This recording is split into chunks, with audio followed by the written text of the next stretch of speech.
Hello, everyone. Good evening. Kind of a late show tonight. Uh, Welcome to the K Dot Experience. Get out of here. Welcome to the K Dot Experience. It's your host with the most, DJ K Dot, the party. I'm also nasty on the 1 and 2 because you already know I make it do what it do. Okay, man. You seen the title. How you doing, John? Dragonet, hey. Terry, hello. White Wolf, how are you? Um, Adventures with Sean, how's it going? All right. We're gonna wait until we get a few more people in. I don't know if y'all just seen that. But yeah, so tonight's topic is gonna be kind of interesting. Uh, my city's going through a lot right now. Matter of fact, can you guys give me a 1 if you guys can hear me? Am I crackling at all or no? Give me a 1. If I am, just let me know if I am crackling. Give him a 1.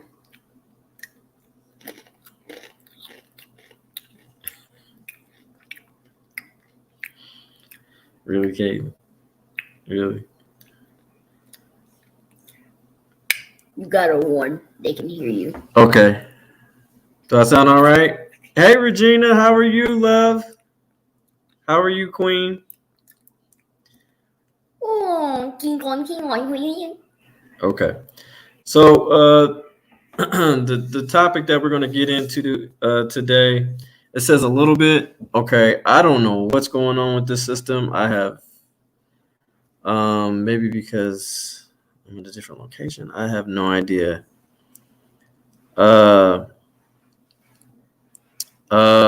Yeah, so what we're going to talk about, somebody said little K Dot. Dragonet.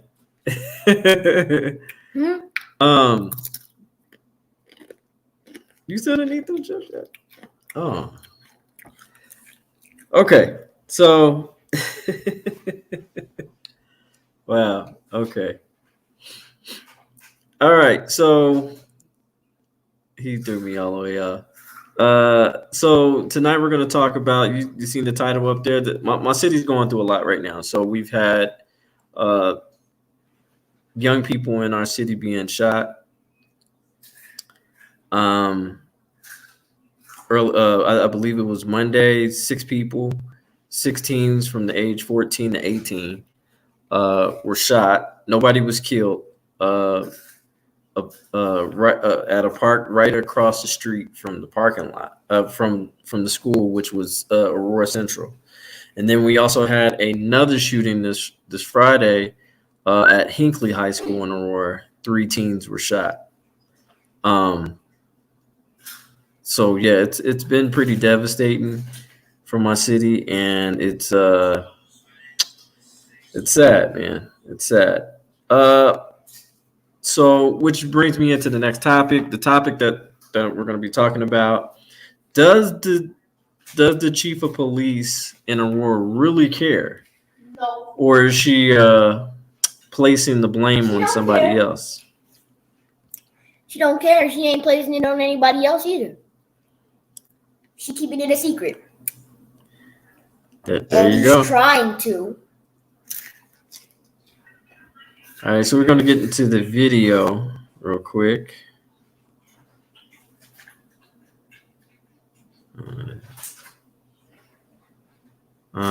This video that I'm going to be sharing with you, ladies and gentlemen, is the press conference that she did this Friday. So I want to show you what she says. So without further ado, here is the video. Studios with our continuing breaking news here on CBS 4 and our streaming news service, CBSN Denver. Right now, Aurora Police Chief Vanessa Wilson is getting ready to talk here about a shooting that happened in the school parking lot at Hinckley High School, where we know 3 people were shot. Let's listen in. We did have an APS security officer heroically return fire and then also apply a tourniquet to one of the students that was hit. Okay, remember what she says. It was APS who returned fire, and this was the 3 students that were actually killed. Oh, not killed. I'm sorry. These are the 3 students that were actually shot. Okay, but she said, remember what she said? She said it was the heroic acts of the Aurora Police Security. But reason why I want you to focus on this, I just don't want you to remember to forget this, because in the next news clip that I'm going to show you, I'm going to point something out. So, all right, here you go. Our SROs quickly responded, and I want to thank the men and women of the Aurora Police Department that, as you can see, responded here quickly and were able to lock the school down and make sure that we had the students inside safely. I'm being told by APS that all students have been released now to their parents, so I want to thank you for that. I know you're going to ask me if this is related to our shooting on Monday. It is not confirmed at this moment. It's a possibility, and we will let you know as soon as we know. However, I don't want people to just make that assumption. We are, again, looking at every angle of this. I need the public's help. There was a fight that started in this parking lot, and then it went into a shooting. These are our kids that are shooting one another. We have disrespect and no concern for life whatsoever. Okay, we have. Yeah, you go ahead. Is it still good? Yeah. Okay. Yeah, I just bought that. Now you just heard what she just said. It's disrespect and no concern for life. But it's funny that you say that, because your department does that, right? Isn't it funny that she says that, but they do the exact same thing but worse? But these are actually children we're talking about. We're talking about grown people who disrespect the citizens and have a disregard for life. I need the parents to get involved. I need you checking phones. I need you checking rooms. I need you checking cars, and make sure that they're taking these guns away from these kids. Funny, that's kind of the same thing we were saying about your damn police department. We need you to check your phones. We need you to check the rooms, all that shit, and we need you to take these goddamn guns away from these police who commit murder on our citizens. Isn't that funny? I'm just saying, it's kind of calling the kettle black here. I'm just saying you sound like a bit of a hypocrite. I'm just pointing that out. I had multiple shooters on this scene as well. We cannot do it alone. And I know, as you are, we are tired of this. Luckily, none of these injuries were being told or life-threatening. But again, the emotional scars, not only the people that were hit today, but the people that witness it are going to be lifelong. I have Superintendent Rico Munn here with me as well. He came out to show solidarity. Hustle 604, what's up? Once we have Rangeview School that is getting released within an hour, all APS schools will be on Thanksgiving break next week. I think I've told you everything. I'll open it up for questions of what we have so far. There are no arrests at this time. I know there is a social media video that's circulating of a white pickup truck. We have that pickup truck, so thank you for that. However, I must ask that anyone that has tips, anyone that has video, if your kids have video, please do not circulate it on social media. We need it either to the Aurora Police Department, or best is Crime Stoppers. There will be a reward for this as well. At this point, it's up to $2,000, and we'll try to increase that as we can. That's funny, because we also needed video and body-worn camera when you got involved with Elijah McClain, as far as you killing him for no fucking apparent reason. And guess what? We had to wait 9 weeks. Go ahead.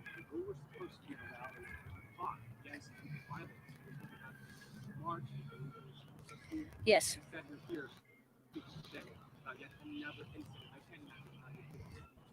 Well, I'm angry, and we need the people know what happened here.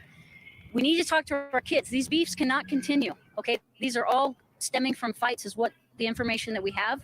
And these kids have guns, and they didn't get them. They got them from somewhere. So we need to start checking our kids' phones. You need to know who your friends or your kids are hanging out with and who their friends are. and we need to check rooms and everything else to see if there are weapons that are involved here. I hate to just be that bluntly, but I need the parents' help in this. You don't hate it. You don't you don't hate it at all. So we you need the community's help, but you abuse the shit out of the community. It's funny. I had dinner with this chick.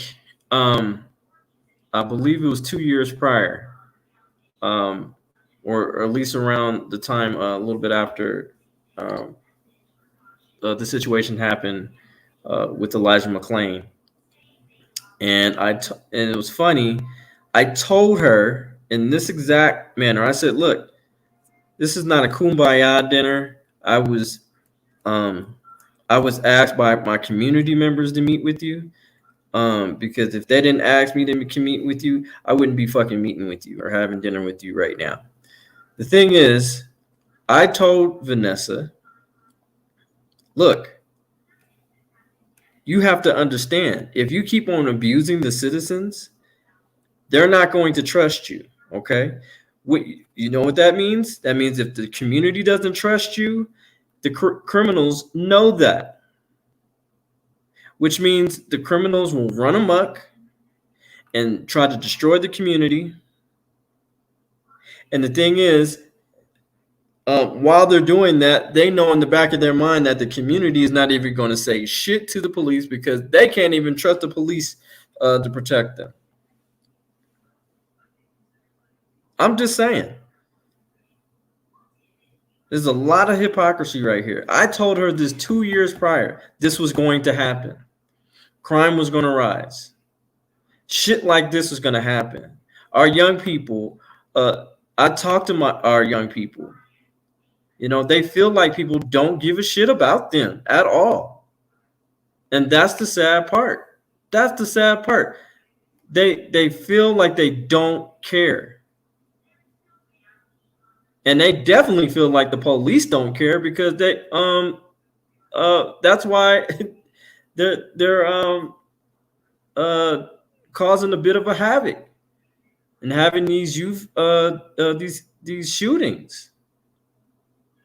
They don't care. Well, if the community doesn't care, the police don't care, none of the adults care, who gives a shit, right? We're gonna do what we want to do. And that's the problem. That's the problem.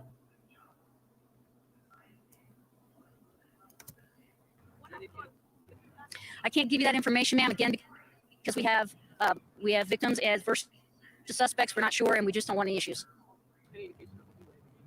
Not at this time. Again, we will continue to look at it, and we'll also continue to see if this is linked to the Monday shooting.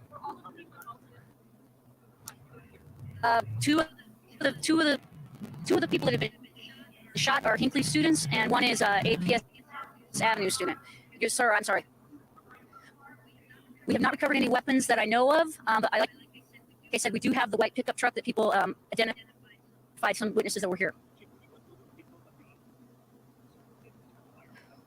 So I want to make it clear, was an APS security officer, was not an APD officer, so therefore we will be handling this investigation. Especially I'm leaving it to my major crimes unit that took the shooting on Monday to make sure if there's any linkages. We have all that information. But I do want to applaud his actions. He did a great job here today. Security officer, yes. I'm sorry. We have 3 people shot, and we think that possibly one of them may be one of our suspects. Again, we're still trying to sort out who's a victim and who's a suspect in this. Possibly, yes.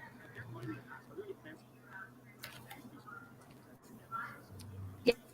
So we have all week long, we have had an increased presence at all the schools, and so we will continue that. Obviously, next week we're out of school to give us a reprieve to try and get the people that are responsible for this in custody.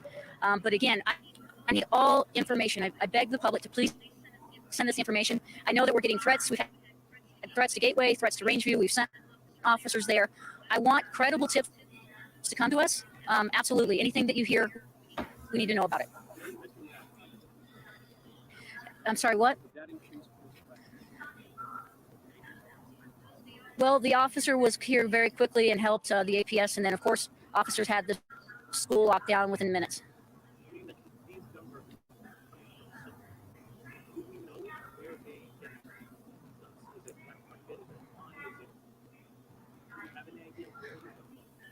So I know that some social media platforms, this is what I'm being told, some of these kids are able to go on and purchase weapons. So that's why I need parents to know what their kids are doing on their phones. And they need to know who they're hanging out with. I'm not sure, ma'am, but we can follow up on that. I don't believe so. Yep, Joe. There were threats circulating out on social media that Grandview and Rangeview were next, so we had officers respond. We do have video. We have surveillance video that we're going through, and please send us your video from your cell phones if you have it. Again, to Crime Stoppers or the Aurora Police Department.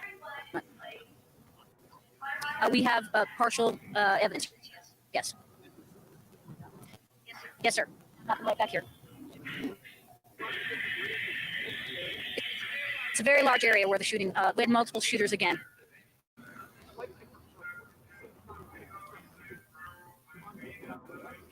I can't release that yet, but we do have the pickup truck.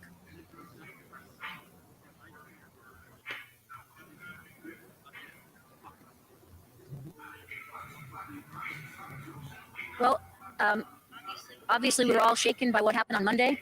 My detectives, some major crime detectives and other district detectives and officers have been working around the clock to solve that case. And then as we're driving to a peace march, we have another one. So I'm very frustrated. And I think everyone in this community should be very angry. And again, we love our kids, but we have to pay attention to what they're doing. We have multiple shooters. I can't give the exact number at this time. Anything else? Okay, thank you so much. This is crazy. We'll drop a news release out a little bit later today to kind of finalize some of this. You've been listening there to Yeah, they're like, yeah. We just Talk wanted about to the hear shooting the that happened chief. just a little while ago. This was at Hinckley High School. This was in the parking lot area there where you heard her say 3 people were hurt. 2 people went Hey, to the G-Tag, hospital. what's going on, One brother? of them drove themselves to the hospital. They're still trying to Y'all figure subscribe to out one of G-Tag. the suspects was actually involved in that shooting. They did find a suspect UPOS. vehicle. They have that in Man, their great possession right content. now. It is a white truck. She didn't talk much more about that. She did say there were Yes, I will be multiple having shooters involved in open. this. So they are looking for more suspects. She also I will be having an open discussion after these 2 video clips. So stay tuned. I will be having a panel. So just to answer that, made a plea to parents, to all school parents, to please look in your children's bags, cell phones, drawers in their bedrooms. Find out if they have any guns, and if so, address that situation. She is angry and frustrated over the school shootings that have happened, or shootings that have happened on school property. She did not say these 2 were linked to the one that happened on Monday, but they are looking into that. She did say a fight started in the parking lot. are you talking about the shooting that or something about a shooting in Atlanta airport? Is that what you're referring to? Because I did see a little bit of that on I think it was the Shade Room had posted that, but I didn't. I don't really have that much information on that. And then shots were fired. Our Michael Abeda, of course, has been on scene covering this for us. And Michael, I know you've been talking with parents and people out there about how frustrated and scared they are too. Yeah, Karen, frustrated and scared. Those are the 2 key words. Of course, nothing like this, when something like this happens, no parent wants to hear about it. And the first thing they care about is the health and safety of their kids. That's why parents always come down here to pick up their kids. But then when they get here, the second thing they think of often when they're listening, that's crazy. This has become normal for their kids. Their kids have practiced things like this. One parent I talked to said that their 16-year-old was in class when it happened and immediately knew to get into the active shooter protocol, which was getting under the desk, and then was able to text her. Of course, when their kids are being able to reunite with them, they are grateful. Some of the parents we talked to said, though, that something needs to change because this is becoming all too normal. It's a huge relief, because when you're hearing about shooters, it can be quite scary, because I don't want to normalize this. I don't want to make this seem. I saw some kids coming out with these strong smiles, and it hurts me, because this is what it's come to, right? Kids are having to show up strong and say, hey, I got this, I'm strong, I'm going to overcome this, and it shouldn't be that way. We shouldn't have to normalize these issues. Now, of course, parents do need to send their kids to school. It's important for their future and for their education. But now some parents I talked to say that they are torn after shootings like this and the one that happened earlier this week. They're wondering if their kids are safe at school any longer. In Aurora, Michael Aveta, covering Colorado First. Michael Right. certainly has reason to be That's concerned, true, for Joe. sure. Let's get over I'm to gonna our show Karen that in the Morfin, next clip. who is out there at the scene as well. Karen, I know that you've been out there talking with students and parents as well, and I just can't imagine what's going through their minds. It's been a very difficult week for Aurora School District.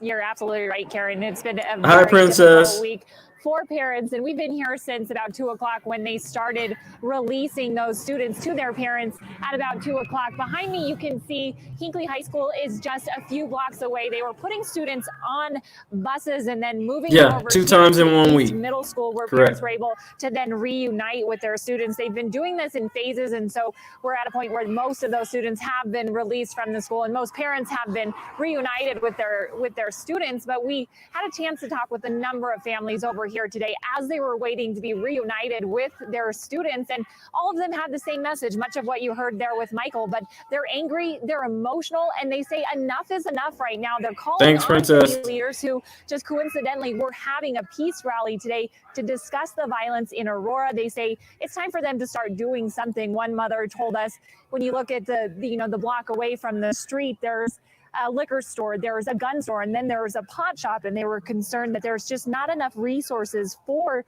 students in this area to avoid those types of situations. Now, many of the students I would agree. that were here at the school today say they were inside the shooting again happening in the parking lot. So they weren't even exactly sure what was going on. Many of them just told that they were on lockdown and that they were going to need to stay put until things could be cleared up outside. One grandmother says that she spoke to her granddaughters who were in hiding inside the school and that they were whispering to her, but she was just thankful that they were able to make contact. Steve, you tell them that they were okay. You were on again, it, sir. Many of them You're absolutely right. Leaders. I know the police chief, You're they're calling on absolutely right. parents, and it just seems like right now there's a lot of questions about what needs to be done. We're going to have much more on this. We're going to hear more from families as well as students coming up tonight on CBS 4 News at 10. For now, we're live in Aurora. Karen Morfitt covering Colorado First. All right, Karen, thank you. That gunfire in the parking lot at Hinckley High happened about 3 miles from a shooting near Aurora Central High that we've been talking about that happened earlier this week. Here's a map for you to show you how close these schools are. In a video sent to us from a parent of a student, you could hear a large number of shots being fired. Oh my God. No. No. No. Now, this all happened as community members were gathering for a peace rally to address Monday's shooting. That happened at Nome Park, which is right next to Aurora Central High School.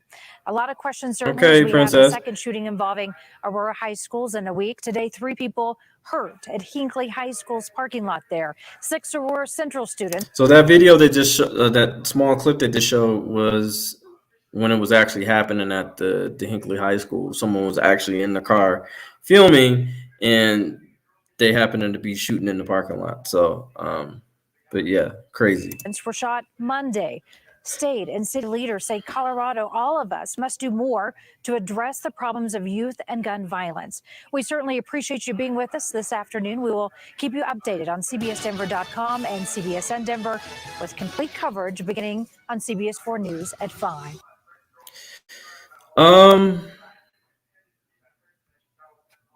Yeah. So absolutely crazy. Absolutely insane. And the thing is, I'm trying to come together with us community leaders and trying to help with a concept and come up with several ideas to help our youth in this situation, because this is absolutely ridiculous. You know, the chief wants to complain about, wants parents to do more, but she's not realizing most of the budget goes to police. It's not going to these. We have a few really good youth prevention, gang prevention, violent gang prevention. But the thing is, those organizations need to be funded, and if they're not being funded, I mean, how do you expect them to? I mean, they can only do but so much. So again, another form of hypocrisy. You know, doesn't make any fucking sense. You know, how we want to be proactive on this situation. You know, we want to get to these kids early as possible. We want to, you know, we want to. I mean, these there should be curriculums on problem solving. If you have a conflict with a bully or someone you disagree with, either politically, religiously, or anything else wise, you should be able to solve those particular problems, and there should be curriculums. That's why we need more mental health people inside the schools. Take out the school resource officers and put more mental health people in there. Like what I mean, it just makes sense. Now, this is the more updated version of what's going on with the suspect. I want you to remember what she said. She said the heroic efforts of the security guard. Now, I want you to remember, have that tattooed in your mind. Watch what they update us on. Watch. Aurora police have a suspect in custody following yesterday's shooting in the parking lot of Hinckley High School. 3 students were hurt in that shooting. Michael Abedia joining us live from Hinckley High. And Michael, what have you learned about the suspect so far? Well, Kelly, Aurora police are saying that it is a 16-year-old male, but beyond that, we do not know much about him. Friday around noon, 3 students were shot in the parking lot of Hinckley High School after a fight. An APS resource officer was on scene and was able to return fire, then help injured students. Okay, so which is it? Is it the Aurora resource officer, or was it the APS? Was it Aurora Police security? I'm gonna need y'all to get y'all fucking story straight here, mainstream media and fucking police, because she clearly said it was no officer. It was no officer of hers that intervened. She said it was an APS officer, which is the Aurora Police Security Officer. She specifically stated that. She said, I would like to make a correction. It was not my officer. It was Aurora Public School Security Officer. That's what it was. It was an APS. That's what she said. Not APD, APS. 2 were taken to the hospital in an ambulance. Another showed up at the hospital on their own. It was a tense afternoon as students were released class by class and then reunited with their parents. Then, late Friday evening, Aurora police announced they had identified and charged a 16-year-old male suspect with attempted murder. Yesterday, at the second press conference of the week she held outside of a school where a shooting had just happened, Aurora Police Chief Vanessa Wilson asked the public for their help, not only to solve the case, but to stop this from happening in her city. These are our kids. Her city. Get the fuck out of here. Okay, yeah. All right.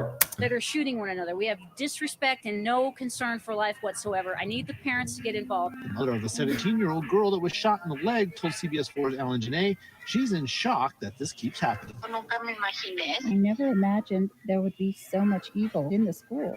I never imagined it would happen to me.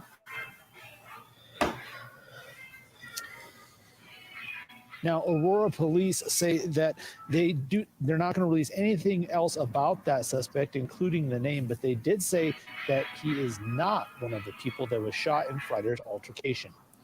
In Aurora, Michael Aveta, covering Colorado First. Okay, so remember what I remember why I told you guys to focus on the APS security officer, because she specifically stated, right? She specifically stated that he was heroic in his efforts, right?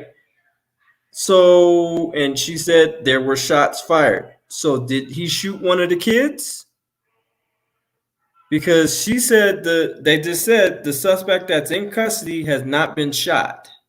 So what I mean, was it, I don't know, was it a warning shot? Did he shoot in the air? Because they teach about that shit too, as far as making sure you don't just shoot. I mean, if you shoot in the air, I mean, what comes up goes down. So I'm just a little confused about that. This whole story is just, it's not adding up. It's really not adding up. I'm gonna open up discussions for this panel, because I want to know what you guys think. And I just want to know what you guys think, man. Give me one sec.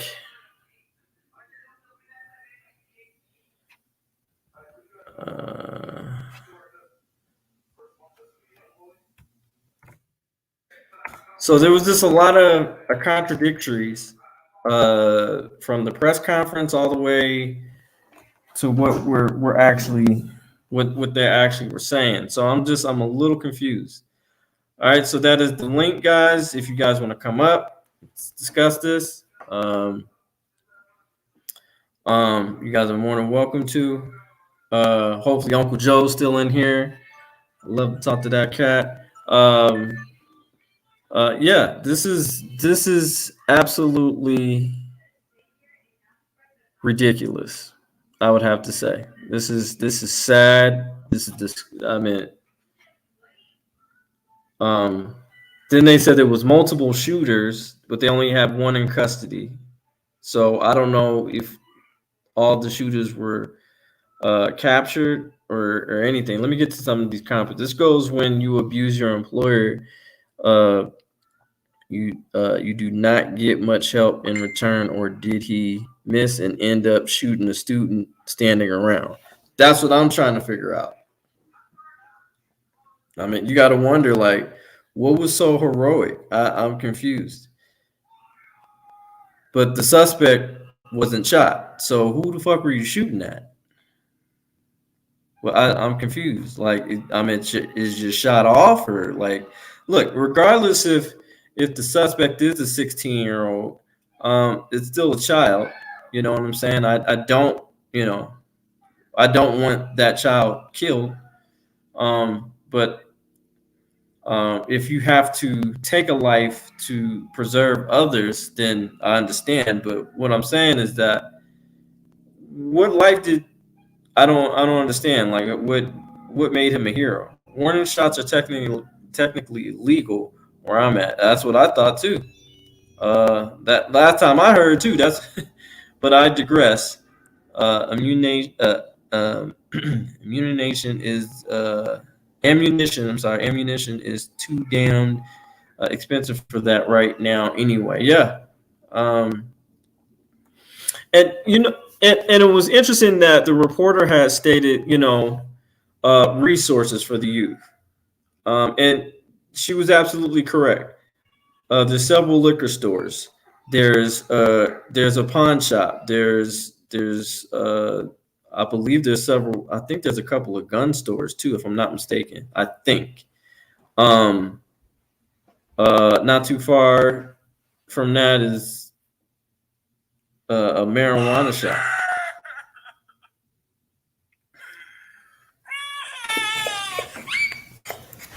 Lord.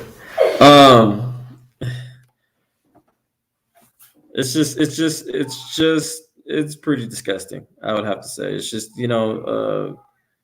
it's not that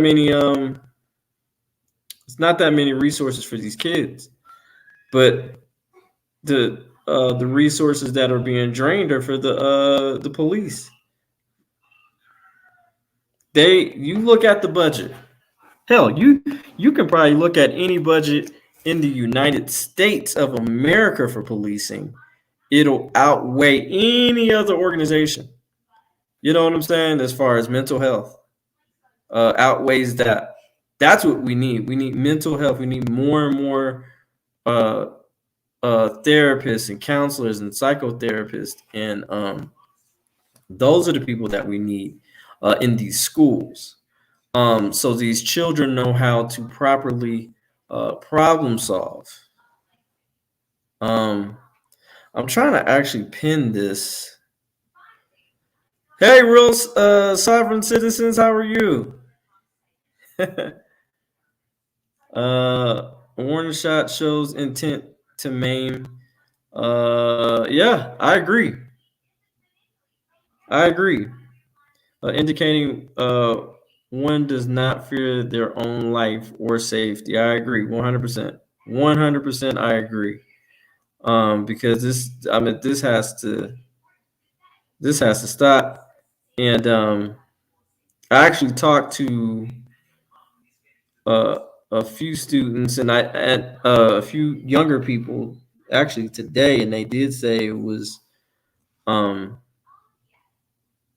it was over fights and it was possibly gang related. So um the person that discharged his weapon must have known where his bullets was going. People are taught to know where your bullet goes before you shoot. True. Very true. Sinister, do you have a gun, or how do you protect yourself and such, or not uh, an issue? An issue. Thanks. Sinister. That was a question for you. A lot of officers are hired from military with PTSD. Very true. Very much true. Very much true. No lies in that. No lies. No firearm currently, but yes, I do know how to protect myself. Okay. Um, Dragonet, are you talking about specific incident or hypothetically? Sorry, I'm kind of slow right now. 3,000 people in 3,000 people in the population of 1 million acquire some type of brain injury. Less money is provided for supports for brain injuries than police yearly. Ooh, you hit me like a ton of bricks right there, keeper of the list. And welcome to the show, by the way. Man, ooh, that's deep. That's deep, and you are so incredibly right. You, you, I mean, perfectly stated. That's what I'm saying. It's just like these kids don't know how to problem solve. You know what I'm saying? We never had problem solving curriculums in our. We just have to figure it out. We just go to the principal's office. You know, I think it should be at least 1 day, 1 or 2 days a week. They can just focus on just having rap sessions and talking to each other and just checking in and having not really talking about curriculums for just 1 day out of the week. I think it needs to be more people really having sessions with these kids and having them talking to other kids that might not agree with their agenda or their whole ideologies, and getting them to understand each other more better. And the thing is, they might look different, but they might have the same concepts, or they might act alike. You know, agreed, Janet. Uh, we're Were you also the one that also pointed out the Leo titles are the same as the military, so kind of attacked by with PTSD? I believe, yeah, Dragonet was the one who, yeah, Dragonet be on it. I was taught by a Marine weapons instructor. But no, I am not a Marine. Just someone I've known for 20 plus years. Okay. Leads to mental health, addictions, and homelessness. And that's another thing that we have an issue with. We also have an issue with homelessness in Aurora. It's getting worse day by day. Sweet about gun training. I do really want gun training, but I don't want a gun around if I can have a dog. Okay. Sorry, but they've gotten away from teaching. It's more geared toward brainwashing. I agree. I agree. I tell my son, I just had to keep it all the way honest with him, and I told him, look, you're going to school to be a great employee. There, I said it. That's the truth. You're going to school to be a great employee. And the reason why I say that is because it's funny how they have curriculums, how to create a resume, but they don't teach you how to create a business plan. Just saying. I'm just saying.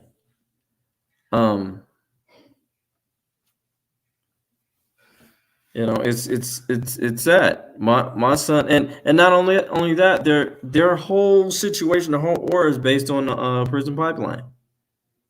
Everybody wears uniforms. You can't just piss when you want to. You got to ask to piss. They'll tell you when to piss, when to eat.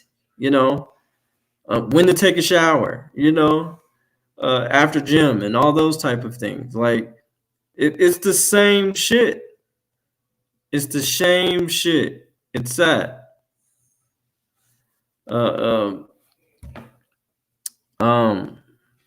Thank you, Princess. I appreciate it. Yeah, if you guys are here, please hit the like button. Please, please, please. I would so appreciate it. And if you love what we do, man, please donate to the channel. You will be donating to a great cause.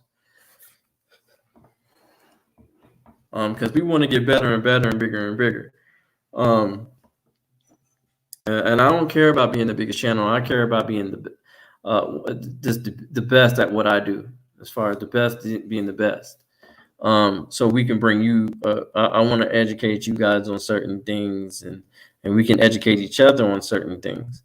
But yeah, if you guys support this channel, the Cash App is right there. $sign DJK.123. That's again $sign DJK.123. And that's my the Cash App link. But yeah, we have to, I agree.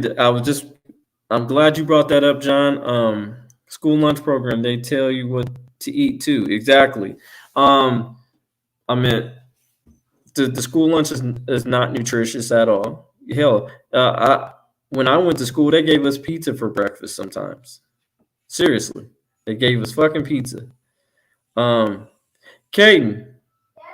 do they still give y'all pizza for lunch? Sometimes, not for lunch, for breakfast. Yeah, so my son just clarified just now. They still give him pizza for breakfast. It's like, what the fuck? Like, what is going on? Doesn't make any damn sense. Any sense whatsoever. Any sense whatsoever. Again, guys, here is the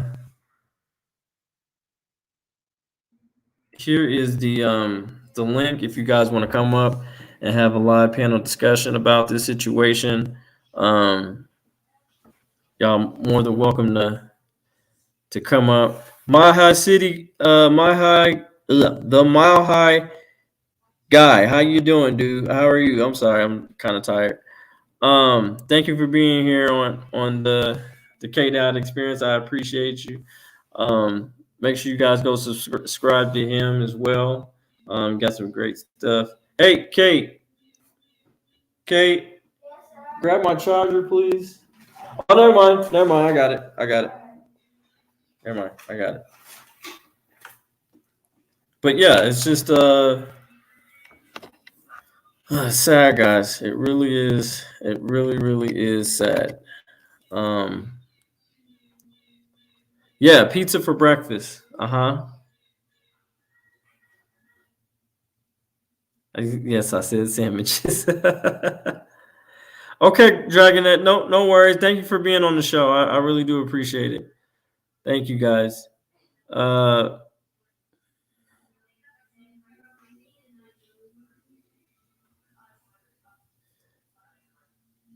If I had valuables, I'd have. Yeah, it's crazy, guys. It's really, really. Um,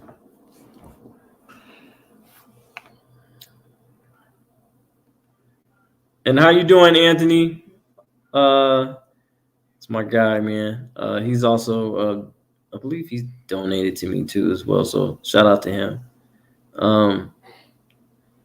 And we appreciate you, right back, the Mile High guy. We appreciate you, man. But yeah, this is sickening, guys. So like I said, I plan on trying to get with some of the community leaders here and trying to help with our youth and making sure that they have a lot more curricular activities to do.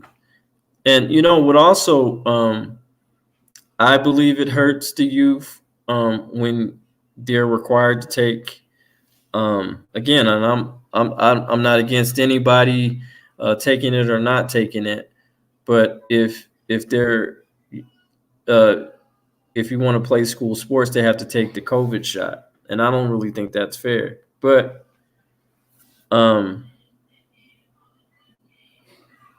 so that kind of automatically like disqualifies them if they don't take that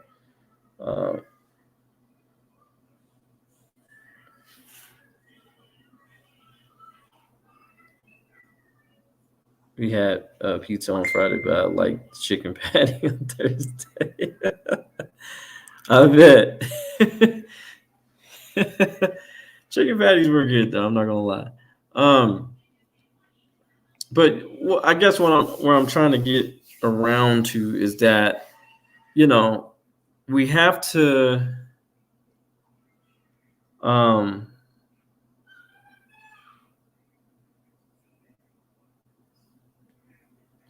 we don't want to be in this mindset to where we have to live to eat.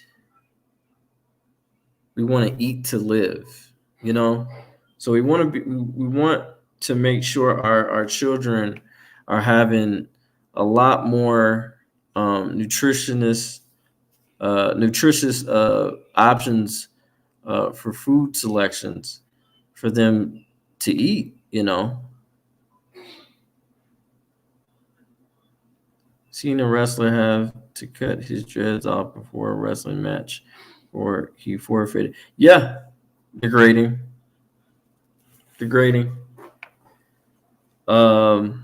Because that's part of his, and the thing was that was part of his culture, which was wrong, If they also had a couple of stories to where that a few black students did not participate in walking across the stage because they kept their dreads. They did everything right. They had good grades and all that type stuff, but they could not walk because they had dreads. Crazy.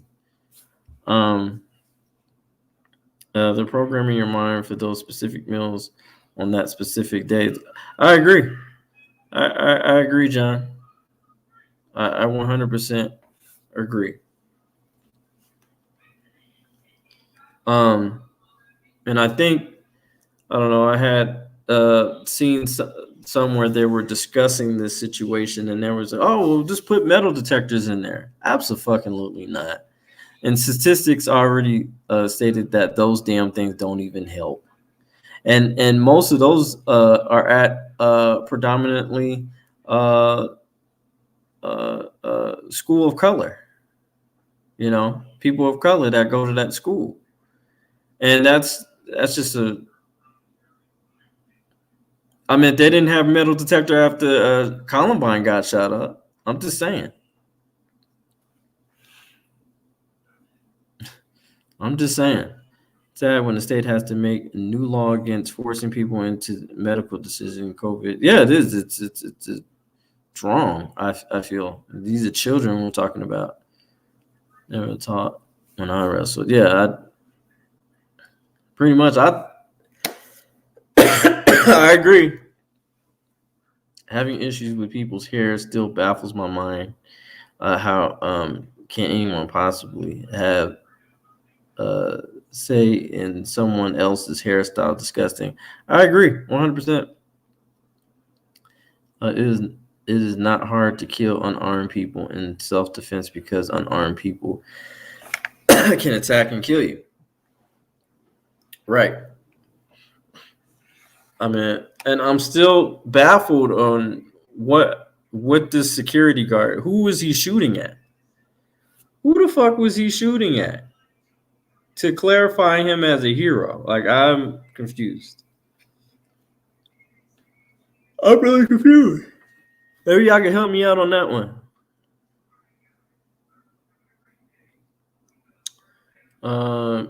Should be about the school's colors, not the color of the people that attend the school. I agree. You know, a lot of these kids, we don't know what these kids go through. You know, some of these kids have to go home and be adults. You know, some of these kids have to sometimes even take care of sick parents. And the only time they get to actually be a kid and actually vent and act their age, I guess, is when they're at school. But the most dangerous thing, and this is what I learned in criminal justice, is for a child to be isolated at school and at home. That's the worst thing for a child to experience. Can I mention something on panel? Curious to get your all y'all's thought about police shooting. Yes, come up. If you want to come up on the panel, come on up. You're more than welcome to come up, Princess.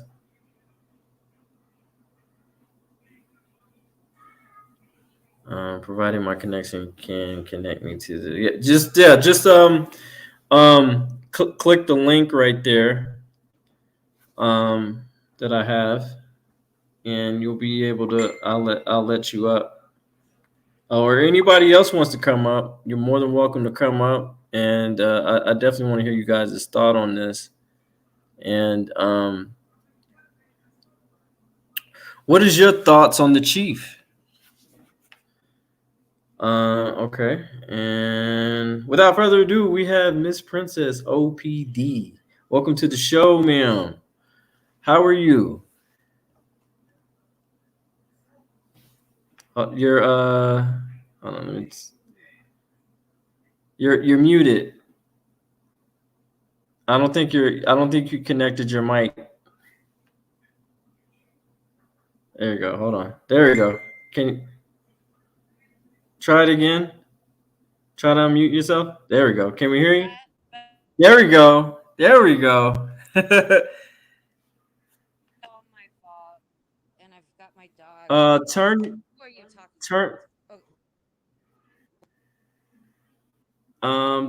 Turn your. Let's see if we can turn your volume up a little bit.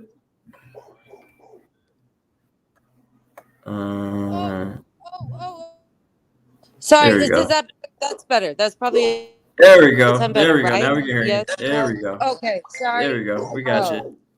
Okay. I'm not used to this panel situation yet, so I was welcome. trying to communicate with you. I want to make you feel. Hi, do you need to see my to picture? feel as comfortable. If you want, it's up to you. Whatever makes you feel comfortable.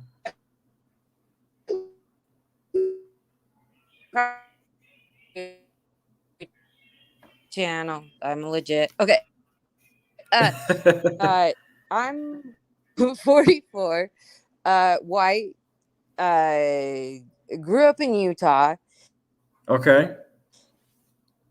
And live in a little town. This doesn't really matter, but I don't know where to start. Let's just start at, a couple of years ago, I have a cousin. He's white, and he pointed a loaded gun at police officers. Okay. And he's alive and well today. Okay. And then there's just in Salt Lake, there's PBS is doing a lot of research and Frontline, and because I think Salt Lake Police statistics are showing that it's the worst place to live if you're a person of color. That's probably where the police are going to shoot you more than likely. Okay. And so, like, I just read of these stories of like a black man that had a crowbar and they shot him.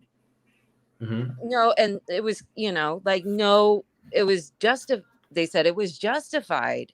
And there was like just recently a man in a park that had, a knife. 2 officers like shot it, and they have like tasers, and they were just given so much, like Lex Scott did so much work to get them less than lethal stuff. Right. And so I just have a lot of guilt about it. And now Lex Scott had a legit assassination attempt on her life. I don't know if y'all know that, and so Ray Duckworth took over, and her cousin was having a mental episode, and he was at a pond where he likes to think. He had a knife in his hand, and the police shot him. And then there was Chad Breinholt. He had his hands handcuffed behind him. A police officer said, "You're about to die, my friend," and shot him. And that was justified. And I just have so much guilt. And because of that, but also my house got shot at because I have a Black Lives Matter signs is the only reason I can figure. So I cut. And so dealing with the police department in my little community, they just didn't give a shit. And I was just like, and the local high school here, they vandalized the parking lot with Nazi things, and like it's a little town, and there's just Nazi graffiti all over and so I kind of got involved with like the community action group where they're trying to get Salt Lake, like Ray Duckworth is trying to get the police chiefs to come up with like anti-bias training, so forth and so on. It's like solutions. Right. And so we had our first meeting, and the chief of police had no idea about the statistics about his own department, how bad it is. And he didn't even seem to care. He's like, "Oh yeah, I think I heard that." And I called him, and I was like, "You think you heard that and you didn't look into it?" And the mayor's office didn't know any of this. So anyways, after the first meeting, they said, "This is a waste of our time. We don't want to do this anymore." And so it's like the one thing, and there was a little 10-year-old autistic girl, black girl here, that just killed herself because she's being bullied. Like Utah is just, off the hook. Yeah. And, the superintendent didn't care. Chief of police don't care. They're like, it's going backwards. I could not believe that after we pointed out how bad it was, that the mayor and the chief of police said, "We are going to have no further interactions with you." And they asked Ray Duckworth to dismantle the organization. I'm like, what? You can't tell me to not have an organization. Anyways, what are your thoughts? Like, I don't know what to do. And, have y'all had anything success? I don't. It's just so. Well, it's I know we've on the show we've I know me and PTP, we talk about it a lot. As far as Police to Police 719, who is a white auditor, and I appreciate him. That's like my guy. And we talk about white privilege, and the thing is, white privilege is a great thing. It's a superpower. The thing I always it's a great thing if you're white, yeah. Right, if you're right, if you're white, yeah. But in a way, I always tell my black constituents, look, we can't end racism. Only white people can. Yes. I have to just be honest with you. We can sing "We Shall Overcome" all day, which it's not. It just doesn't work. I 100% agree. Yeah, it's so rooted in white supremacy. Everything. So, but the thing is, Princess, is that white supremacy doesn't care about white people, regular white people. They don't care about regular white people. It's all about the elite old white men. And notice that I said elite. Because they use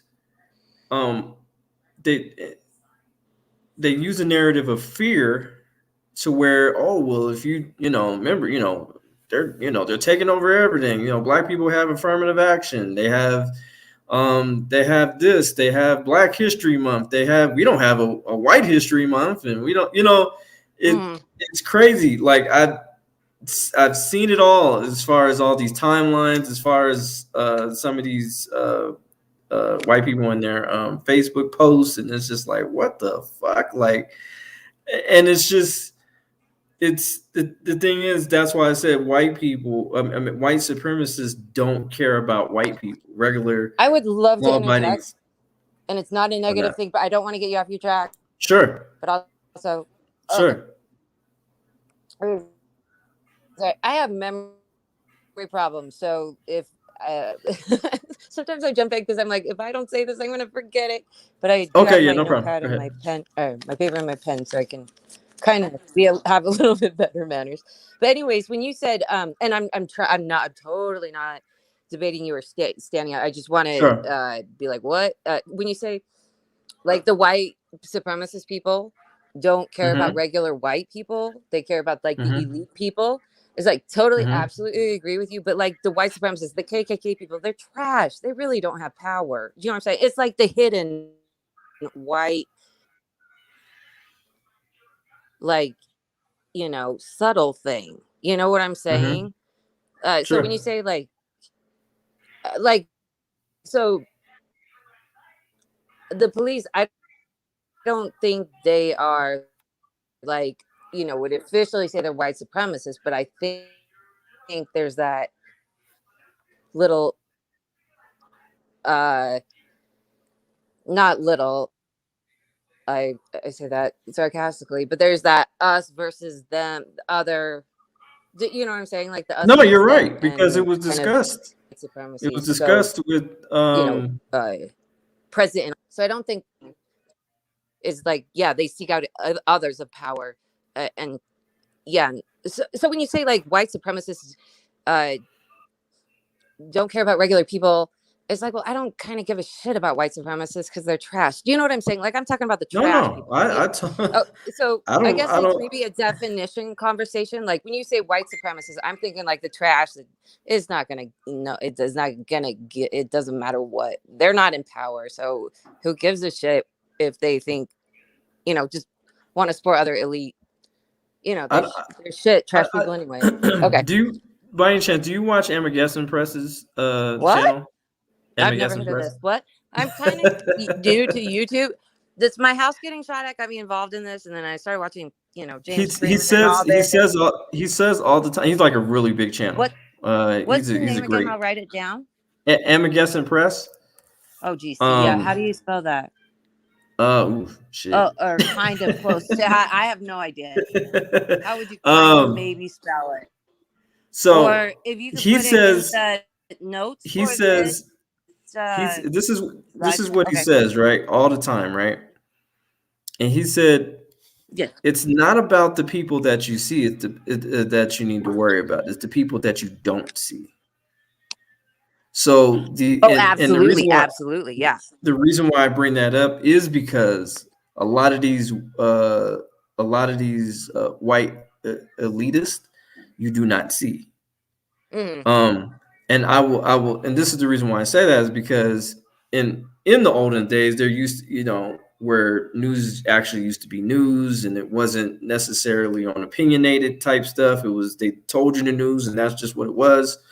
But now, 6 major news or mainstream news organizations is owned by, it's owned by, I think it's like 6 people. And those are the people that we're not talking about. Those are the people that are behind the scenes. Those are the people that are creating the narrative. Corporate narrative. that we don't see, that they're not going to show their face. We're not going to discuss them. We'll just fund them the money and we won't, they run the shit, I think. So I like maybe white supremacists, not in capitals, like, but yeah, like white elitists. Yeah. That, I think it's like more a internal, like just a generally white person thing to do, do you know what I'm saying? Like, Okay. So yeah, when you say white supremacists don't care, I just think it's white politics and business and culture. You know what I'm saying? Ideology, yeah. Yeah. So when you're saying like white supremacists don't care about, when I think white supremacists, I just think like, someone that's just trash.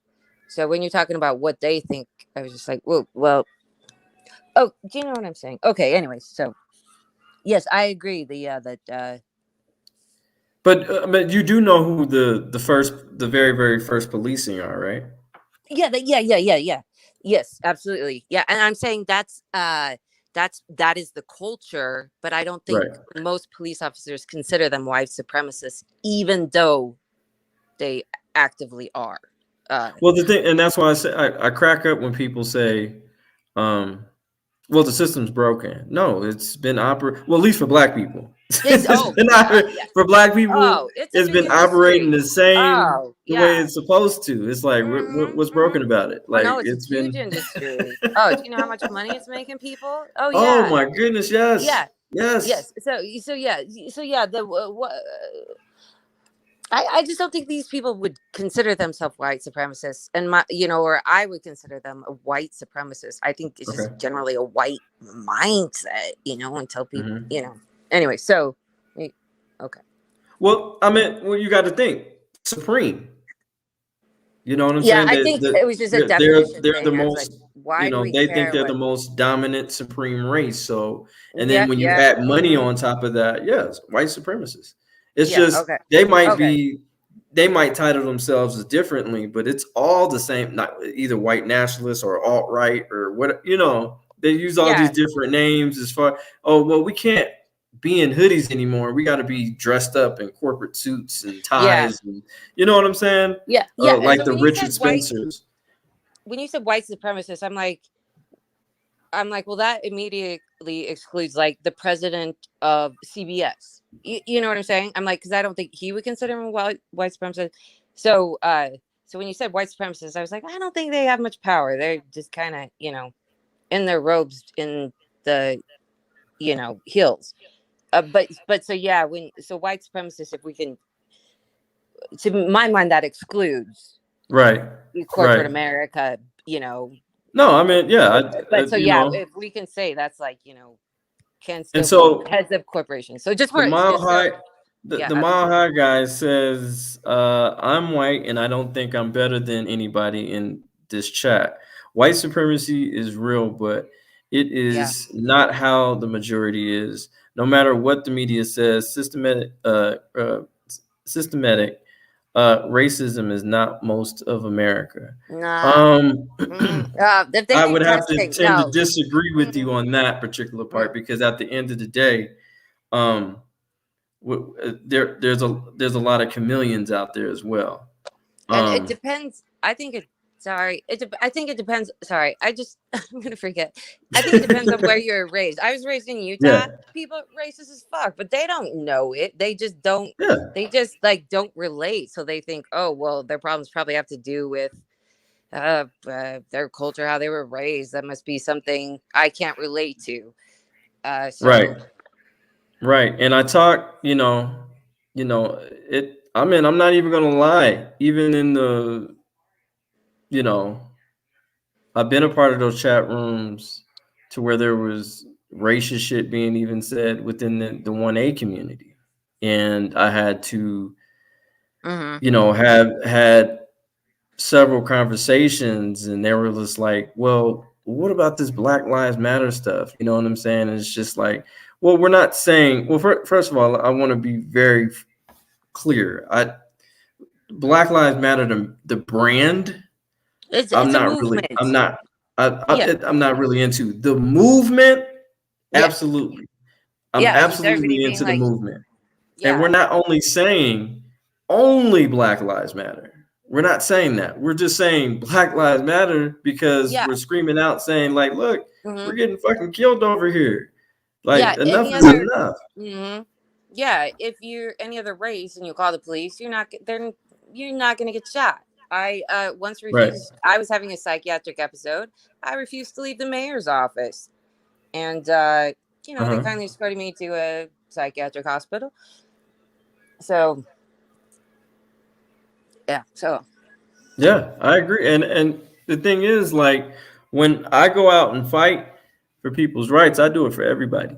I do it for hmm white, black, purple. It hmm doesn't matter. Like, I don't ever say in my videos, uh, I'm only fighting just for black. No, I want to fight no, for the white, everybody. yeah, I want to, my, even people who I even fight. I even state that I even fight for people who oppose my ideology. yeah, So because that's it what it's allows all them to about. even Yeah. stay.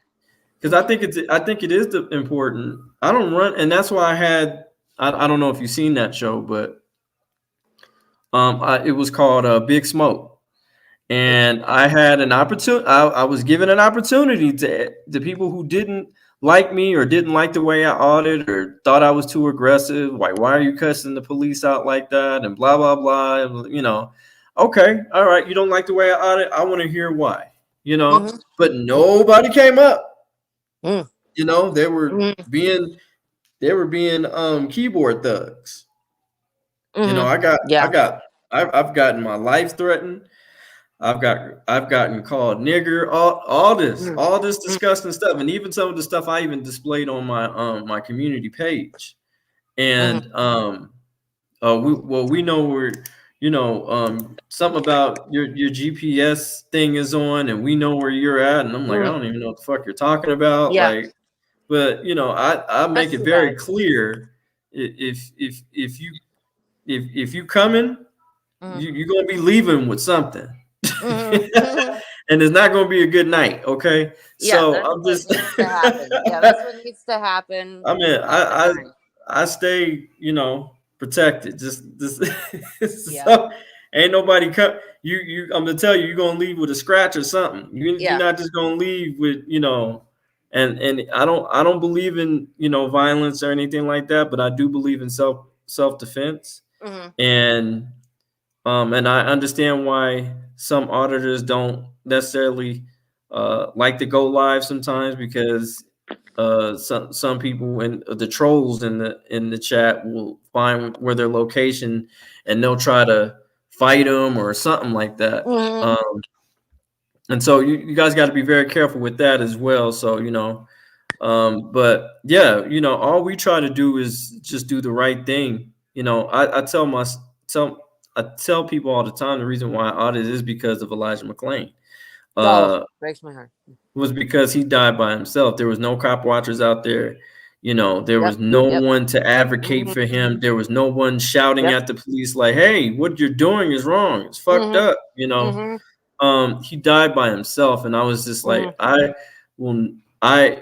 so if God is my witness, I will not allow this to ever happen again in my city. And so I think it's imperative that we get with our young people and talk to our young people. And sometimes we can be so busy to where we really do forget about our young people, and we could be so busy doing whatever we're doing as far as adults, and we forget, and sometimes unknowingly forget about our young people, and we just need to do better. I take accountability too. That happened with these youth. You know what I'm saying? I need to do more.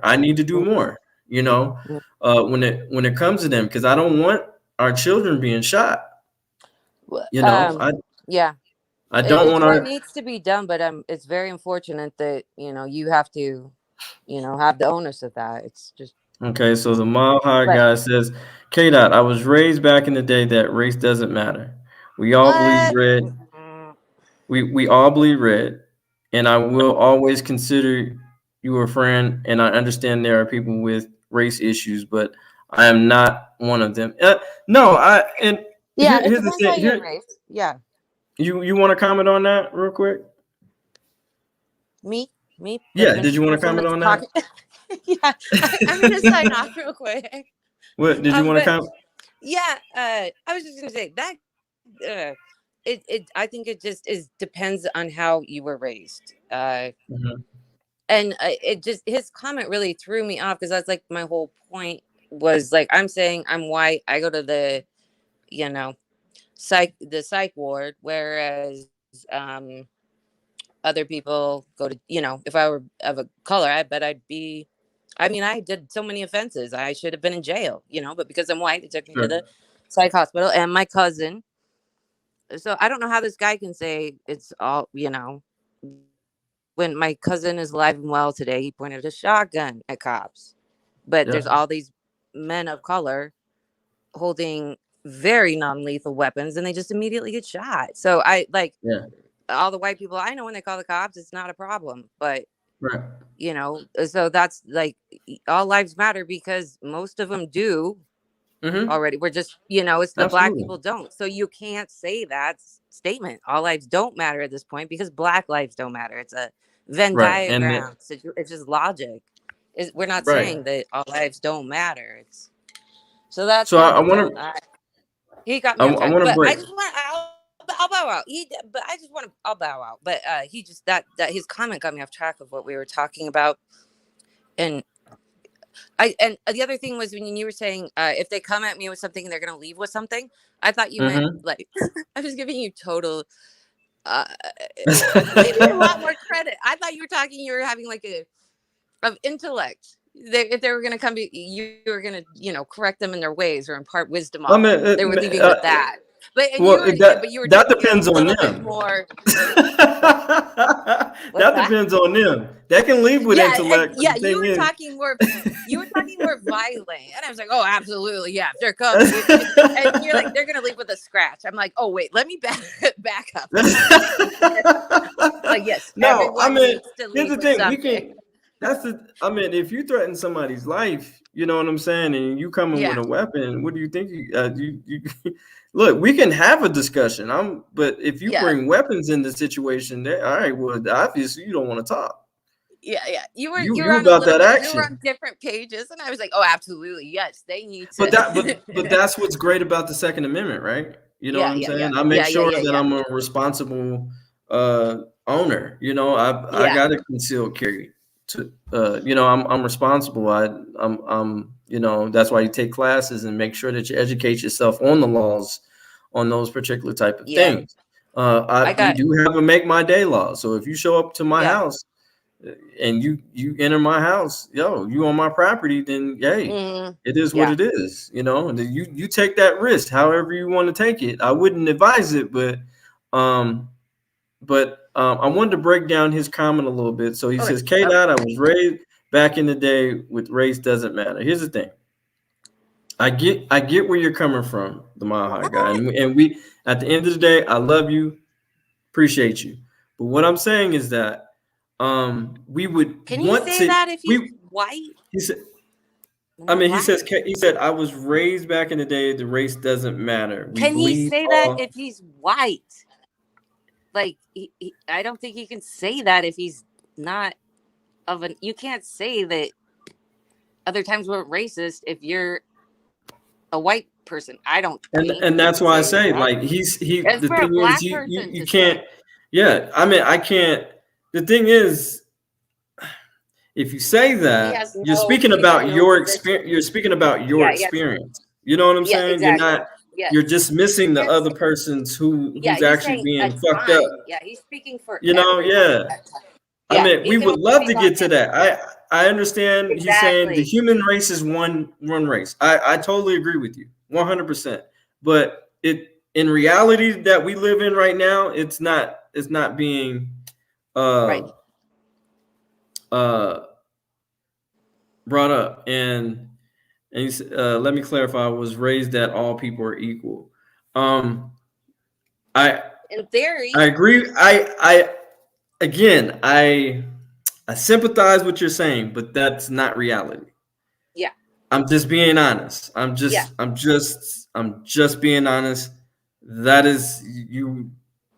Unfortunately, you were lied to. It's the same thing I was lied to when we thought Santa Claus was real. So I'm Well, just, you know what I'm saying? Like, I mean, I don't. I, I mean, he could absolutely have been raised in an environment where that truly was the situation. He was raised.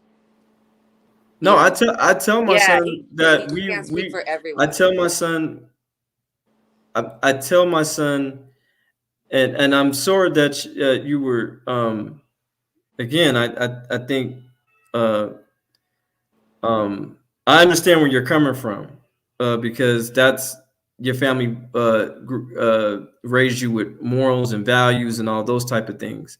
But I also have to be completely honest with my son and saying that we are not all equal. Um, laws state that. I mean, hell, the whole fucking the Kyle Rittenhouse case Yeah.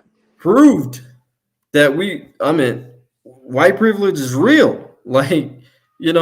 and it's not saying that you're a bad person because you're not. I don't think Right. you're a bad person. But we need to have more discussions on this. You need to understand where well, you'll never understand. That's okay. It's like me saying, okay, I know exactly how it feels to be a woman in the corporate setting or any setting, trying to uh, maybe get a promotion, but then I have to give something sexually to get that promotion. I don't know. I don't understand that feeling because I've never Exactly. been. Do you know? You get what I'm saying? I do So exactly. Yes.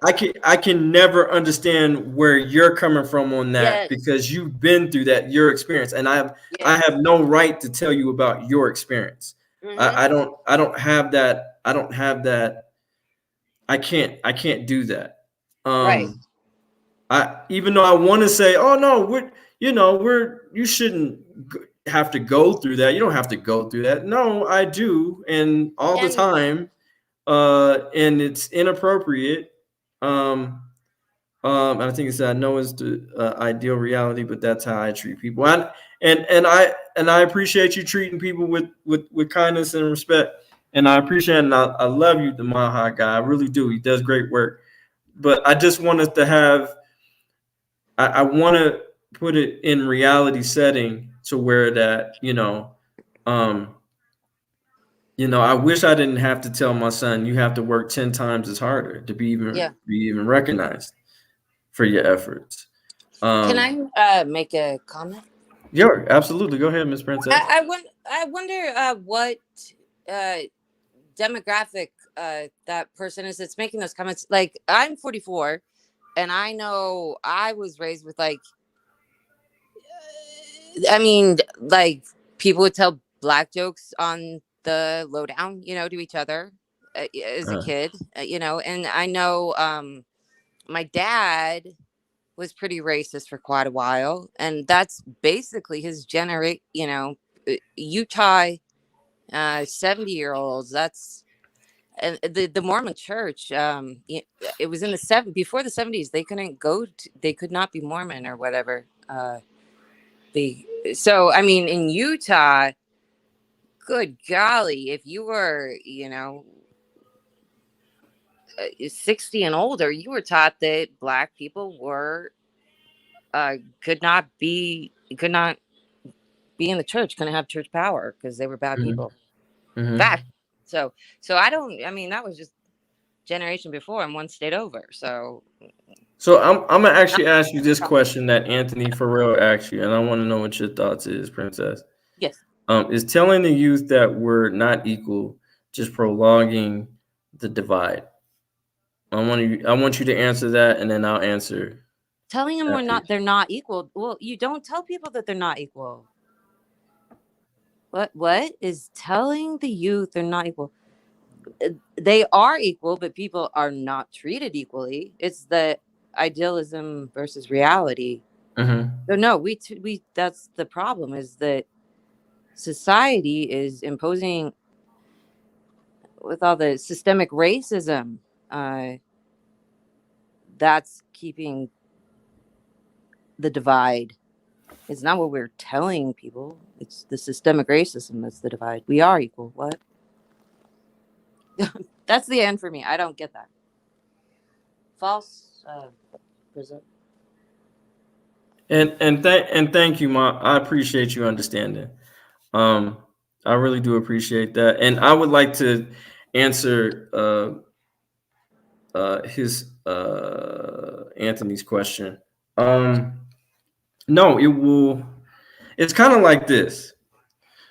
When you have cancer, you have to go and it's most likely, let's just say it's fixable, right? But you recognize the cancer. You have to go to a doctor, right? So, and then you have to get surgery. Is the surgery going to be uncomfortable? Absolutely. But it has to be necessary. That's the only way to save your life, is to get surgery to get this cancer out. So, once you get surgery, and clean it out and don't put a Band-Aid on the wound. Just actually clean it out, get it out. Make sure you take your antibiotics and all those type of things so you can heal better. But if the doctor diagnoses you with cancer, and then you just purely ignore it because you're afraid to deal with it, or to even I don't want to deal with this. I'm just going to pretend that this is not here. I don't want to discuss this. This is too painful. I'm gonna just live my life the best way I possibly can. And hey Mexican long hair, how you doing? And I'm gonna just ignore it. But then you end up dying. So it doesn't help anything. So it's the same situation as far as us not having that dialogue about racism. You know what I'm saying? If you don't address the head on it, what we're having is emotional surgery right now. Yeah. Is it uncomfortable? Sure. Yeah, it's going to be uncomfortable because it's just especially for the for some white people who weren't there. They weren't even born when a lot of this shit happened. I don't know. I don't even know how I'm supposed to feel. But I want to learn more, and I don't want to. You don't want to repeat history. You know what I'm saying? And that's also being proactive on not repeating history. Well, I don't want to be like that, so I want to learn as much as I possibly can, so we can actually move on and move forward as a whole people, and we can be a human race instead of different races that were developed. So it's just, if we have more discussions on this, if we have more dialogue, if we understand where we come from, then we can better help each other and be okay, instead of just being oh well, but here's the thing, in our culture we're taught that all white people are not racist. That shit is taught. That shit is not. You're not born a racist. You're not. A white person. I'm not naive to the fact that a white person is born a racist. That shit is absolutely taught. But the thing is, the people who are even worse are the people that don't even speak about it, who are silent about it, and don't do anything about it. Especially when they witness maybe certain discussions at the dinner table that are inappropriate, and they don't say anything about it. Instead of just, what, hold on, I don't like where this is going. I don't like this discussion. Why are we talking about this? This is not okay. I have Black constituents. I have who I go to school with, who I pray with, who I play basketball with, or football, or whatever. You know what I'm saying? All right, Mexican long hair. Thank you for being here, brother. But yeah, I want to I want to better understand what's going on. I want to better have so that I'm not even unknowingly hurting people. You know what I'm saying? Mm-hmm. So when I discuss these particular matters, either it be a white or black relationship, or even just a relationship with the lady friend of mine, you know what I'm saying? Mm-hmm. I try to speak with passion and feeling instead of Mm-hmm. pridefulness. Hey, when you did this today, this hurt my feelings. Mm-hmm. And so the person that actually cares about you, your girl or whatever, and they're going to be like, well, damn, I didn't want to hurt his feelings. That's not Mm-hmm. my intent at all. I apologize. What did I do? You know what I'm saying? So the same thing goes for any relationship. Try to speak with a form of except for law. I'm not talking about law. I'm not. If it's the law, it's the law. There ain't no feelings in law. But what I'm saying is, I don't want to jump off the subject on that particular part. But when I'm talking about relationship building, problem solving, those are the situations that you need to come at it with. You need to come at it with, I'm listening to understand, not to respond so much. Yes, exactly. I want to understand, why women are abused in the workplace. Why aren't they taken seriously as far as they have to give up something physically that you're normally supposed to give a person that you like, or in a relationship, or a committed relationship with, but you have to give it up to somebody that you just work with, and that you seems to be a leader type figure, and you have to give up your body to get a promotion. It's not okay. Yeah. It's not that'll never be okay. You know what I'm saying? And and I'm an assistant manager, and I try to make sure that, I don't even call any of my subordinates or my employees beautiful. As far as women, I will never try to put myself in a position to where, even if I didn't have a girlfriend, I imagine me having a girlfriend, and then, okay, if I say this, would my girlfriend approve this? Yes, yeah. Or my wife approve this? No, she wouldn't. She would not approve this. This is completely disrespectful. Even if you calling a girl beautiful, if what are you talking about? Why are you calling? I'm the only person that you supposed. That don't fly over here. Yeah. So I And try to it's make like, sure that I do that. And same kind of similar thinking. It's like, would you say that to a guy? Like, you're handsome. Do you just go around? So do you know what I'm saying? Like, so then if you can't do the same thing to a guy, then it's kind of a sexist thing. And like, so if you're telling a woman she's beautiful at work, the equal thing to do would be, are you going around complimenting men that they're handsome, looking good today? I mean, Right. it's a compliment, but it's still kind of a little bit, right. It could be a little creepy. And if you have a girlfriend, that kind of is the sensitive. So, but you know what? Princess, we also have to take rape allegations seriously for men too, because if we go to the police station and say we got raped, we would get laughed at. Raped, you know what I'm saying? Like, raped by a guy? Is that no, guy or woman? I've had plenty of. Unfortunately, I've had a few. Is that a real thing? Is that absolutely thing? Guys absolutely get raped by women? Absolutely. Really? They will get drugged and then raped. Okay. Seriously. Okay. And that's what we have to also look into, because we're not taken seriously on rape situations or domestic physical violence. Domestic physical violence. I don't think. Because women can hurt people. Why can't you? But so I don't think men are taken seriously. Men think have that's been thing, raped, sure. or physical if violence, and emotional violence. Yeah, and they've actually done a few experiences. I've noticed I've seen a couple of things on YouTube. Okay, so they'll have a woman. So they'll do an experiment, right? So they'll have a guy like try to get a woman's number and feel Oh and grope yeah, on her, yeah. and then they'll be like, no, then somebody will come and be like, hey, that's not okay, leave her alone.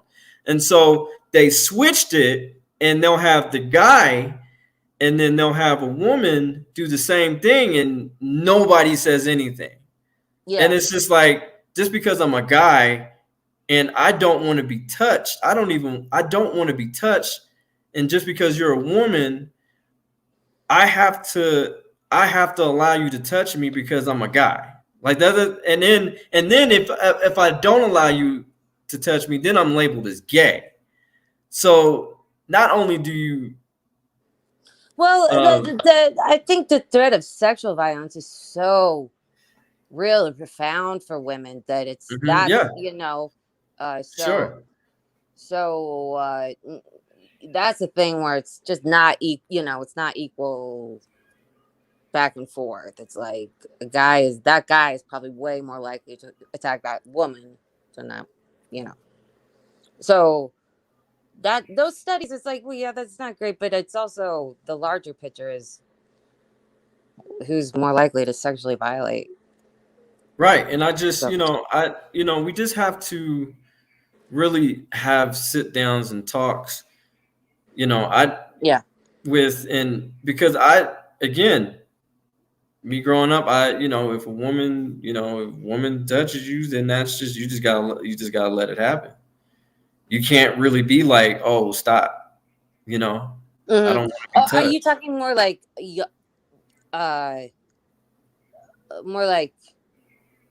I think I would think like women sexually violating boys is a lot more common than men, right?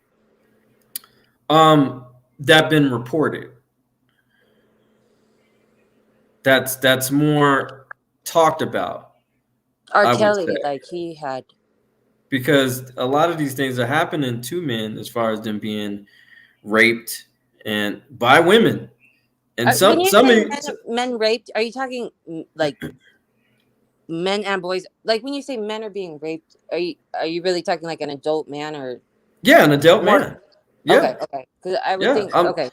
And I'm not saying like they're being manhandled. What I'm saying is that you can slip a date rape drug in a guy's drink too, and then and then not only that, sometimes even robbed. Yeah. You know what I'm saying? They'll Mm-hmm. set up the man, and put a date rape drug or get them all fucked up, and then rape them and then rob them.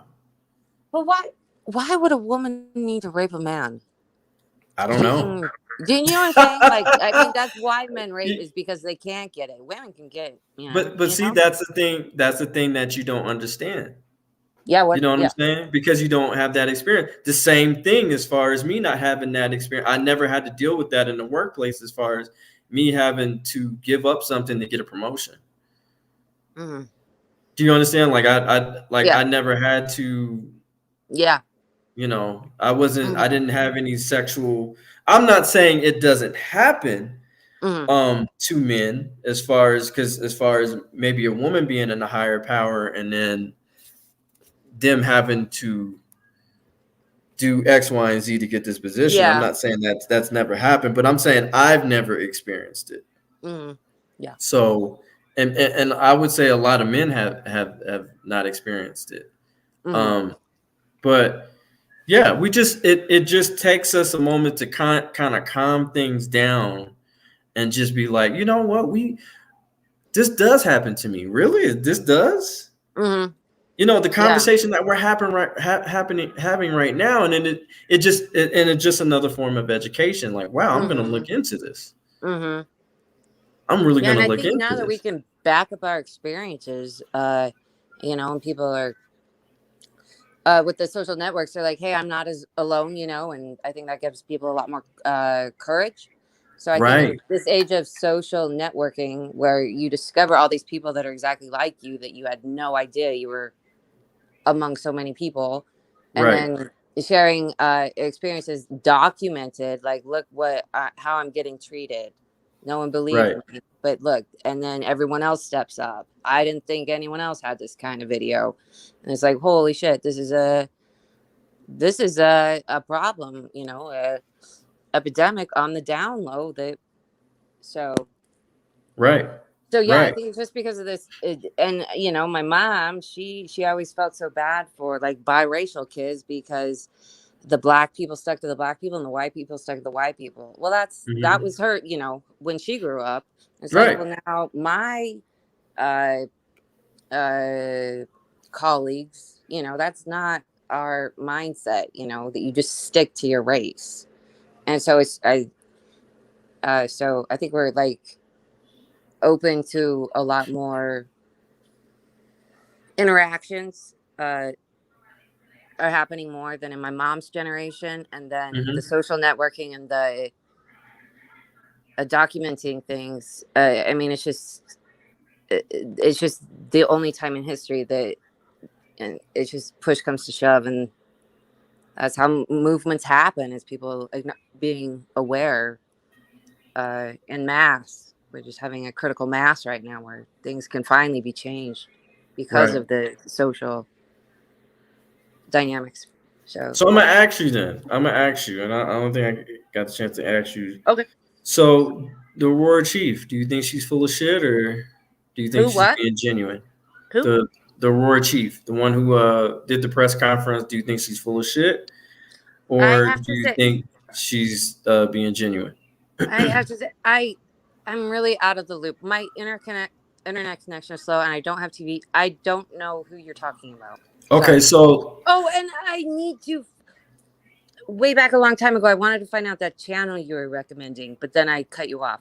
So this lady, I'll bet you're We the probably. people. Oh, Amagass Press. That's what you're Yeah, talking yeah, about, yeah, right?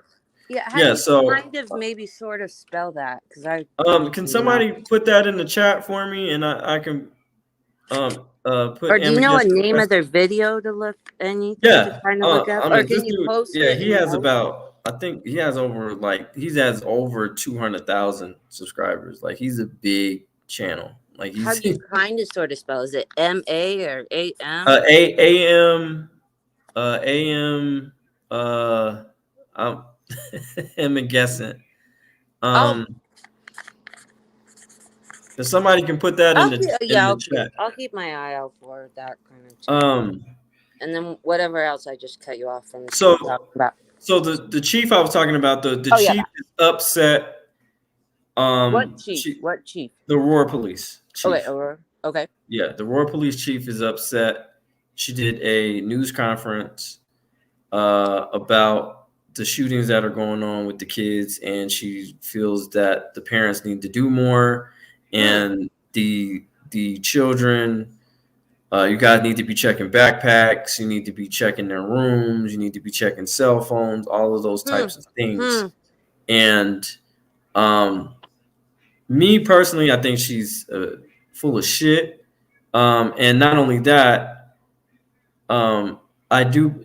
She might want to recheck her budget, because most of the budget goes towards police, and that's in pretty much any city in the United States. They get most of the budget. You know, when it comes to mental Oh health, yeah, absolutely, absolutely. They get the majority, the so priority. yeah, I guess that was my question for you. Do you think, was she genuine? Do you think she actually cares and she wants the citizens to work with the community? I'm sorry, she wants the community to work with partner with police so they can stop this or help stop this or whatever? Or do you think she's misplacing the blame and taking less accountability, or what is your thoughts on that? Okay, well, to like assess her, how genuine she's being, I kind of have to see her body language and whatnot. Okay. And like, so when you're saying genuine, she could be being genuinely naive, you know, and Okay. being like really honestly, genuinely thinking that's the solution, just because she That's hasn't, possible. you know, had better information about how to approach things. You know, like that defund the police was a whole revelation to me. It's like, well, it's like just, but if when it was explained, budget for what's important, and it's like, well, yeah, then you should be training a lot of mental health professionals, Mm-hmm. you know, and not sending police in to do that, to do everything. So Right. defund the police isn't like get rid of them. It's like, you know, budget for things that aren't really in their wheelhouse, you know, that shouldn't be in their wheelhouse. So, Right. so yes, Yep. she could be being genuine in that she needs like some better education. So as far as that, I'd have to like to know to say whether I think she's being shady about things. I'd have to look at the video to, but Okay. as far as her Yeah, I played the and, like video, so you can. whether Yeah. I agree with her sentiment or not, Sure. I don't think that's the answer. I do think parents around here kind of all think their children are so special and would never get in trouble, you know, and then Uh-huh. come to find out they're pieces of shit that are like, you know, so I do think that, yeah, I do think parents are kind of oblivious and I have to majorly say, I don't have kids, and I can't imagine having this, you know, a kid with social media, like just, Mm-hmm. so I don't think I can comment because no, I don't think that's the right approach, but I don't have a kid, so I don't So know why if don't we do parents this? Why don't we do this? I Why don't don't we know do what this? parenting situation is out there What right now, you know. Okay. Why, Okay. why don't we do this? I'll replay the video, because Okay. there's Okay. might be a few people who didn't see it. So, and then Okay. ask you for your reaction on this. Okay. Okay. 1 second. Hold on. Let me replay the video. Karen Lee here from our CBS 4 studios with our continuing breaking news. Can you hear it? Okay. Yes, it's great. Okay. It's here on CBS 4 and our streaming news service, CBSN Denver. Right now, Aurora Police Chief Vanessa Wilson is getting ready to talk here about a shooting that happened in the school parking lot at Hinckley High School, where we know 3 people were shot. Let's listen in. We did have an APS security officer heroically return fire and then also apply a tourniquet to one of the students that was hit.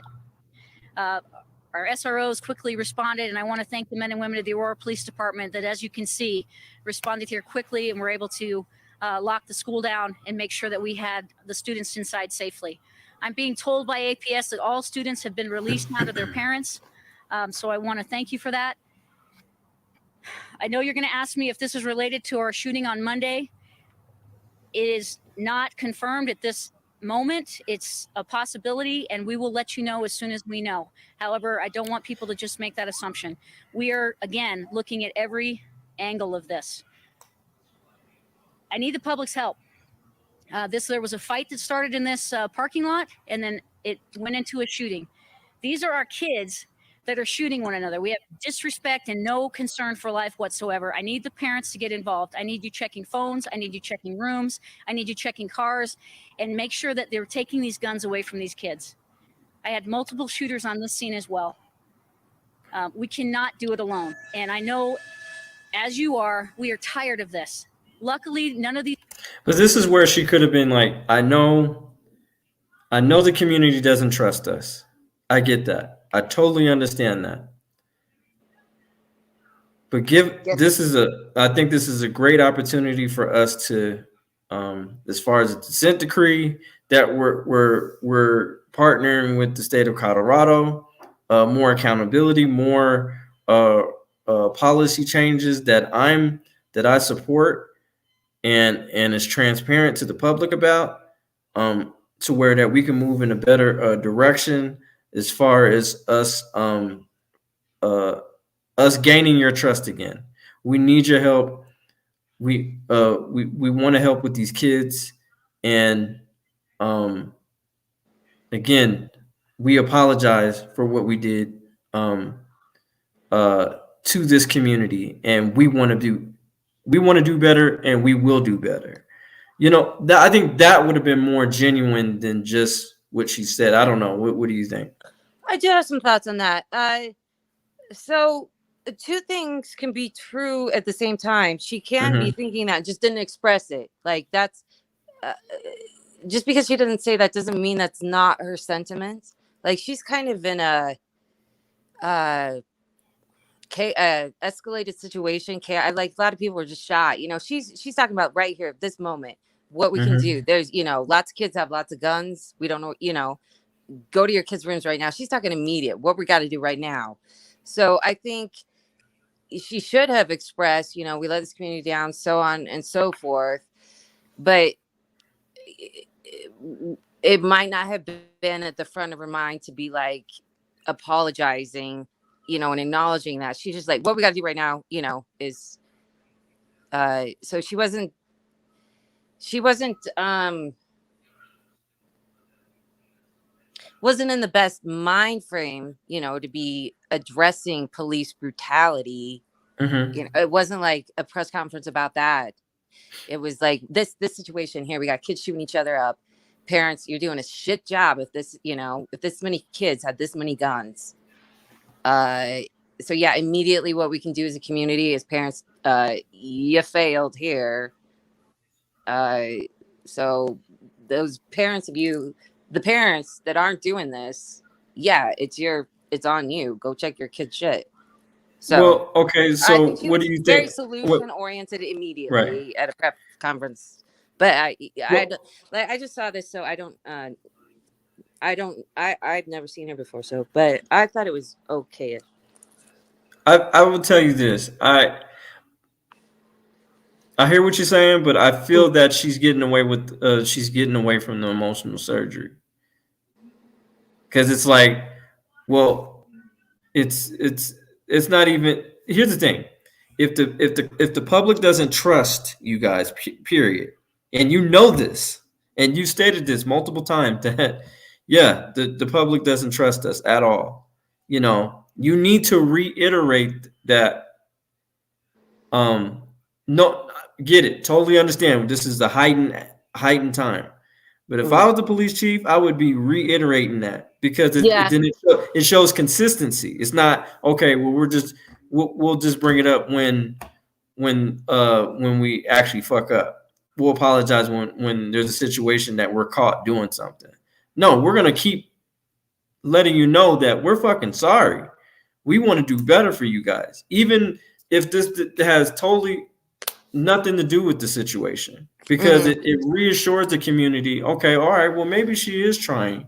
Maybe she is, because she's even mentioning it. This has nothing to do with police brutality, but it actually does, because it's still hurting the citizens, because they can't trust you guys to even give you simple information. And then she also stated, I think it was either in this press conference or another press conference, we want you to come forward because we will protect you. Really?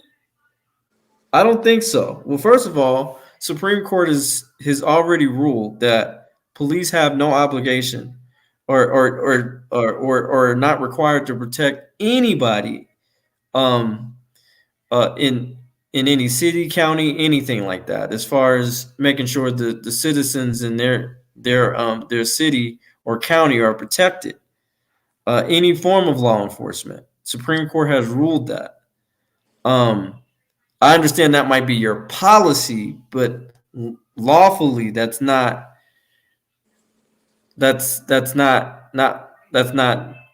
even imaginable. That's not even logic. That's not even factual. So I guess I want I'm sorry, go ahead. clarification. I think I want some clarification. Because I'm not familiar with Aurora Police at all. With the Utah Police, people really kind of do trust the police here because it's so white, So white people go to white police. So Aurora Police, have you heard of Elijah McClain's story? Oh yeah. So my question here is, so do you think? And so I wouldn't be trusting the Aurora Police. I wouldn't. I understand that they've lost their trust. So that's kind of what I'm saying is I'm in a community where they do trust the police. So my question is, like you're saying, I can't relate to an experience I haven't had. So is Aurora, people that mistrustful of the police because of Mm-hmm. them, their behavior, has it led to such a situation that it was a contributing factor in this? Like, would people have gone to the police with information? Or like, is it really because of their fuck ups in the past that this that it had a role in this? Or would these kids have shot each other up Well, and this is regardless? so in earlier Would in the someone stream, have I gone to had the police if they were more trustworthy? so earlier in the stream, I did discuss to where that I had lunch, or not lunch. I had dinner with the chief about 2 years ago. It was a little bit after the situation Okay. that happened with Elijah McClain, and I told her this is not going to be a kumbaya situation. I did not Can want I to ask you a meet with the quick? chief. I did not This want to chief, meet with the chief at first. I'm sorry. when did this chief come into play? Is she new? Was she there when it was Elijah McClain? She's been a part of the department, I think, for 23 years, 24, probably even 25 now. Is it a new chief Was since she was Elijah she the McClain? chief? Was she the chief when the situation happened to Elijah McClain? No, she was not the chief. She was not the chief at the time. It was but I think she was a division chief. Okay. So Okay. she was in charge of her division, whatever division that was. I'm not sure. I'd be curious how long she's had like sole, responsibility for everything. No, she to be fair, no. She had to understand that she was coming in the situation. Mm. Okay, so when the situation happened with Elijah McClain, the chief, the main chief, Mm. retired.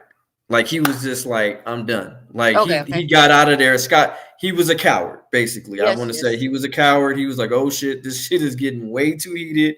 I'm Okay. getting the fuck out of there. Okay. So And then she came in. she came in. Okay. So she's been there a while. So when I had dinner with the chief, And it was her. it was her. Yeah, Okay, it was her, and it was a community relations manager. So she convinced me. Her and a few other city leaders asked me to have dinner with the chief. Hear her out. She's new. Were I they mean, all she's white? not. Mostly. Well, she brought her lieutenant with her. So there were two of them. The chief was white, and then her lieutenant was white, and then it was the community leader. She was, I think she's like Black and Hispanic, and then and then it was me. So I guess it was kind of even. I guess you could say. But I didn't even know she was bringing her lieutenant. I was just like, okay, what the fuck is he doing here? But that's beside the point. We had dinner, and I told her verbatim. I said, if you don't take accountability for this, I'm gonna tell you right now, you're coming into a shitstorm right now. Yeah. This is not gonna. People do not trust your police department, and I'm talking about decades. It was Aurora was considered for Black people not to go in Aurora at night. Yeah, that's At a certain amount of time, because you were going to be harassed by police. Period. So it was that serious. And I even remember when my father told me, when I was going to drive for the first time to homecoming, he said, I know you're going to go through Aurora. Please be careful in Aurora. I never really asked him why, but now that I have a better understanding, I understand why. Because it was it's such a dirty, yeah. Correct. Their system is, their whole culture in there is very fucking corrupt. Corrupt as shit. So when we had dinner, we had a discussion, and I was like, look, we have to, I said, if you don't get your departments in gear right now, I'm telling you, it's going to get really, really ugly. Okay, Yeah. you're gonna have people that's gonna probably loot, probably burn shit down, or cause damage. You're going to have crime is going to rise because they know, the criminals know, that you do that the community does not fuck with you guys because they don't trust you. Yes. Okay.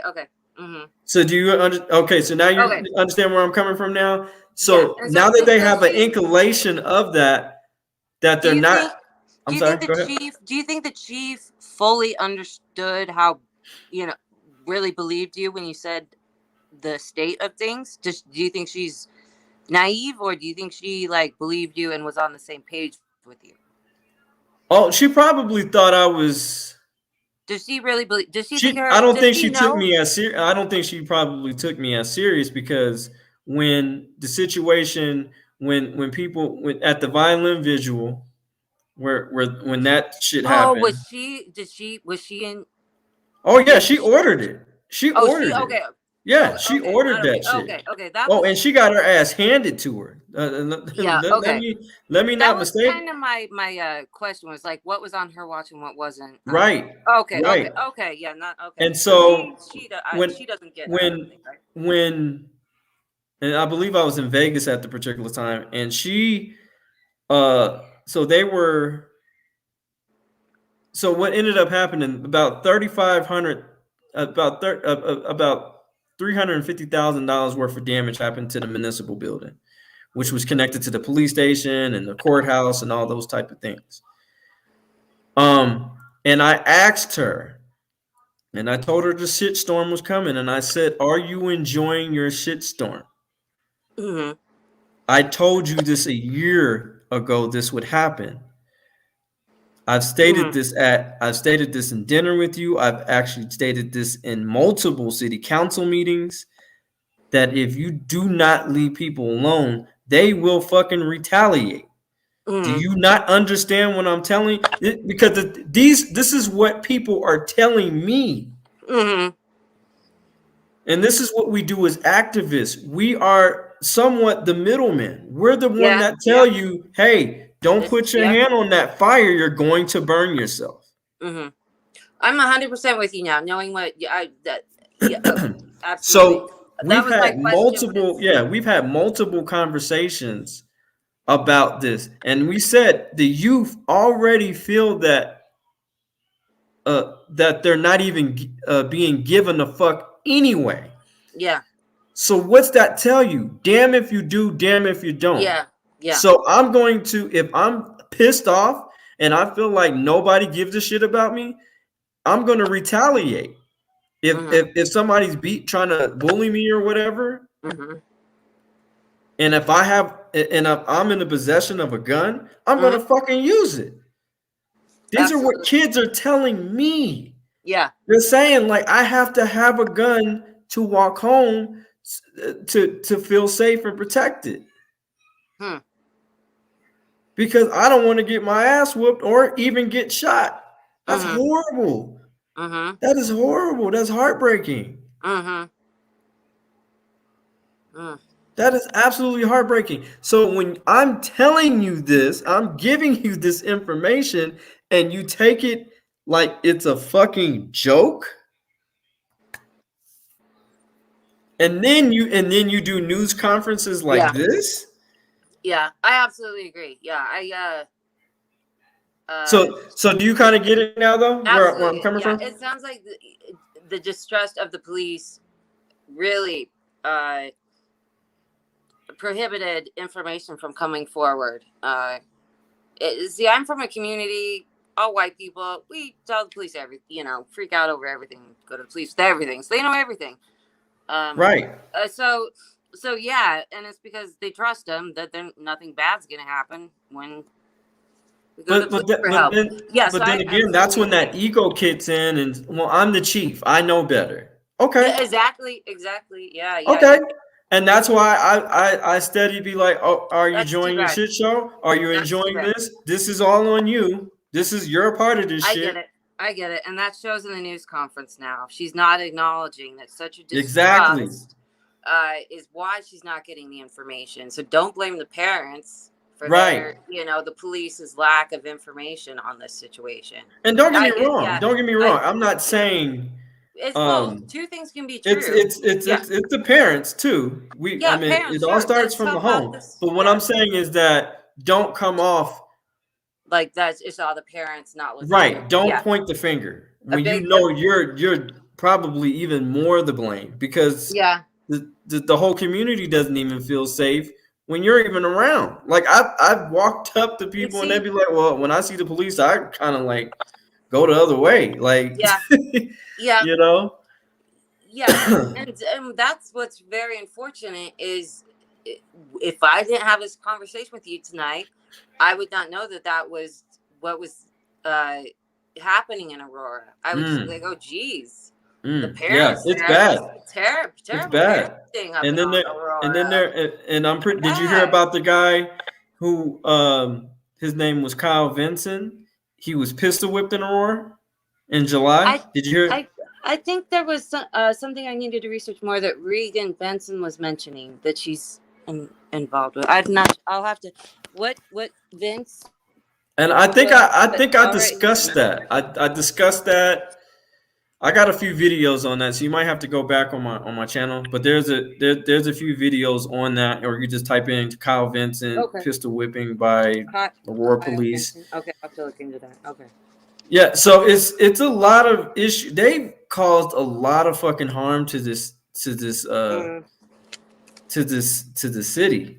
You know, I mean, financially and physically. Sure. And spiritually and mentally and any category they've done harm to. So I'm gonna let her finish the rest of the press conference. I'm sorry, I didn't mean to. I'm gonna let you. These injuries were being told are life-threatening, but again, the emotional scars, not only the people that were hit today, but the people that witnessed it are going to be lifelong. I have Superintendent Rico Munn here with me as well. He came out to show solidarity. The schools. Once we have Rangeview School that is getting released within an hour, all APS schools will be on Thanksgiving break next week. I think I've told you everything. I'll open it up for questions of what we have so far. There are no arrests at this time. I know there is a social media video that's circulating of a white pickup truck. We have that pickup truck, so thank you for that.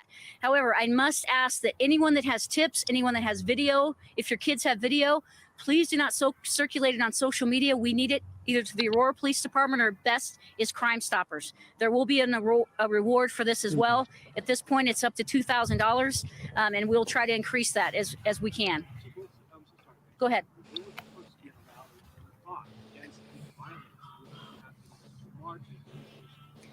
Yes.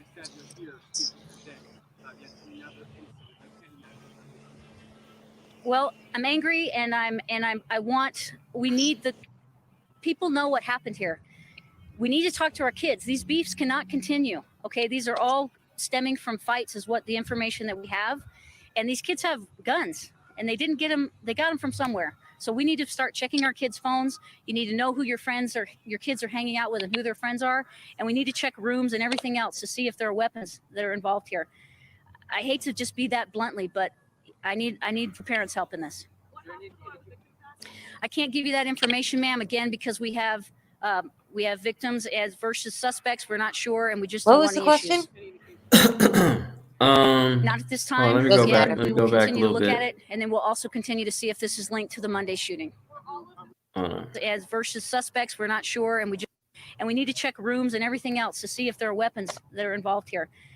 I hate to just be that bluntly, but I need the parents' help in this. I can't give you that information, ma'am, again, because we have victims as versus suspects. We're not sure, and we just don't want any issues. So basically, the question was, she was wondering, did they determine who the suspect was? And then she says, I can't give you that answer, man, because we have victims, and she could. They don't know who at that particular time. They didn't know who the suspect was. But we later find on in another clip that the suspect that was shooting never got shot. Right. And so it was 3 students that were shot. But then again, she says I want to give a heroic effort to or accommodation for the Aurora Public Schools security officer who shot at somewhere. It was shots fired. I don't know who he hit. It's damn sure Yeah, wasn't a suspect. I don't know if he hit a kid or I don't. So that's that's why I'm a little baffled. Like, Yeah. okay, so who did he save? Like, was he? Yeah. Because you can't. Yeah. That's illegally brand. I mean, I hope you're not shooting in the air, giving out Right. warning shots because that's illegal. So that's what I was. Yeah. So Yeah, it's pretty disappointing. Not at this time. Again, we will continue to look at it, and then we'll also continue to see if this is linked to the Monday shooting.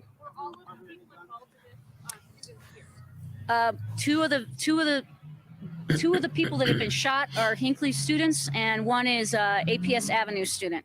Yes, sir. I'm sorry. We have not recovered any weapons that I know of, but like I said, we do have the white pickup truck that people identified some witnesses that were here. So I want to make it clear, it was an APS security officer, was not an APD officer. So therefore now y'all heard that. Said it was an APS officer, not an APD officer. But in the later news clip that was the most updated one, they said a school resource officer. A school resource officer is a police officer, not a security officer. And not only that, the school resource officer was at the school.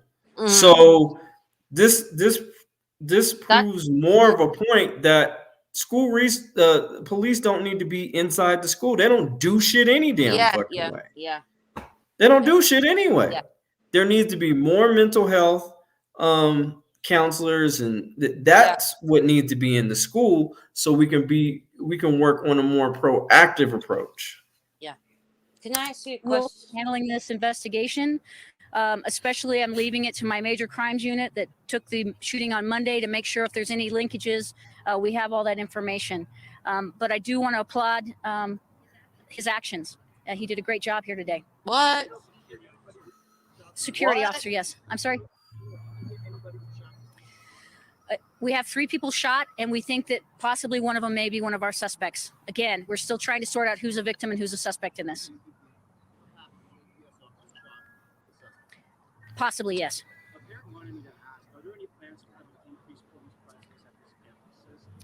Yes, so we have all week long, we have had an increased presence at all the schools. And so we will continue that. Obviously, next week we're out of school to give us the reprieve to try and get the people that are responsible for this in custody.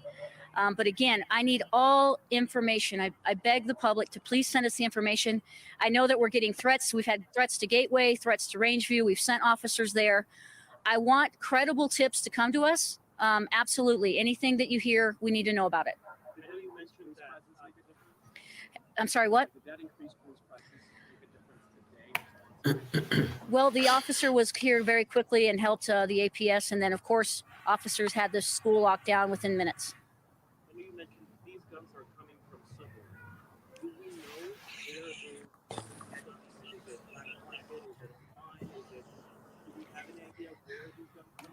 So I know that some social media platforms, is what I'm being told, some of these kids are able to go on and purchase weapons.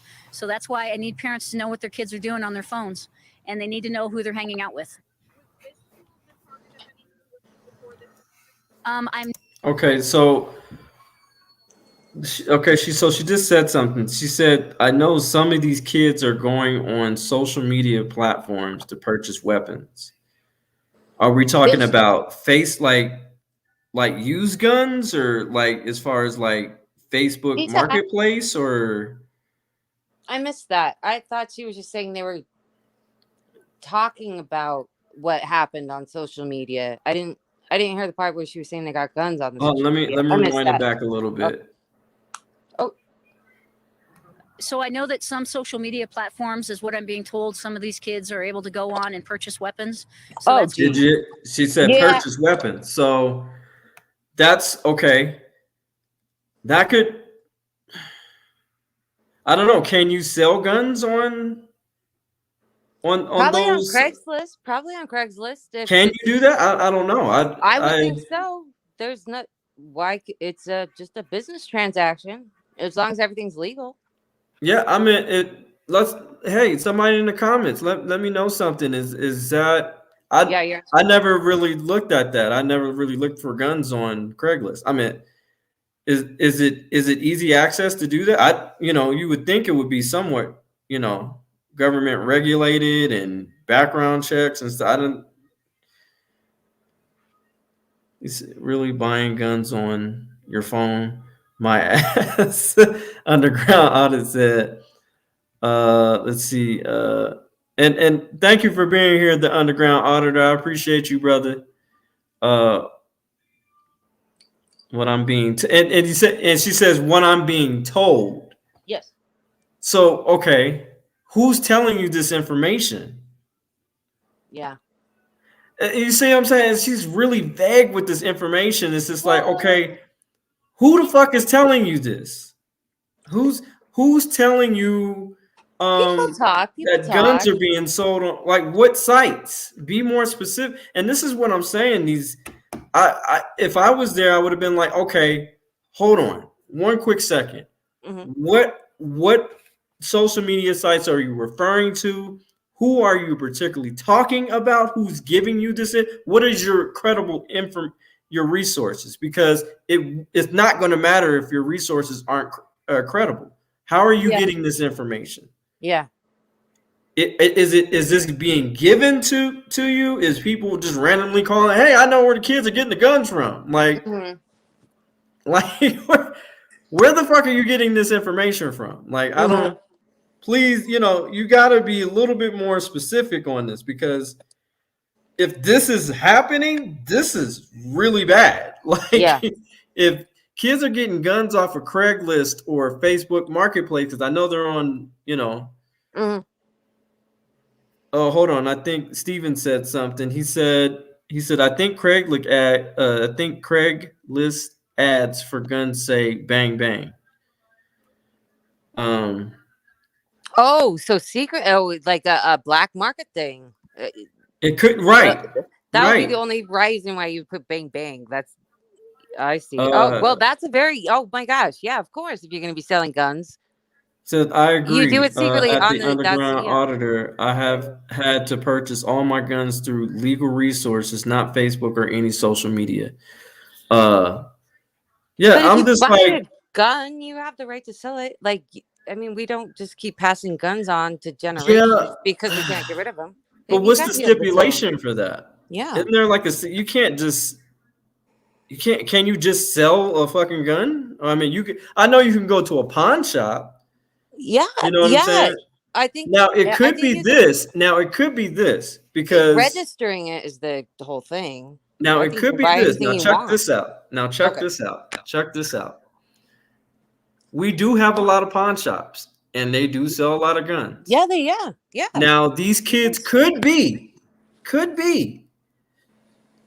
just like how they would get liquor or cigarettes. They would pay an adult, and adult would go and buy it. Absolutely. So it could be that too. Can I tell you this? A gun was stolen out of a truck, and I live in the safest town in Utah, voted the safest town in America as well. Yeah, a gun was just stolen out of a truck, 5 houses down. So yeah, it's because weed is legal here. People are stealing all kinds of things because, medical cannabis is legal. It's really changed up the game here. So a lot of weird crimes are kind of happening. So now they're going to stealing guns, the local weed dealers. So yeah. So yeah, they would have had to in Utah, small town Utah. That must be a and the thing is, I don't think it was this particular clip. I think it was the other clip that I had showed earlier. They were saying that they had a lot of liquor stores. They don't have enough positive resources for youth to go to. I mean, we just built I think they just, or are they still developing another Aurora Public Library, and that's right near the school. But I mean, I think we need more things. I think, like I said, we need a lot of these gang prevention, Yeah. anti Yeah. violence against youth organizations funded. And that's the Yeah. problem. You know what I'm saying? Most of this Yeah. shit is going toward the damn police who are killing us any goddamn way Yeah. Yeah. Yeah. Yeah. Yeah. and harming us any damn way. Yeah. And I'm sorry, they don't need majority of the fucking funds. And this is why I say it makes sense of defunding the police because, like I said, a study came out in 2020, doing a whole entire study for 50 years, from 1970 all the way to 2020, stating that police have only solved 2% of major crimes. All law enforcement have solved 2% Yes. of major crimes. So Yeah. They're bad you're at talking about numbers here, Yeah. I mean, that's a failing grade. Yeah. Absolutely. Yeah. They really don't have any pressure other than their own self-satisfaction to solve crimes, you know? There's no supervisor being like, oh, you need to work harder at that much. So. Now in Denver Public School, and a guy named Tay Anderson, he is the director of the school board, one of the directors of the school board. He stated that every gun owner, every parent that is a gun owner, is registered with the school. And I believe they take a class as far as keeping your guns and all that type stuff safe. And everybody, it's like a list of names of gun owners who are parents, who send their child to school, that all know the parents who own guns. And so they said that particular ideology has kept, he said, kept the gun situation low or non-involved, non-avoid as far as the gun violence in Denver public schools. So I don't know. Maybe Aurora needs to do the same thing. I don't know. What do you think? I had another point of clarification, and I feel like very uncouth asking this. I don't know. It's not appropriate or whatever. What was race like? Do we know if these kids were mostly white or mostly black? So this is a very diverse school. So I would say predominantly Black and Hispanic.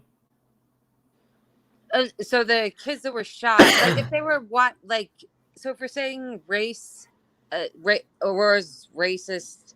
So if you are a person of color, don't go to Aurora police. So if the kids that were getting shot up were white, then yes, I think it would totally should. The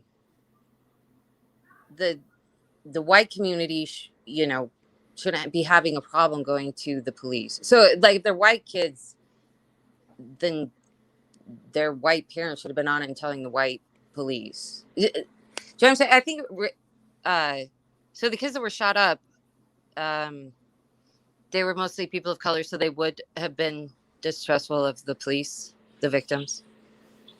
Do you know what I'm saying? So did the students' race, with the mistrust of the police, it did have a factor, it didn't?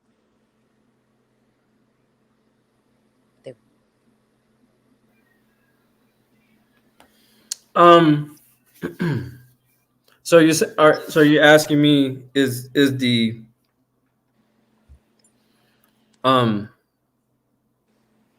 as far as the demographic? I'm sorry. Go ahead. So people of color don't go to the Aurora Police because it's a racist organization. Yeah. Then, but white kids, then no, they do not. The white they kids do not fuck with the police. Absolutely. Right. Absolutely not. So they should be having intel on the white kids. So were the kids that got shot up, were they white or people of color that are distrustful of the police. So it is. So it's more. Okay, I'll answer that. Yeah. So it's more people of color that are terrified of the police. Absolutely. So it's the. But no, there is white viewing. people. Yeah, it's the own viewing that they don't Let's not get it twisted. White people are like, no, they're terrified of the police too. Okay. Especially since some of the stuff they see, I'd be like, I meant the whole, the Elijah McClain and then the Kyle Vincent. That was just like, okay, you guys are fucking out of control. Absolutely. Yeah. We know that we know. Well, at least they're not supposed to teach you in the academy not to pistol whip somebody. I mean, for goodness sake. I need some water. I need to know. I'll have to get all that information. Yeah. Yes, so, this is absolutely disgusting that she doesn't acknowledge her organization's own role in this. That they don't have information because of their behavior. Right. Yeah. I absolutely agree. Okay. Yeah. Because the thing is, it's like, okay. And unfortunately now it's probably just going to propagate stereotypes. Do you know what I'm saying? Like that this is on the news and she's not taking up for the responsibility of why they failed all these kids, why they don't have all this information. Right. And see, this is what I'm saying. This is an opportunity for healing. Exactly. It might not, what she's saying will not be popular to the police department.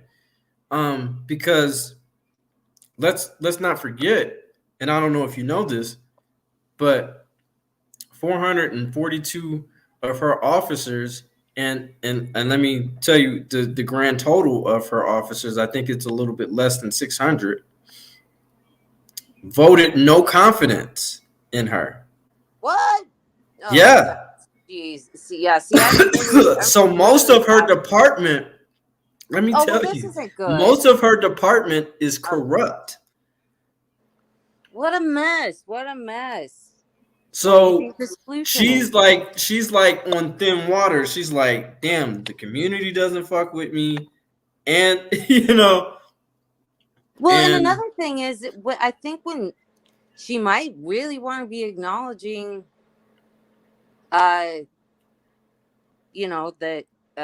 her organization is not so great, but then that would lower morale, So if people are already not liking her, she might, that was probably could have been a political thing too, just to try and keep her troops happy. To just omit that, not. Yeah, I think it's honestly, I think it's more than that. I think it's a cultural thing. Yeah, they already had a set culture in that police department, the good old boys club. Oh, absolutely, yeah. And she even told me this came out of her own words. She said she should have been chief a long time ago, but because she didn't get with the good old boys club, she was denied several times applying for that for the top spot. Mm-hmm. So this fucking corrupt. This police department is corrupt as shit to the core. Mm-hmm. Yeah. You know what I'm saying? Yeah. But the thing is, she can't. She doesn't have the power to hire her officers either. Mm-hmm. There's a civil service board that does that. What is that? So the civil service board, they're in charge of hiring all the safety. Oh, public safety. The police don't hire the police. The civilians hire the new police. So it is an executive administration position. So they're basically HR in other ways, and but they do the hiring and agree upon the firing basically. So she can recommend somebody to be fired, but she can't fire somebody. She can't hire anybody, and she can't really fire anybody. She can only recommend And the so people that's that where are the problem is. hiring and firing, are they police officers or are they like more like have human resource degrees? Oh, okay. So, you're talking about the Silver Surfer? No, Yeah. they're not. No, they're civilian administration. Okay. Yeah, they're executive. They're part of Okay. the executive branch. They're kind of like Okay. the city manager, and they're Okay. like, the Okay. city man. Okay, for instance, like the city manager has more power than the mayor of Aurora. Or mayor of Aurora is an elected position. The city manager is an appointed. I don't think we have a city manager. So it's totally different from the normal. Yeah. The Aurora government is totally different from the Denver. So, like for instance, the Denver mayor is the head guy in charge. For all the Denver city and county of Denver, as far as so the mayor doesn't have that power. There's not a manager of Denver. Yeah. So there is I don't know. Is there a city manager? I don't believe so. I don't believe so. I could be wrong. If anybody, who now we do have a director of public safety for Denver. But so basically the mayor in Aurora is an extension of the city council. He's the one that splits the vote. He also votes. So it's kind of weird. It is kind of weird. Yeah. Because I'm like, wait a minute, because the city manager even told me that when I had talked to him, and he was just like, he said, he basically like the mayor don't run shit. Like I run it. You know what I'm saying? Yeah. In so many words. And I'm paraphrasing. Yeah. But he was basically saying I run shit. The mayor don't run anything. He's just the face of Aurora, if that makes any sense. Yeah. He's just the face. That's it. Got it. Okay. So he doesn't really have that much power. So unfortunately, it's totally different in Aurora, and I think it should be changed, in my opinion. Yeah. Because, like for instance, the city council, they're part-time. They're not even full-time city council members. Which I think is another problem. I think they should be paid to be full-time if they're making. These are the people that are making the ordinances, the city ordinances and municipal policies within Aurora. I think they should have full-time, concentrating on this. So while people who are trying to get a hold of them, they probably can't answer the phone because they're at their other job, their full-time job. You know what I'm saying? And so I think, what can they do? They're not about to quit their main source of income to be, their career. Yeah. So I think that's a problem. I think we need to pay them full time so they can get more done. And I think, I believe Denver is paid full time. So, but that's the crazy part. So let me finish the rest of this. Hold on. That's why I need parents to know what their kids are doing on their phones, and they need to know who they're hanging out with. I'm not sure, ma'am, but we can follow up on that. I don't believe so. There was threats circulating out on social media that Grandview and Rangeview were next, so we had officers respond. So she said, I think he said, so what are those social media spreads? She didn't say. Yeah. There were several. Well, what the fuck does that mean? Like, be specific. Like, I would have been like, no, you guys are pressure these fuckers. Like, damn it. Like, okay, hold on, ma'am. What we need to get this information to the people. What spreads? So because the thing is, you want the parents to do their due diligence, but how are they going to do the due diligence if they don't know Right. what spreads that they're talking about? Yeah, absolutely. That's a good point. Don't tell me to go do something and you're not even giving me any type of breadcrumbs to even follow to try to mitigate the situation. Yeah, that's a good point. I was thinking all of the guns. We do have video. We have surveillance video that we're going through. And please send us your video from your cell phones if you have it, again, to Crime Stoppers or the Aurora Police Department. We have partial evidence, yes. Yes, sir. Happened right back here. It's a very large area where the shooting, we had multiple shooters again.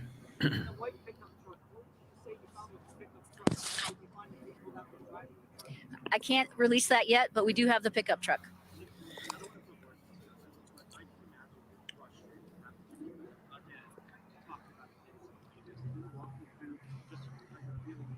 Well, obviously we were all shaken by what happened on Monday.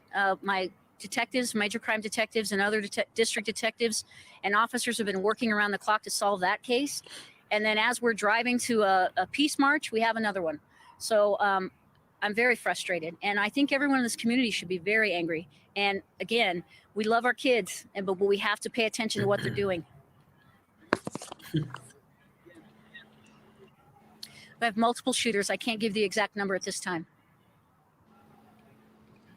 Anything else? Okay, thank you so much. So we'll try to put a news release out a little bit later today to kind of. So it's just like she's not really having us go off that much. You know what I'm saying? And it's just like it's frustrating. It's just like, okay. Hey Liberty Freak, how you doing, buddy? You're not going. Where are you? You're not giving us that much information. You know what I'm saying? Okay, I don't mind telling my kid. What sites? I'm having to try to figure it out. Ooh, go ahead. I'm sorry. Go ahead. What's that? Well, I just had an epiphany. I didn't mean to cut you off. I was just like, oh. Go ahead. Go ahead. You're fine. Come back to me. Let me think about this a little bit. Okay. So, we're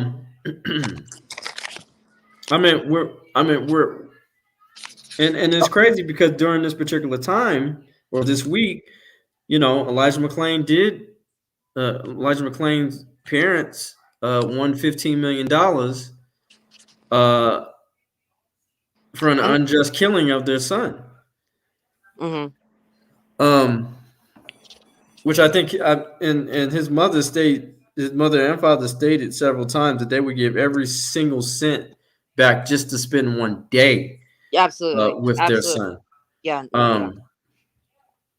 So it's absolutely crazy. And it's just like, okay, you're not telling us that much. You're saying, okay, several sites. What does that look like? What is, Well, okay. I think I have my thought ready. Okay. So, well, I was just thinking, because I don't have kids, I didn't think this through. So those would all be black market guns if the kids are owning them. And so they're not going to a place where I would be going to look for a gun. So yeah, they're doing this all on the down low, all illegally. So yeah, where that person pointed out, like bang bang, that's how these kids would have to be buying them on the socials, is and so sometimes they don't like releasing that information to the public to be like, hey, you want a black market gun? They're going to Facebook now and just saying bang bang. That's what that's all about. Do you know what I'm saying? Like, so maybe you didn't want to inform the public how to get blackmail guns. Tell the kids how the kids are getting guns, like the kids that aren't too bright but want to be cool. Right. She's probably preventing a lot of dumbasses from little, kids to figure out how to get guns. Because I would have never thought that. So the underground auditor said not black market guns equals stolen. So Well, So where well, I don't know where he's would saying they we were get saying these they're stolen bot. guns? Huh? Yeah, I'm saying the ones that she's talking about that would be social, that those would definitely be bought. Previously they might have been stolen, but where he's like stolen versus bought, and she's just specifically talking about bought ones if she's talking about social media. Well, I So yes, guess stolen guns and bought yeah. guns. I'm not saying there aren't So stolen guns. I don't know. I guess if this is gang related, I'm sure they provide guns. And they probably don't want So to tell all whether the they little kids that aren't bragging that about could be a possibility too. it. Yeah, because all the little kids that are probably going to want guns there now that are scared. Exactly. How do we get a gun? Yeah, and some of these you got to understand. Some of this stuff is I would be terrified. some of the stuff is initiation. Yeah. You know that to earn a stripe, they gotta do a certain thing, and Yep. Because I mean, yeah. And the third thing is she might not be pushing that too much because, I mean, the kids are probably, she might not be putting too much faith in the parents that they're going to be able to figure out how their child is doing this. It's if the child is doing this, it's probably a little bit more sophisticated. Like the parents probably aren't savvy enough to be picking up on this. So she might not have been like stressing that as much. I don't think she's putting much faith that the parents know how. They determined that it was a 16-year-old kid who did this, who's in custody. My phone might die. Sorry. But they don't know quite yet if the shootings are connected. So I mean, they got to be getting them from sucker. There's got to be a source. Because I'm not gonna lie, I've DJ'd some parties, and actually, I think I DJ'd a party. It was on Halloween, and I believe the ages were, I want to say, from what I seen, because some of these were really. They looked like really young people. They weren't all adults. So I think it was maybe like, I don't know, maybe 16 all the way up to 21. Okay. And the security personnel caught about 6 people with guns. Oh, wow. Yeah, they were trying to sneak in the party with guns. And then not only that, they started shooting outside. So it was just like, this is... yeah, this is ignorant bad. To have a lot of, yeah, I don't have, like I said, I don't have kids. I don't have a lot of. So I probably shouldn't be commenting on this very much. I should probably hop off and let someone else. Yeah, I mean, it's just kind of it is a bit bizarre. It's just the underground auditor, come up here real quick, man. Come up here. We love to have you on because I want maybe I can get some education on this because I just want to know. I mean, is it possible to? I mean, because I'm sure there's just certain stipulations. I know I get it. It's social media, but I don't think you could just sell any fucking thing on there. I mean, but then again, didn't here's the link. The underground auditor. Here's the link, buddy. Come up here. I wanna hear your thoughts on some of this. But I mean, in Craigslist, didn't they used to sell, sex on there too? Just saying. I mean, it was a euphemism. It wasn't legal, but I mean, it was. No, it wasn't legal. No, I think it was a slick way. Yeah. Massage them. Yeah. So my wife is asleep. I can't speak very loud. Ah, dang it! Go in another room. No, I just think I mean, it's got to be some type of slick way that they're trying to do this. Yes.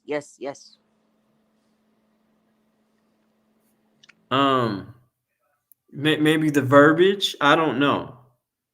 You know what? Fuck it. Why don't we look it up? I don't. Good idea. Yeah, I like it. Let's look it up. I'm being lazy, otherwise I would help. No, I mean, why not, right? Let's see. This isn't my show. I can be as lazy as I want. I ain't gotta run this show. Yeah. Let's see. Craigslist Denver. Can everybody see it? I don't know if everybody can see it. Yeah. Okay, yeah, okay, cool. For sale. I'm just gonna let's see. Well, I just put guns, I guess. Guns. Let's see, guns for sale.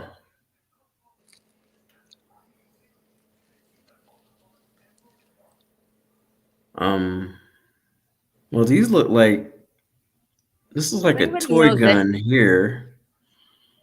You can see this orange thing. That looks like a toy gun. Tent sack of guns in Aurora. Huh. Let's see what it says. Okay, prop guns in a sketchy bag found in a bin of movie props. No real firearms, CO2 pistols, toy pistols. Okay, so these are guns. These are props. That's what I thought. Okay, this looks like a prop too.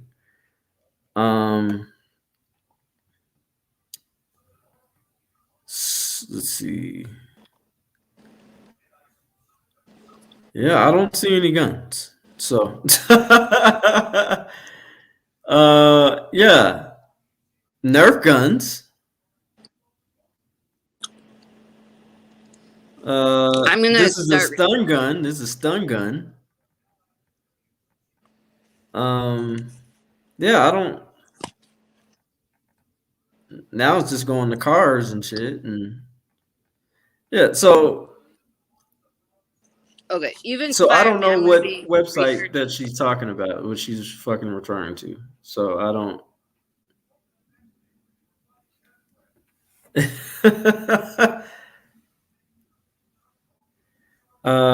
Let's see.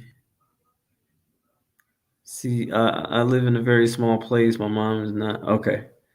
Let's see. Even if you sell a gun to another person, you must go get the weapon transferred. Exactly.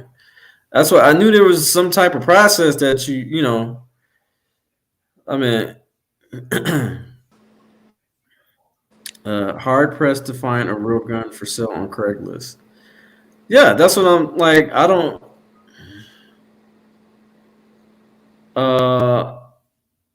I'm not seeing it. So, all right. Why don't we try something else? Why don't we try? I don't know, Facebook Marketplace.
Sorry about that. I don't know what happened. My bad. My bad. My apologies. I went on the wrong thing. Sorry about that, guys.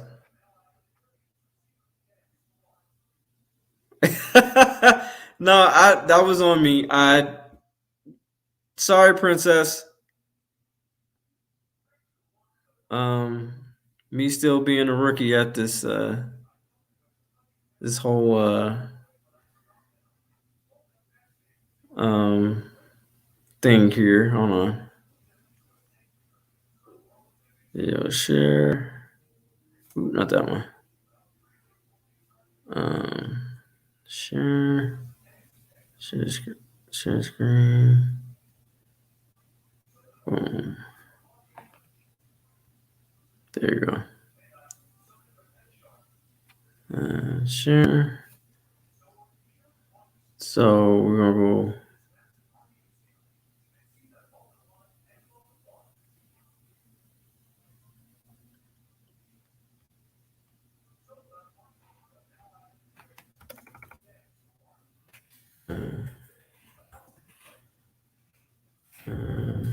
Facebook.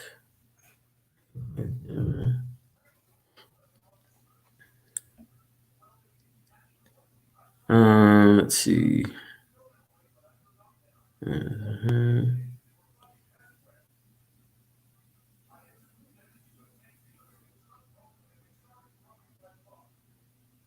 see, guys, look, the same thing. Nerf guns. I mean, $75 for a Nerf gun.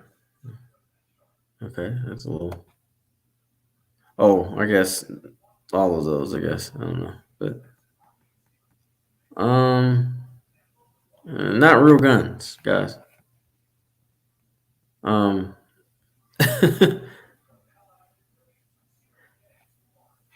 sorry, princess. I apologize. I was searching on Facebook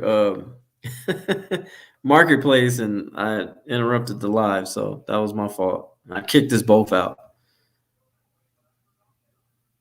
Yeah, so I mean, you can see for right here that this is bullshit. Like, I don't know what site is she talking about. What site is she referring to? So again, it's kind of crazy to me. So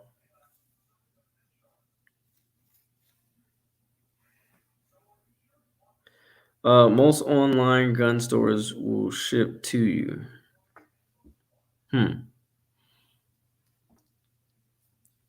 So Mr.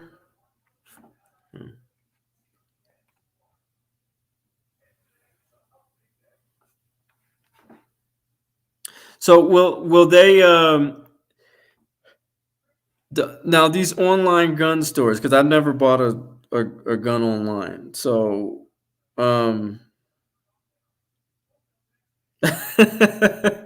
I'm not. No, I'm not the underground audit. I'm just trying to prove a point because I just wanted to dispel that particular ideology that she was giving off, I guess. So so the guns that I bought online or whatever, don't you still have aren't there still stipulations that you have to go through as far as, a background check? Do they do that at all or no? I'm not sure because I've never bought a gun offline. So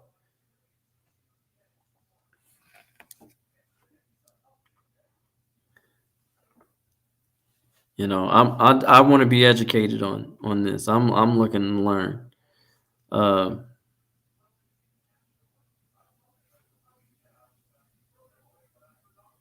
Okay, the underground auditor said yes. Okay, that's what I kind of figured. So, most of these kids are not even the legal limit, the legal age limit to even purchase a gun. And I believe this is Colorado's mainly a liberal state, I want to say. So yeah, that shit's not happening. So yeah.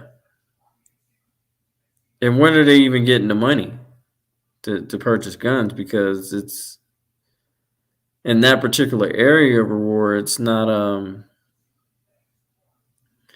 Denver Metro Otis, what's up, bro? Can you come up here for a quick sec on the panel? Can you come up here? Y'all gotta check out Denver Metro Audit's last audit, man. Talk about disgusting the way they treated him. Not cool at all.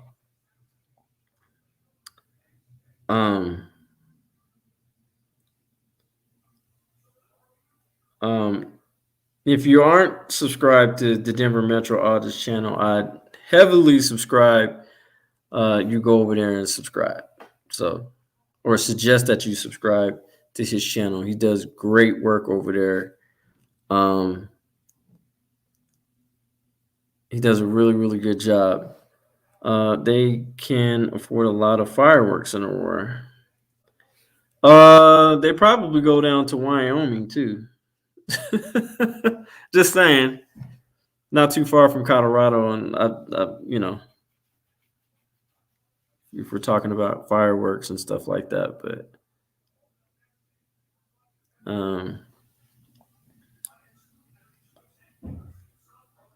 the reputable online sales will only strip to a FFL dealer, and then you get the background check through them where the gun is shipped. Okay, so a background check is done. So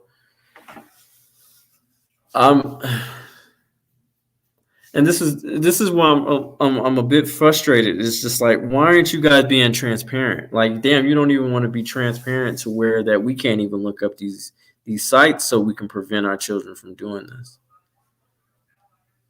Help us help you. Like, what the fuck? Like,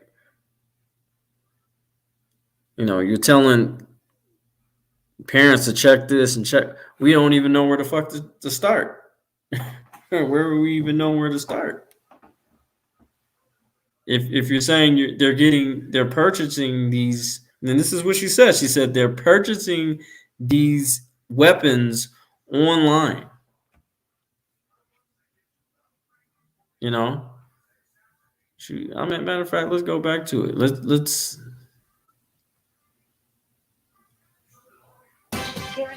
So, studios with our hold on, I think.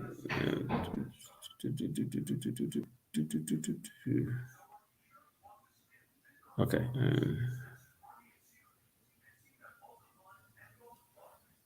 Go back. We have partial evidence, yes. I think I'm being told some of these kids are able to go on and purchase weapons. So that's why I need parents to know what their kids are doing. I'm sorry, what? Well, the officer was here very quickly and helped the APS. And then, of course, officers had the school locked down within minutes.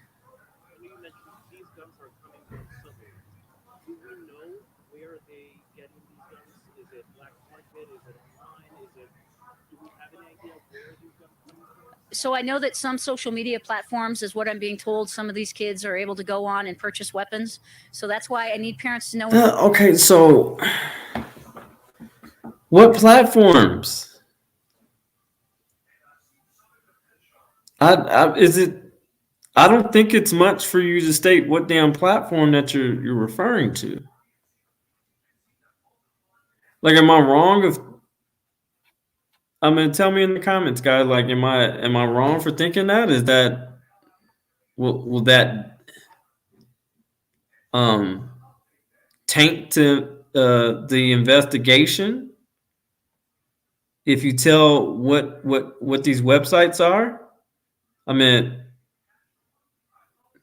I don't know. Maybe they're saying, "Oh, if we tell you guys what the websites are, they're gonna shut those down." Or I'm not.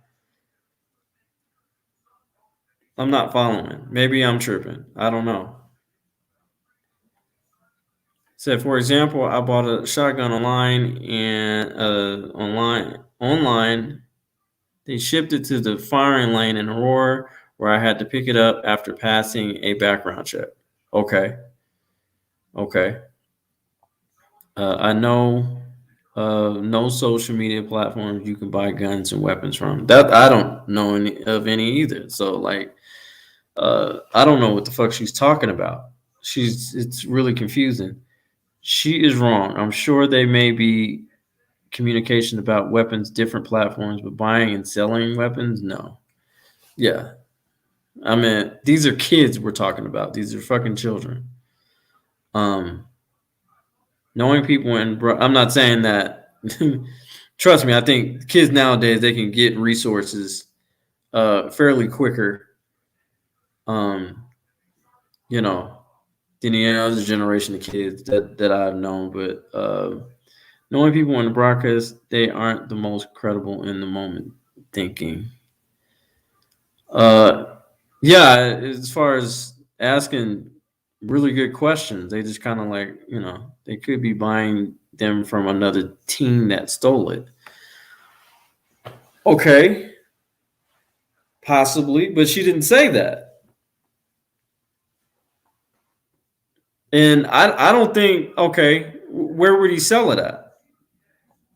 Because I'm pretty sure policies and all that, those particular times, as far as the Facebook, Instagram, or, Snapchat or whatever, I don't think they would allow that. Um, and I think the feds look at those sites anyway. So a lot of the guns I got delivered to the house were air guns. Forget that detail. Okay.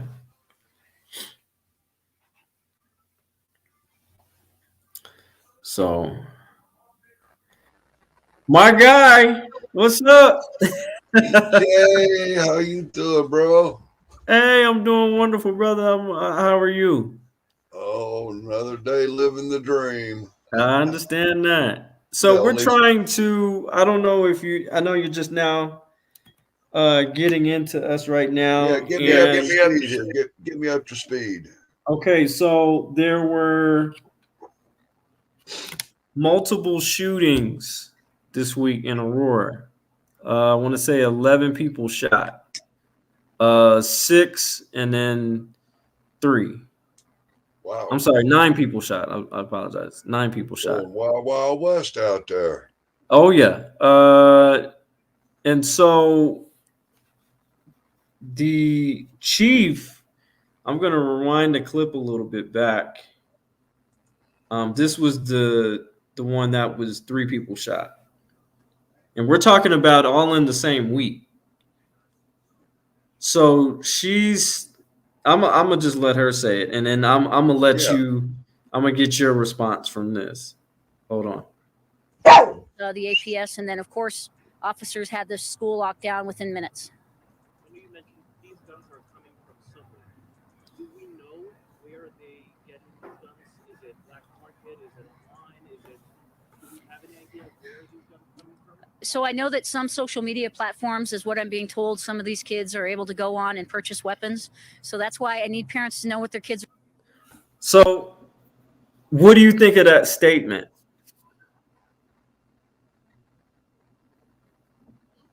about clearing the kids up. What? So she's basically saying these kids are we're getting information. People are telling us that they're purchasing these weapons online. Like that's breaking news. Well, I'm trying to what stem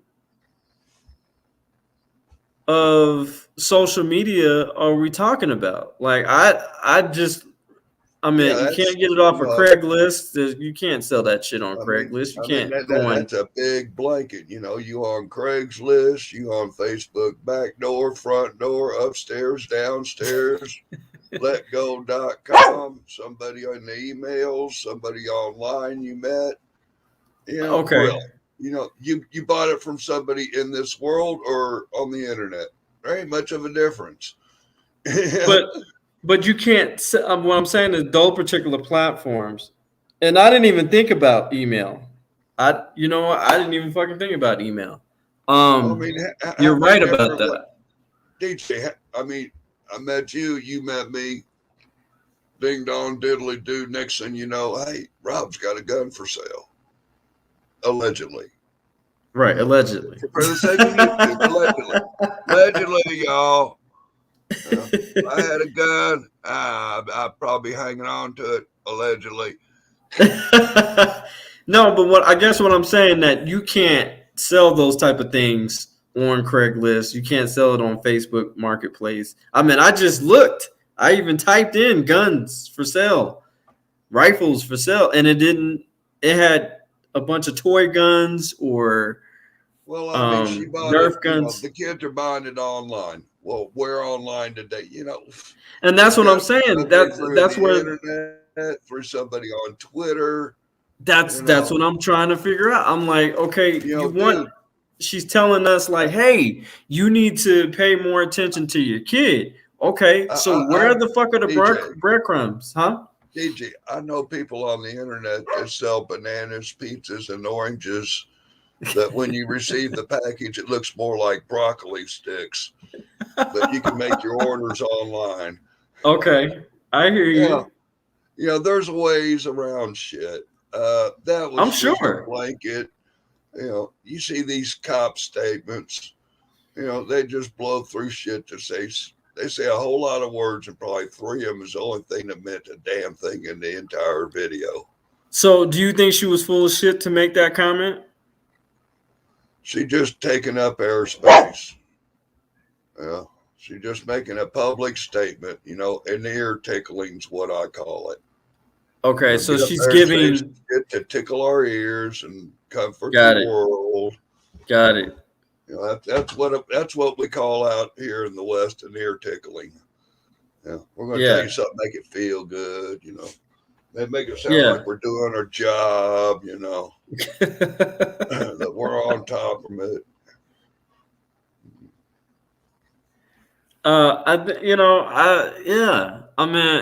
Because I'm just like,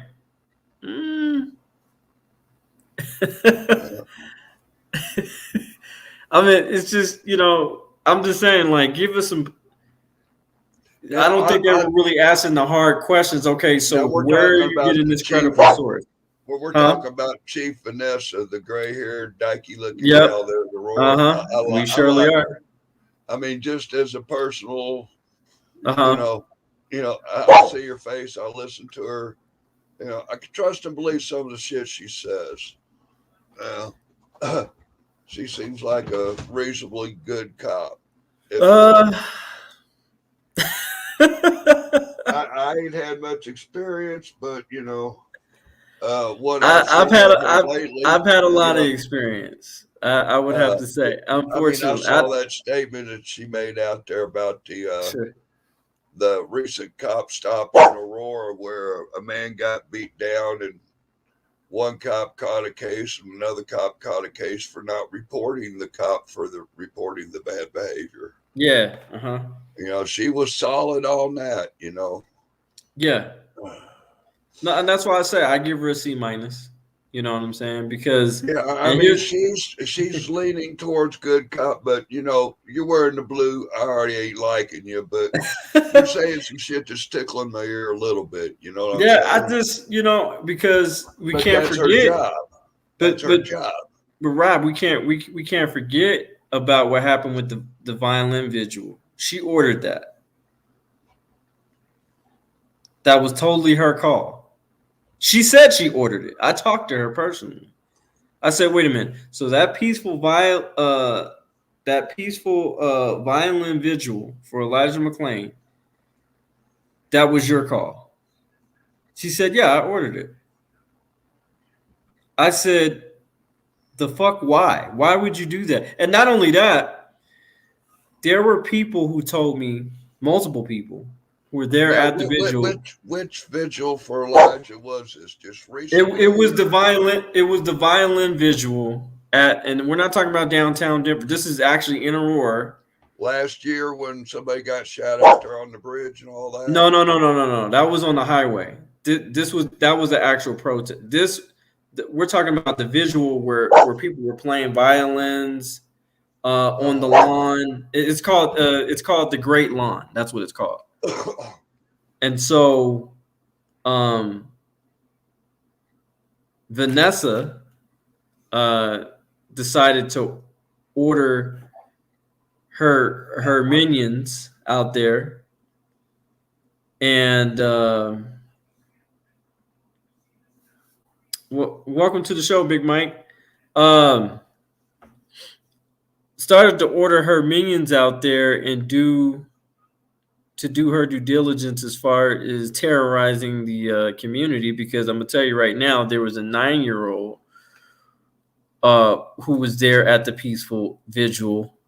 When she seen those tyrants come out, it caused her to urinate on herself, which broke my heart. Because she stated that we had gotten tips that Antifa were there. So I ordered them to go out there in riot gear and do their thing, And I'm like, what the fuck? What the fuck did we talk about? Because she was going to do that when they were going to actually do a peaceful protest at the city hall. And I'm like, what the fuck is wrong with you? Don't do that. I said, if anybody you need to be like that sheriff who stated, well, wait a minute, we don't have to have a protest. Let's just have a parade. I'll walk with you guys in solidarity. And she actually did that. She took my advice. And I said, when you did that for the people, even though some of them was cussing your ass smooth out, was there anything burnt down? No. Was there anything broken? No. Was there anything damaged or anyone hurt? No. That's because you shut the hell up, you stop speaking, and you actually listen to the citizens who pay your fucking salary. Yeah, I remember the first time with my city, I had some issues with a code inspector officer. And I went up into the city building and talked to the secretary, tell her I need some information. She doesn't even know what a FOIA is. She's got the city manager over there. And he's like, you need this? You need to write? Well, I need to write. Okay, give me a piece of paper. I need this. Boom. Looked like chicken scratch. Mm-hmm. I think I educated him on what a FOIA request was. He handed me everything. Didn't even think about charging me for shit. Hold on. Okay. So we got a troll in here. Any of my mods, kick his ass out. Or matter of fact, Big Mike, if you feel like you want to be a frog and leap, why don't you leap your ass on the panel? Since you got so much shit to say, this Blue Lives Matter bullshit, it won't cut it here, buddy. Yeah. So I extend you an invitation to be on the panel. I extend you to be on the panel. If you're not gonna come up here and talk your shit and actually be a man or whoever the fuck you are, yeah, then you need to be off this. You being funny and Trump 24. We ain't tolerating that bullshit. Nope, not over here. So if you think you a big dog, why don't you come up here, bring your silly ass up here? Because I'm gonna tell you right now, you got the right one today. You got the right motherfucker today. Rob, you better tell him. I'm not that Play guy. silly games. Right. Where's my spoon? I got my spoon. Shoot. Play with your kids. Don't play with me. Chop them up. Play with your kids. Do not play with me. And tricks are for kids. You understand me? Yeah. Well, I think I don't play that shit. He got a little time in the rainbow room from everybody. Maybe he'll think twice about what he says when he comes back up here. Your free speech is welcome, but stupid shit won't be tolerated. The stupid shit will not be. You're not going to disrespect my audience members. You're not going to disrespect this platform. No, sir. And plus, I gave you fucks. I gave you trolls an opportunity. I had the Big Smoke show. It's not my fault. You was too scary to be up on the Big Smoke show. That ain't my fault. That's your fault. I don't know what to tell you. I should have got a memo. Hey, get my name on that memo list. Big Smoke show. I thought you seen the show. Maybe I did. I don't know. I think you were. You was probably high as shit. Oh man. But no, we not gonna tolerate that. We will shut you down quick, fast, and in a damn hurry. Let me tell you. But no, we not. This is grown up talk here. Or attempted grown up stuff or something. You know? Yeah, like we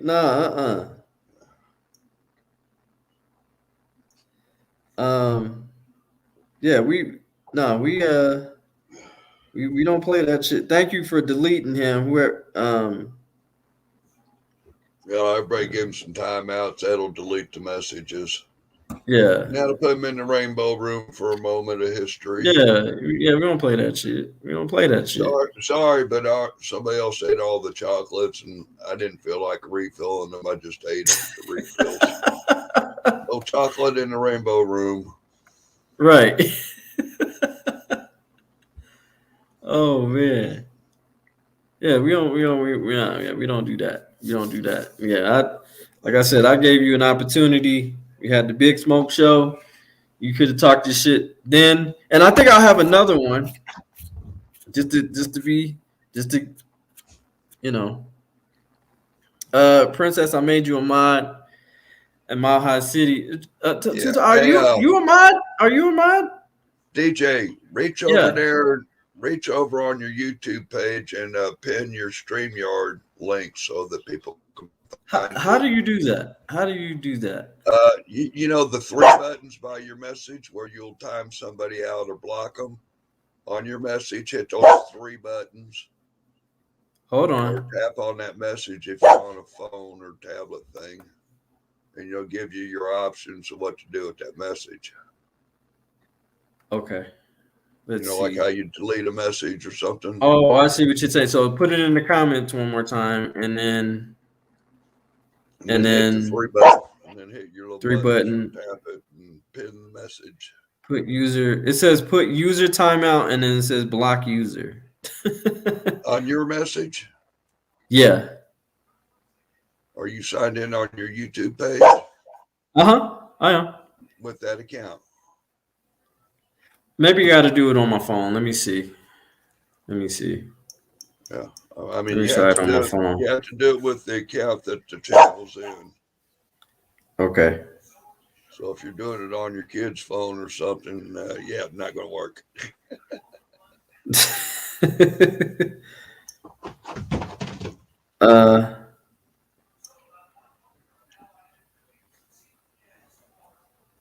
Dang. Okay.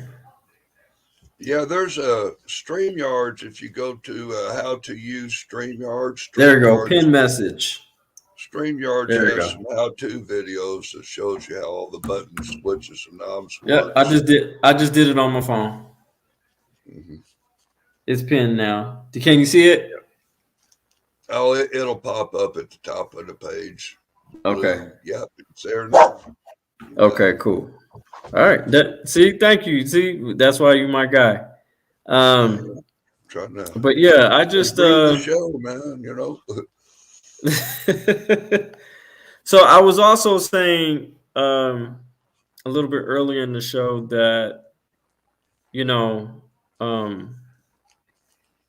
because my city is going through a lot right now as far as these kids being shot and all these type of things. Fuck yeah, man. But I just feel like, you know, these damn budgets are, you know, most of our budgets are going toward the police, either funding their organization or paying for their fucking mistakes. Like $15 million.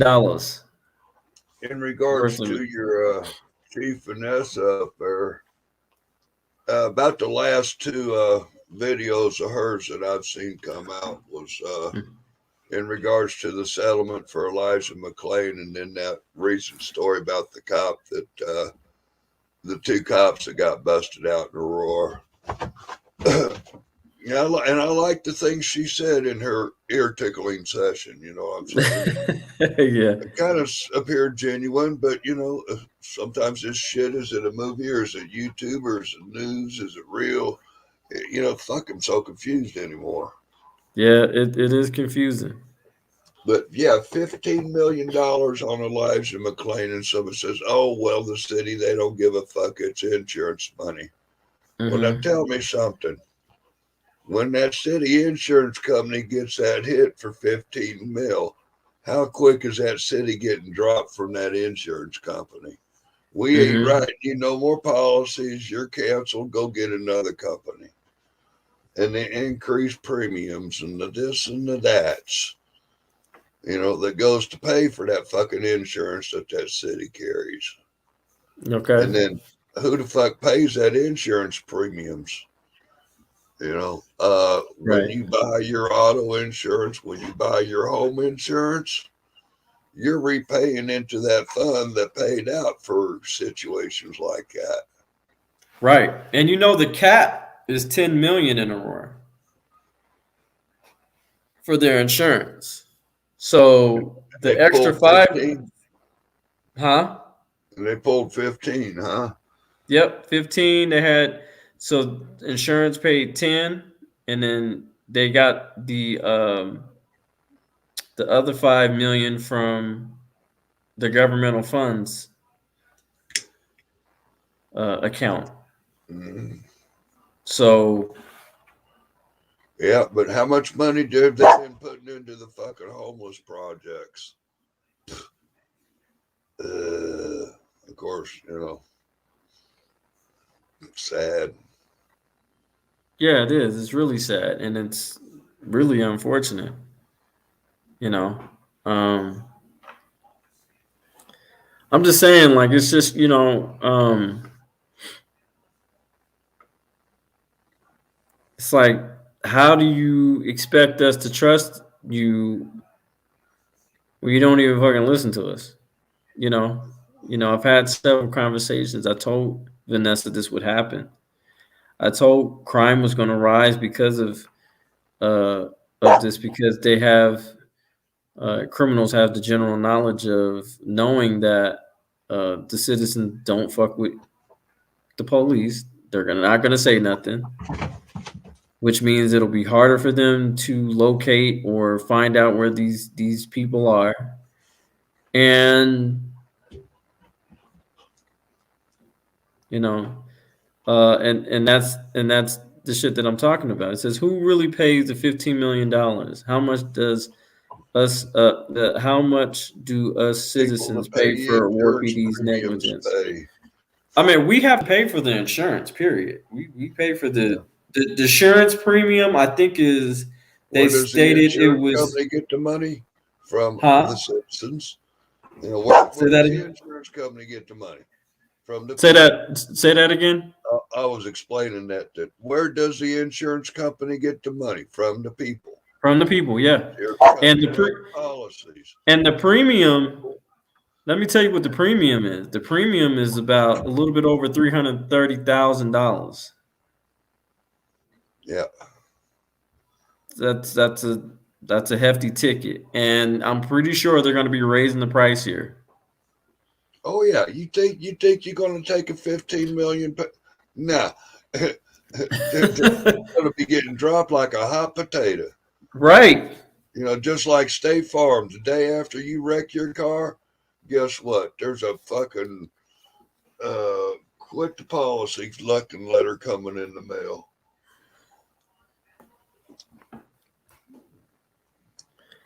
They have insurance, don't they? Yeah, they do. It's They have the insurance for now, but when they take a hit like that, that company's going to cancel on them. Yep. I've done some trimming by fire with my whiskers. That's, you know, sometimes I just get the scissors out to get the ones that, you know, just even it out and burn the Just tips even off. Trim the burn tips off. Right. I think the city settlements are insurance. Absolutely increases insurance for everyone, not as directly Aurora or how there's a cap.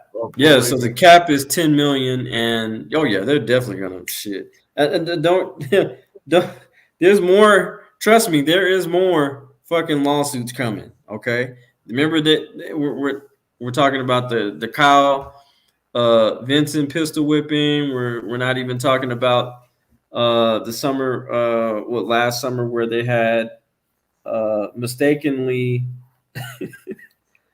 a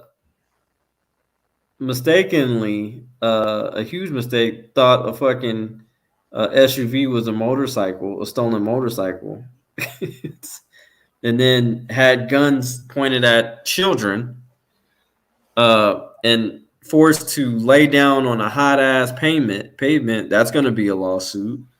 The recent lawsuit, I forgot what that guy's name was. It happened in May. He was tased and tackled. I'm pretty sure there's going to be another lawsuit for this young lady who was cussed out by the Aurora Police for no fucking reason. And the reason why, not because he cussed her out, it was because she was fondled and clearly seen that shit on fucking on the body cam. And I think she even stated like quit you know, she was so upset because she was being touched. Where's all these officers touchy? Hey, how come they never pull me over? That's what I want to know. Probably because they know that you like that shit. So well, last time I got stopped, I had a half dozen apple fritters. Oh shit!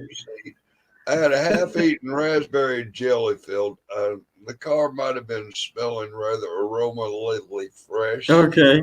Vaporized, but the window weren't good and rolled down. Somebody was sniffing. See, but now that stop didn't even last 5 minutes. I was 17 over. I had expired tags. I had expired driver's license. The only thing good was my insurance, and I just happened to have an email that said I paid the bill last month. Okay.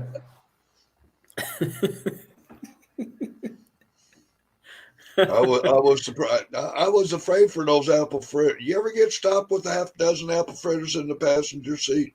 I have not experienced that. I mean, no. You've been stopped with the kids in the car, you know, and your buddies with guns and drugs, you know. Yeah. I was worried about them apple fritters.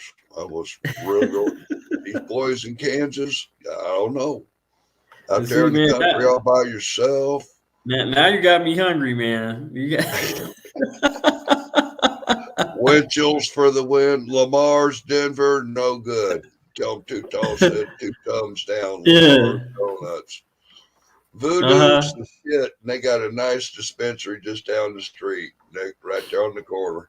You know what? I've never had a Voodoo's donut. Oh, get you some. I'm definitely gonna have to. I'm gonna take your word for it. Absolutely, I'm definitely gonna get me some voodoo. Yeah, men cut the plastic, come out of a shop next door.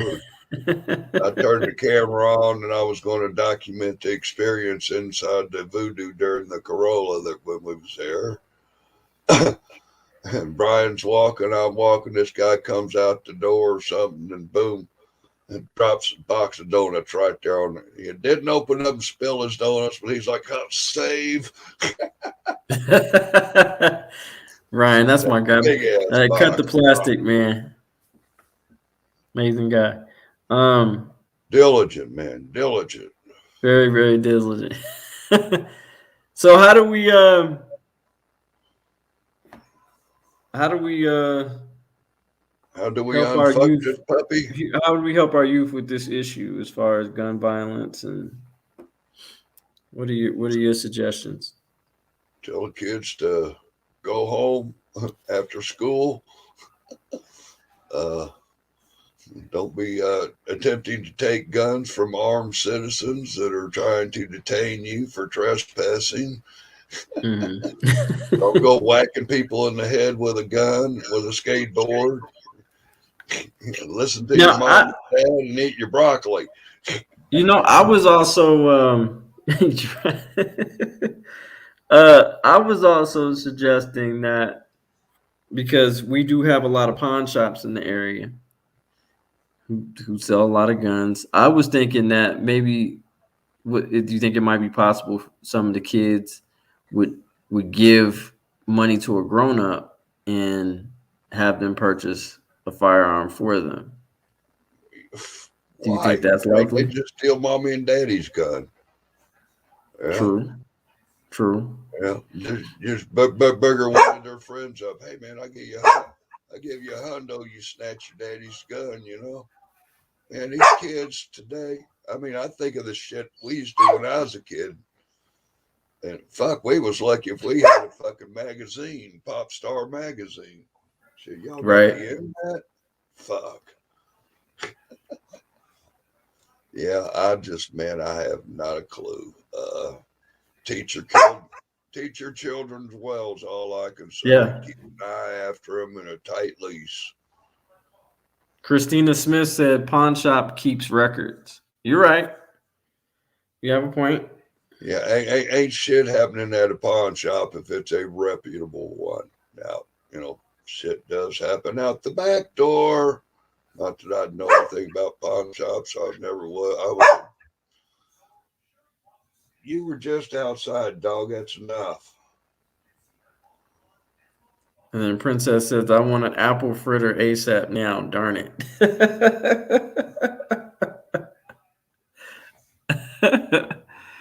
I know, man. I'm hungry too. Y'all think I got the one-track mind.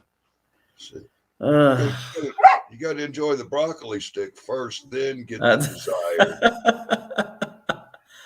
I hear you too, Tall. I hear you. Oh, man. Hey, did you see what happened to Joe Cool's apple fritter? No, I didn't see what happened. Yeah, he didn't show up one day, and I went and got apple fritters. Uh-huh. Uh-huh.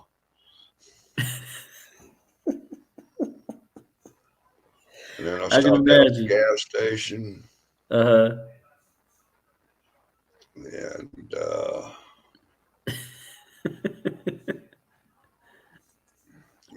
let's just see here. I think the video evidence kind of speaks for itself. So take a peek there in the basement. Hold on, let's see.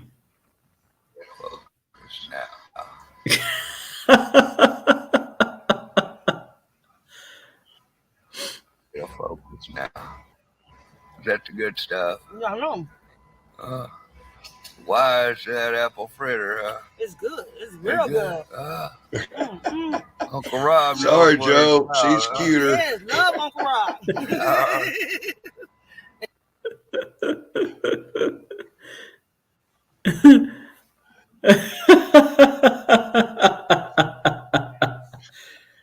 I can't with you, man. I can't.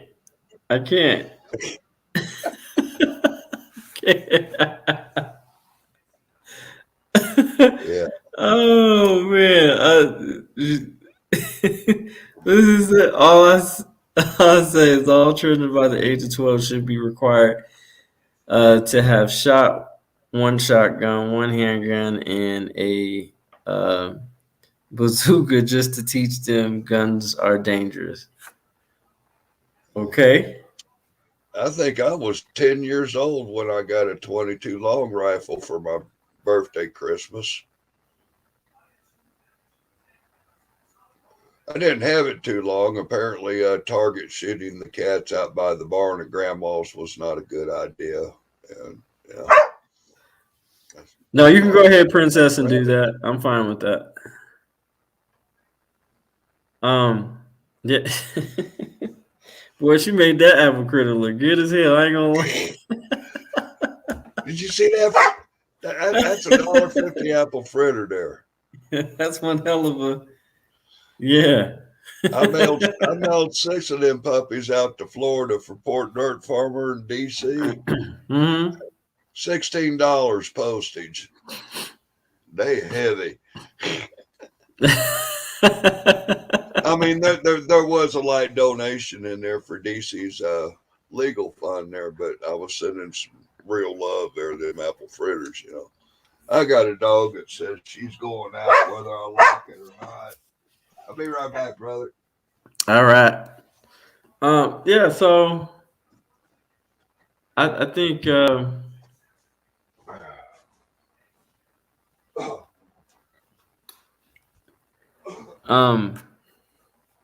far as this award community, please everybody, if do me a favor in the comments if y'all can put a prayer emoji, prayer hand emoji from my city. Like I said, they're going through a lot. These young babies needs our help, needs our attention, and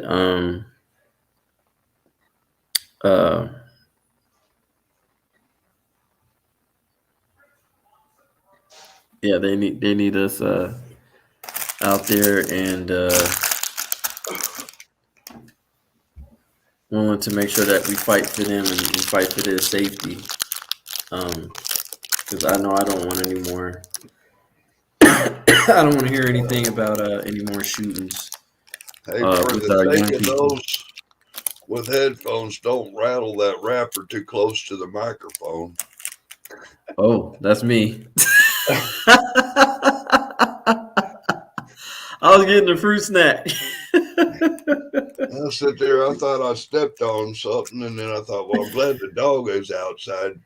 She thought, oh, somebody's into their Oreo cookies or something. Thank you, Christina. I appreciate you. Just think probably 14 cats across the country that heard that rattle in the wrapper on the YouTube woke up from their nap like, oh, the good stuff.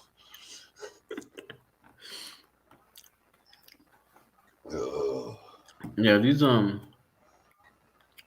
fruit snacks are good too. You throwing down some gummies there? Yeah, man.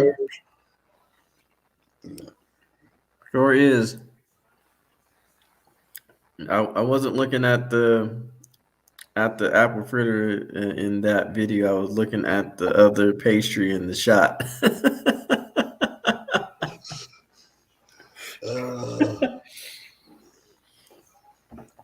Man, that is funny. Yeah. One of the folks there in the neighborhood that I've educated to the world, you ought to know your rights. It's important. It's incredibly important. Because if you don't, all bad for you. You know. Oh, quick update. My next trial, I go to court the 24th.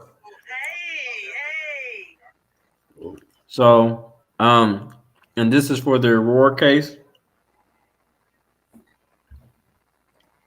The obstruction of a peace officer case. So that I go to court on the 23rd.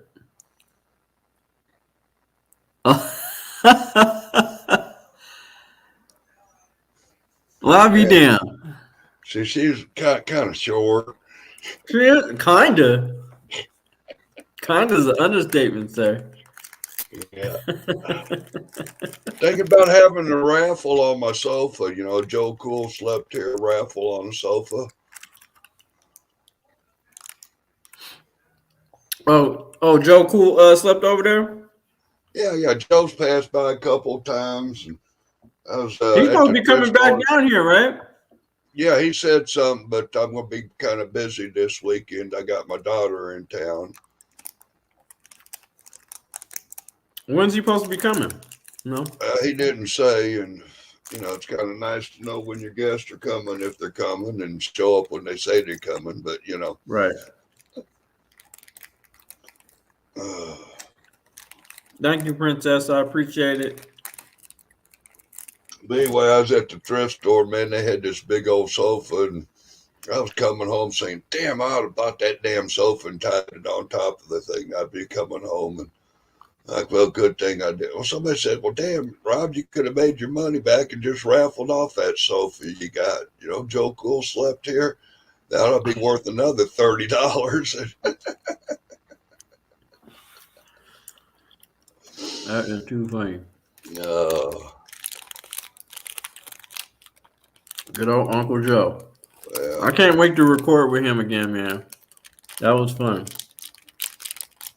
I don't know what y'all do to him, but every time he comes back, man, he's ready for a nap. Of course, then again, he's got 8 hours of driving on his ass too, you know. Well, it's funny because I went over to Cut Plasta's house and we were all meeting and everything, and he went outside. He was like, well, I'm gonna wait until K-Dot comes. And so I come and I'm like, I'm there for like a good 30, 45 minutes. And he was sleeping in the damn car in the driveway. Yeah. So it was like, damn, why don't you ever cut out? Where are you at? I said, man, I've been here for 45 minutes, bro. Get out here napping in the car. Gone. I mean, gone. I'm like, poor Joe. Get some sleep. Did you see the line that I did covering the Michael Craig situation out in Chicago? When was this? I think it was like last week sometime. I can't remember. It's been pretty crazy the last couple of weeks. So it was a DV call. DV? Domestic violence. Okay. And Chicago police arrived. Okay, so Michael Craig is a guy who he's about like 60 something. Right. And he called dispatch and said, hey, and you send somebody, my wife has a knife around my neck. My wife's gone crazy and she got a knife around my throat. Mm-hmm. Going real crazy. I think his wife was like 30, I think. And so, and she's like 20 more pounds heavier than he is. So he sends his son to go downstairs to meet with the police. So the police asked him all type of questions as far as who's the victim, who's the perpetrator or whatever. And he said, my mama got the knife and my daddy's the one who she's about to cut, pretty much. So they go upstairs into the apartment. The door is open for it. He told him leave the door open on purpose. The lady is wrestling with him with the knife, and she's stabbing him, and she's about to stab him again. And the damn police shoot the guy.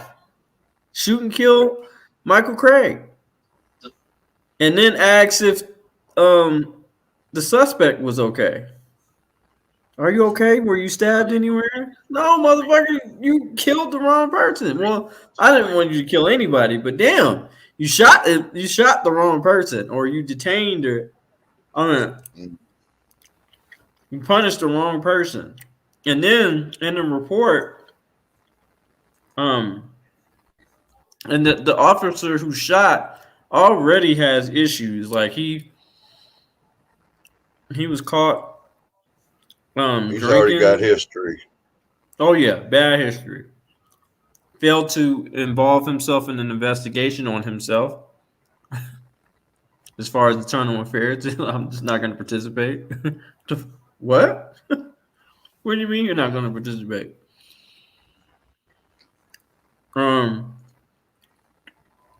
So this guy's definitely this cop is definitely a rogue cop. But now Michael Craig's family is suing the city of Chicago. Currently now. But this is a fucked up story. But like, you know, the guy, like I said, the guy ended up dying. And it was just fucked up.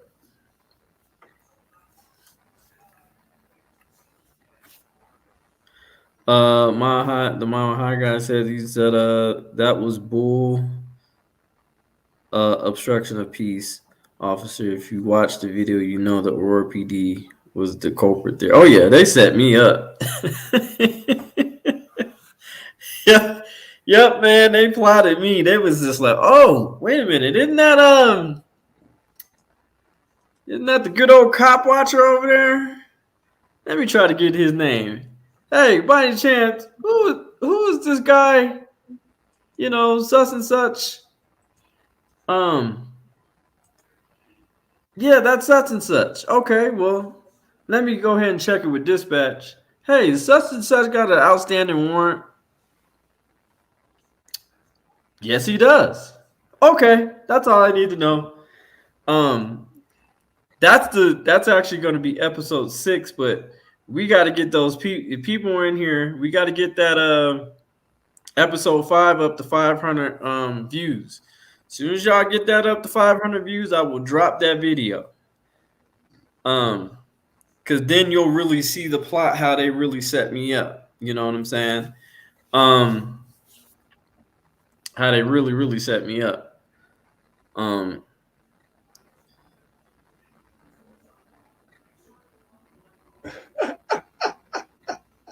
So poor Matt. Weapons of personal pleasure.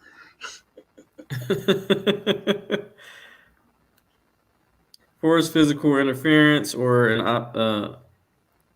obstacle, such person knowingly obstructs, impairs, or hinders the enforcement of the yeah, that's what it says in my Yep, I didn't utter a threatening word. I'm sure I hurt some feelings. You non-tickling son of a bitch. You mother 30 days in the hole. I mean, shit, a hit dog will holler. You know. Yeah. So I'm just saying.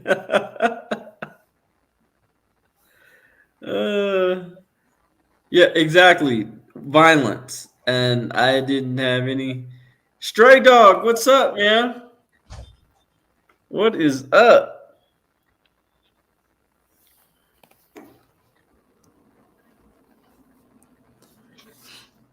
I remember you talking about a hit dog will holler. Mm-hmm.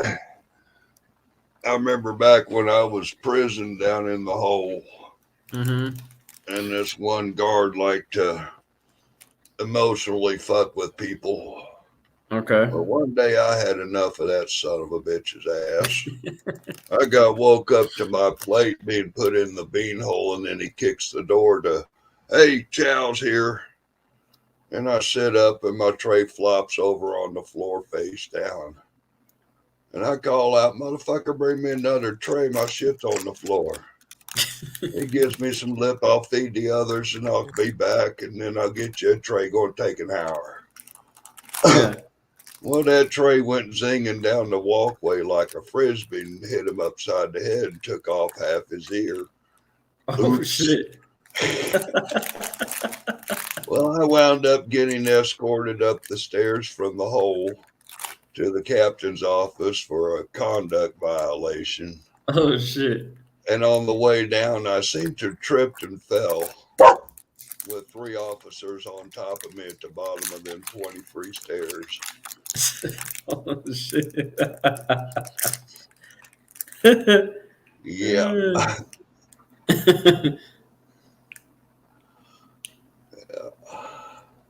I agree. The underground auditor, 100%. What I like I said, there was hurt feelings. Yeah. But I didn't. And be damned if them feelings are not protected by our constitutional privilege. Oh, I'm gonna tell you right now. I know it. Oh man, I know they wanted to whoop my ass. Oh, I know they wanted to whoop my ass because I called, like I said, I called old dude a bitch. Yeah. But it wasn't just a word. It was how I said it.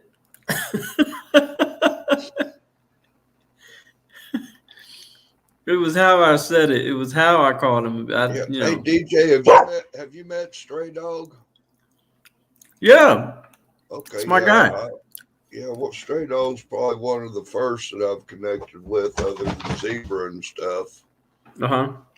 He's one that's he's done some gains in his violations and handling his cases and getting shit done. Became an educated lawyer warrior as well. Yeah, he got some good, man. Yeah.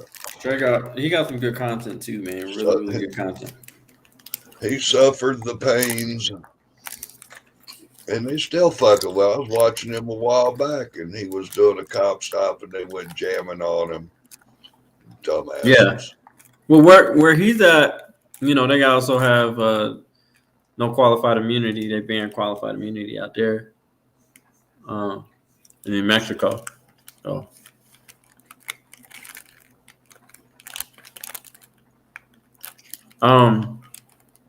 Wait, straight out, is it the whole state of Mexico or Albuquerque? I wonder.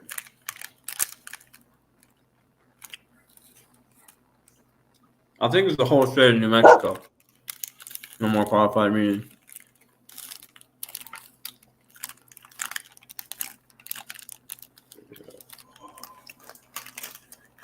But we need to. What do you? Oh, it's all in New Mexico. Okay. It says all in New Mexico. What do you think about the Rittenhouse verdict, dog? I think it was bullshit. The judge was, man, that judge was a fucking trip. I would have definitely had him recruit. I would have filed a motion to recuse him from the case for sure, because he was absolutely biased. Absolutely biased. What about as far as the verdict? Do you think that what was your opinion? Was Rittenhouse justified in defending himself or not? Absolutely not. You got to meet force with force. The force wasn't justifiable. He wasn't met with deadly force. I can see if they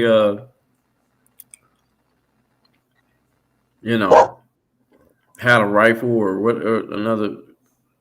I don't give a shit if it was I think a knife is still deadly force. But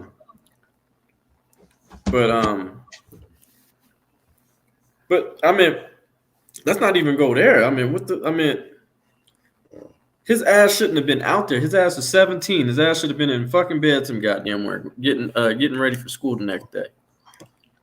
So, if anything, according to the law, I mean, other than breaking curfew, he was of legal age to be carrying a weapon. Granted, but who drove him out there? He drove himself, I believe, but no, his mother. Well, I myself, what I base my opinion on is the actions at the time of the crime.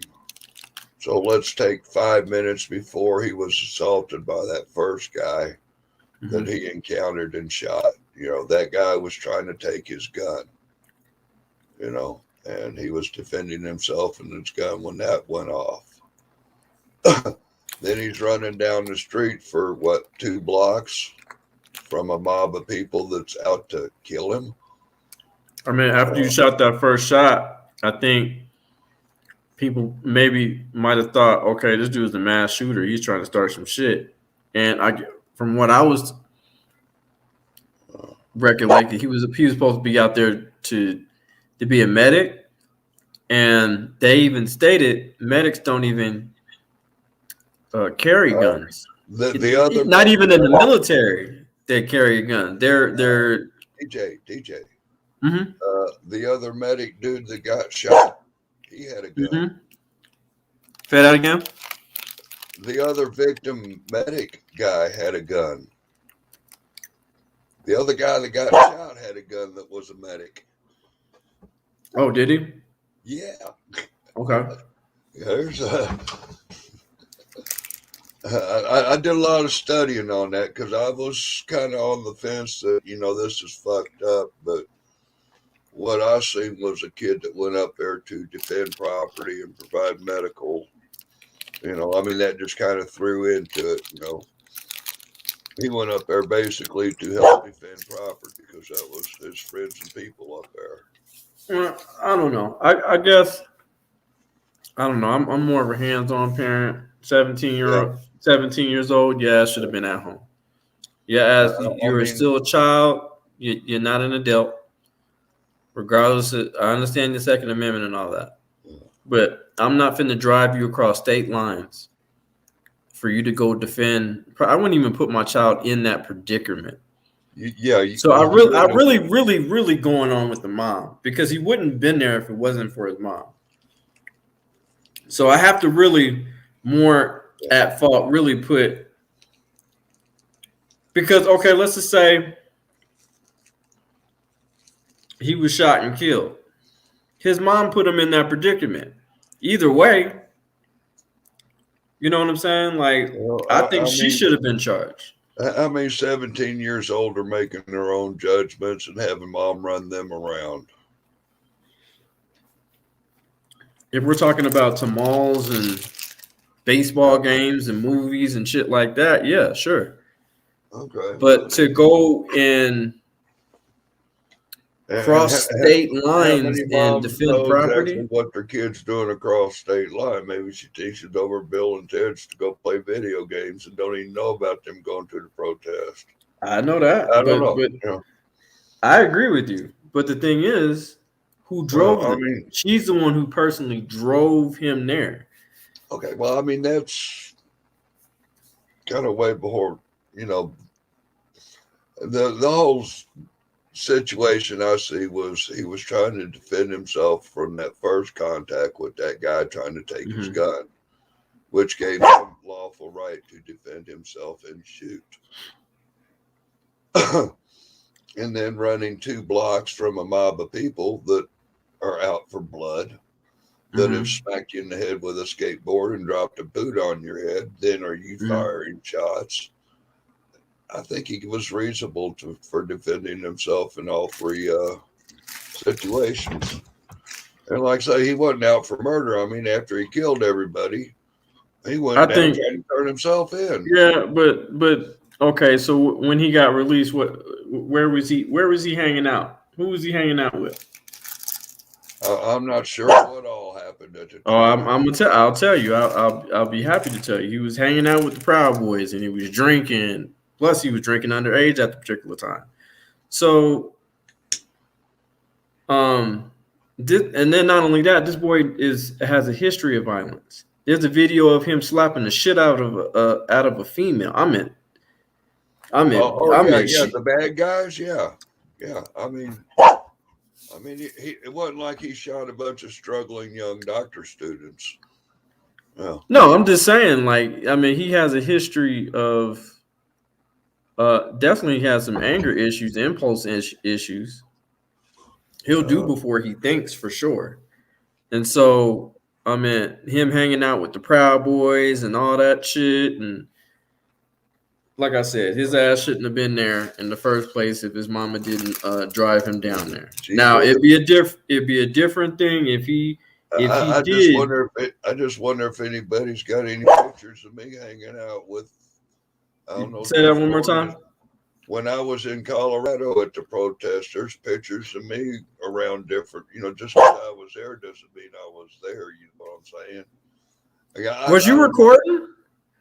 Yeah, I went up in the protest. I think because I know. Ghost was recording. Yeah, did you see Ghost out there? Yeah, I was with the Ghost a couple of nights out there. Okay. Yeah.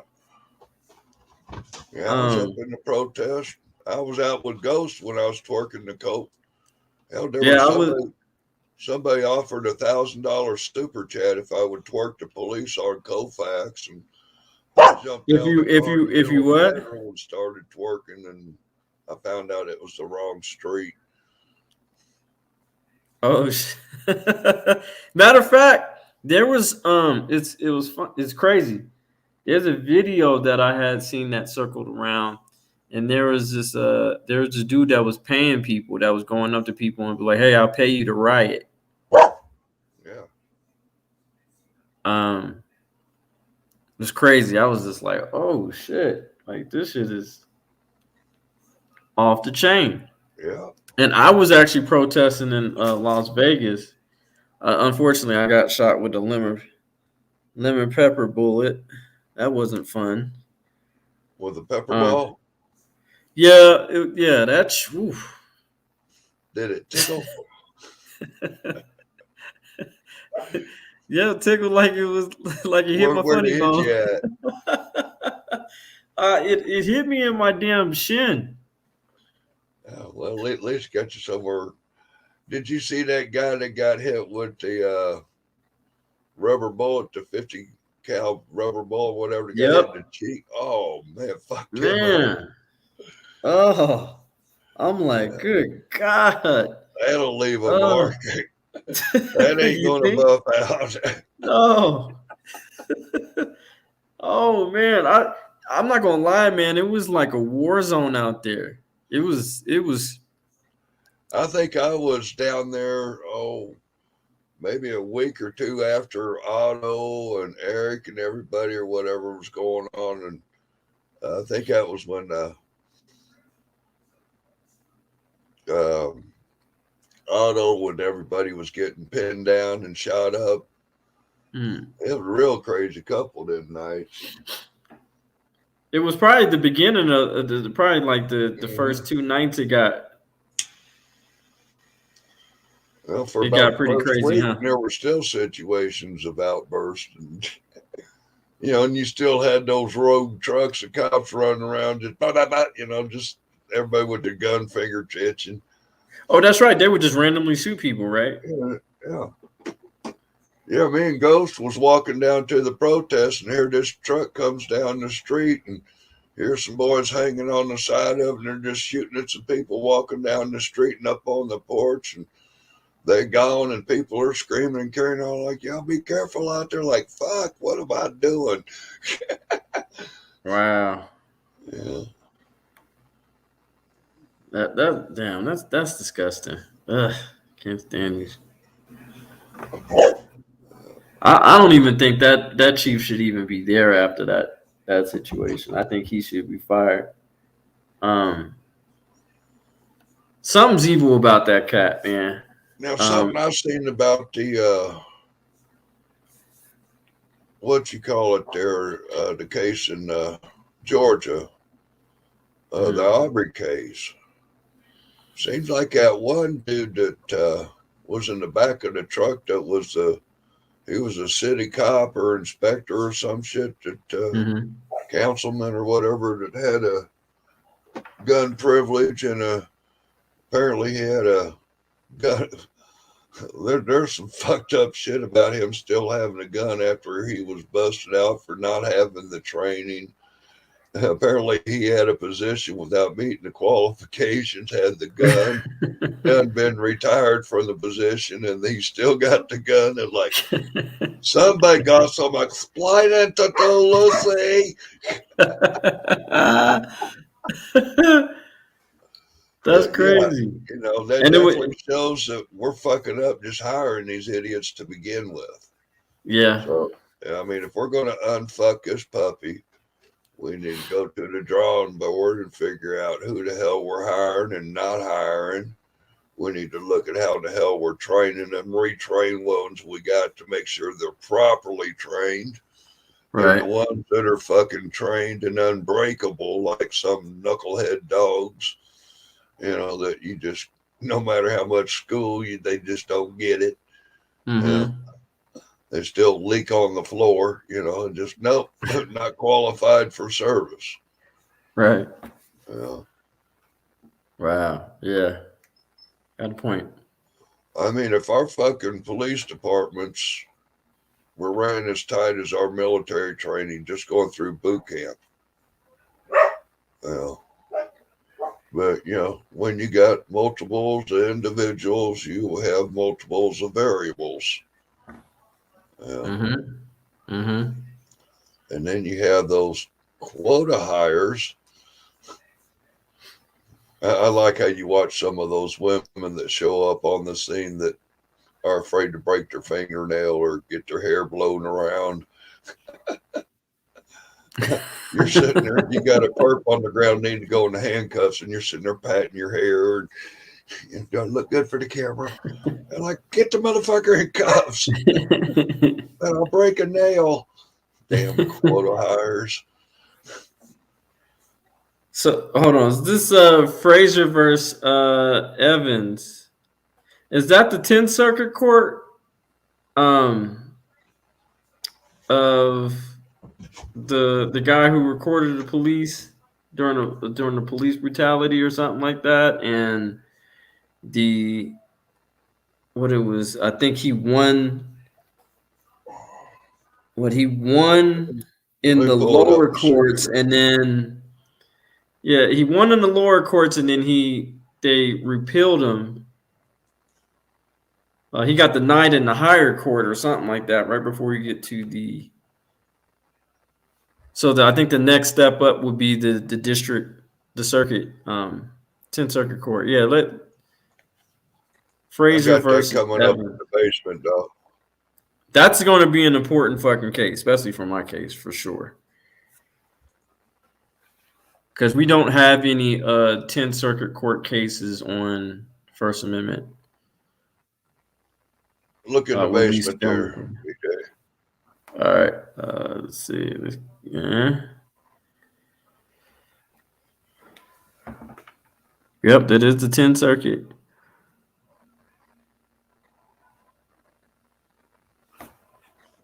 Yep, underground auditor said, yep.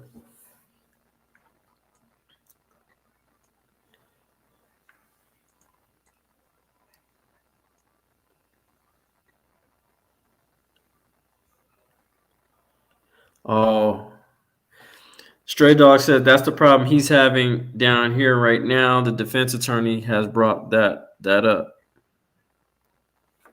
and that's so because I'm in litigation right now with Denver, with the city and county of Denver, and that's why they denied my demand letter that said my video had no critical merit. I was like, well, shit, it's my video, it's their video. Like, we all seen what happened. I was arrested for no fucking reason.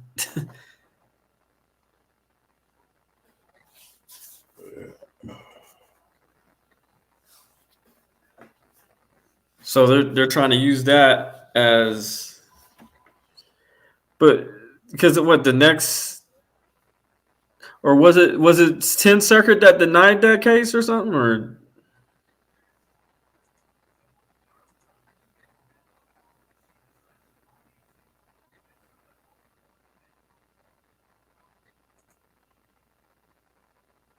I'm unclear on that. Okay.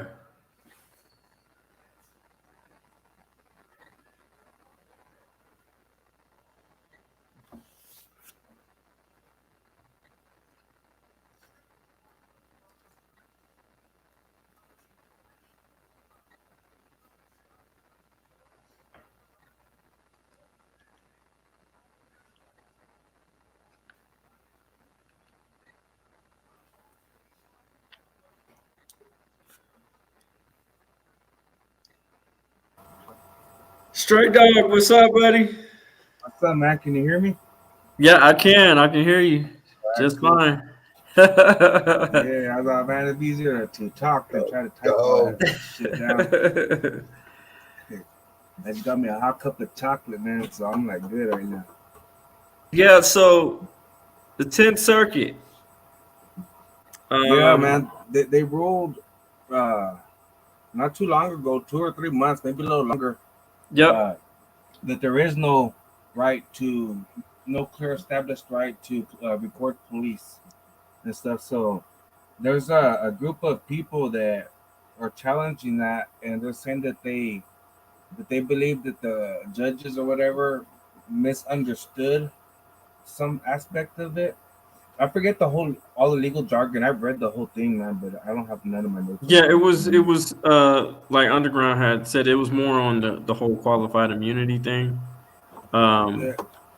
Yeah, so but basically saying that what's the weird, officer acted in good faith. well, see, but there's people that are challenging and saying that they misunderstood what the challenge was in the first place about our First Amendment right to record police. So they've rewrote this thing out, and so they resubmitted it. So I don't know if that's what they're just talking about 3 days ago.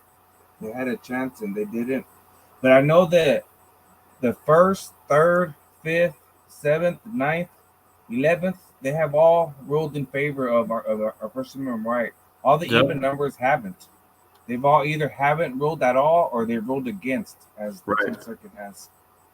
So that's the problem.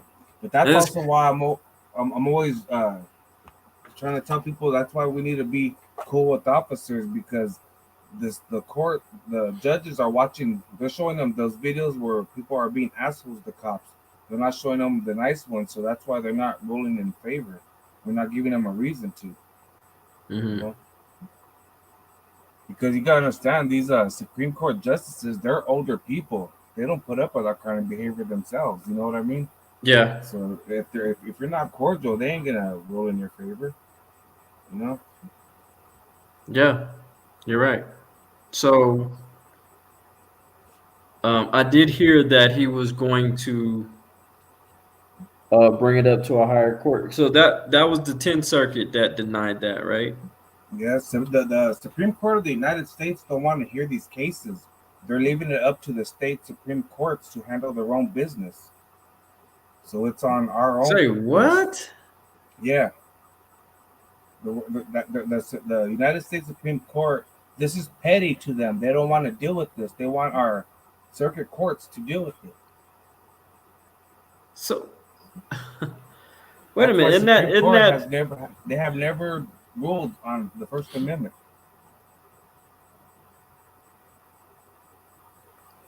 Wow. Yeah. Well, they're gonna get a fucking rude awakening because there's gonna be a shitload of First Amendment cases. Yeah. They're gonna be like, "Whoa, we can't ignore it now." Like, typically, if a state or circuit court, if you don't like the ruling and you want to appeal it, you would appeal it to the U.S. Supreme Court, but they won't take these cases. They'll take more other kinds of bullshit, but not these. So so what would be the next option? Would it be to sue or can you do that? Well, no, actually, because how they say, wording is everything. We got to stop calling ourselves auditors. That's why, we've always used independent journalists and free press, things of that nature, because that's what's legally covered in the Constitution. Nowhere does it say a First Amendment auditor is protected. You understand? So we have to be out there, saying that This is for a story, whatever. I'm an independent journalist. You have to speak on that nature. So if you're Got reporting it. the police, you can be like say there was this wreck, right, where I got hemmed up this last time. So what I got to put whenever I do actually file the lawsuit, I can't put my right to record police. That's going to be useless on the paper. I have to put that I've been covering this intersection. There has been numerous wrecks. There's countless wrecks there, whatever. And I live right here, nearby, so I'm always covering this intersection. I have previous videos of me speaking about this intersection. So that's my purpose there is my story coverage. You understand? It's not specifically to record the police, even though that's exactly what I was doing. So I can't argue that I have a right to record the police. I can argue that I have a right to make my news coverage of the intersection or whatever. And he hindered me from doing that. Underground, the underground. What up, man? Hey, what's going on? What's going on? So, wow. I'm glad you put me up on game on that, Stray Dog. Because I wouldn't have known. Wow. Huh. What do you think, Underground? What? Well, I have to. I just actually found out about this. Hey, thanks a lot. Who's that? Stray Dog. Stray Dog. Yeah, Stray Dog. Yeah, Stray Dog. I've been following this Frazier versus Evans case since it was brought up to the Supreme Court, and it has a whole bunch of. Everybody loaded onto this this brief. Everybody who was in favor of public photography, especially police, filming police and government officials, were attached to this case. It was a pretty big case, and everybody was hoping that the Supreme Court would finally solve whether police still can claim qualified immunity when arresting somebody for simply filming. In that particular case, he had a tablet, and they saw him filming with it, and he handed over his phone, and they said, no. What we saw you filming with was a tablet. So he went back to his car, retrieved the tablet. At that point, they grabbed the tablet off of him without a warrant, searched his tablet, tried to delete the video, and again, he went and sued.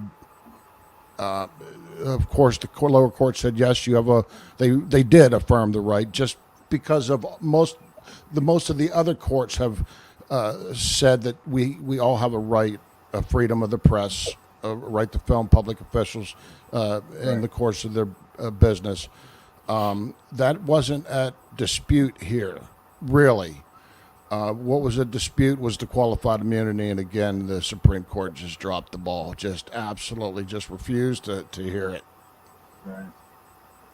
So is this completely dead, or is it?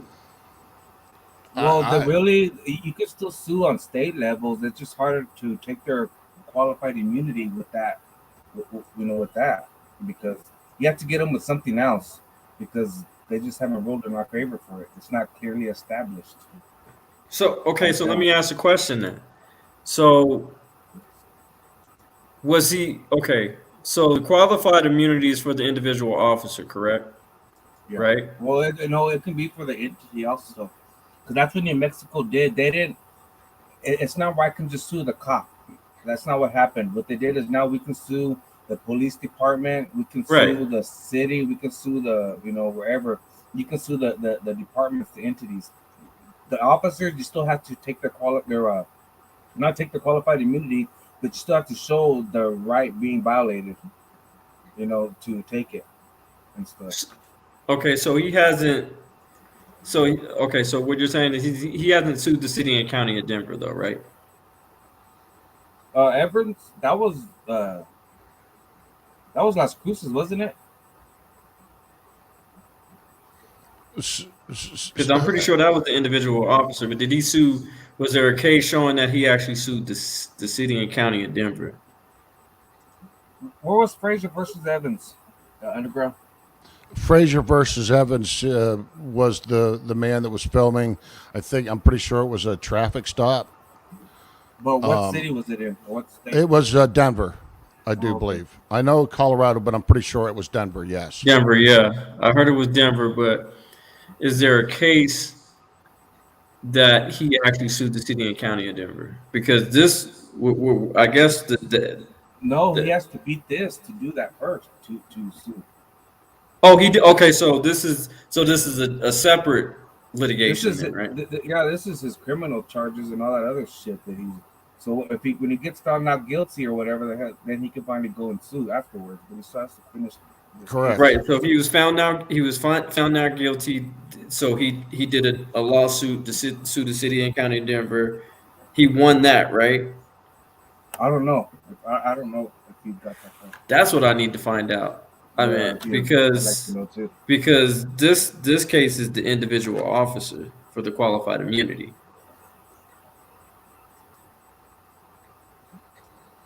Because they're not going to be, oh, well, the whole department has qualified.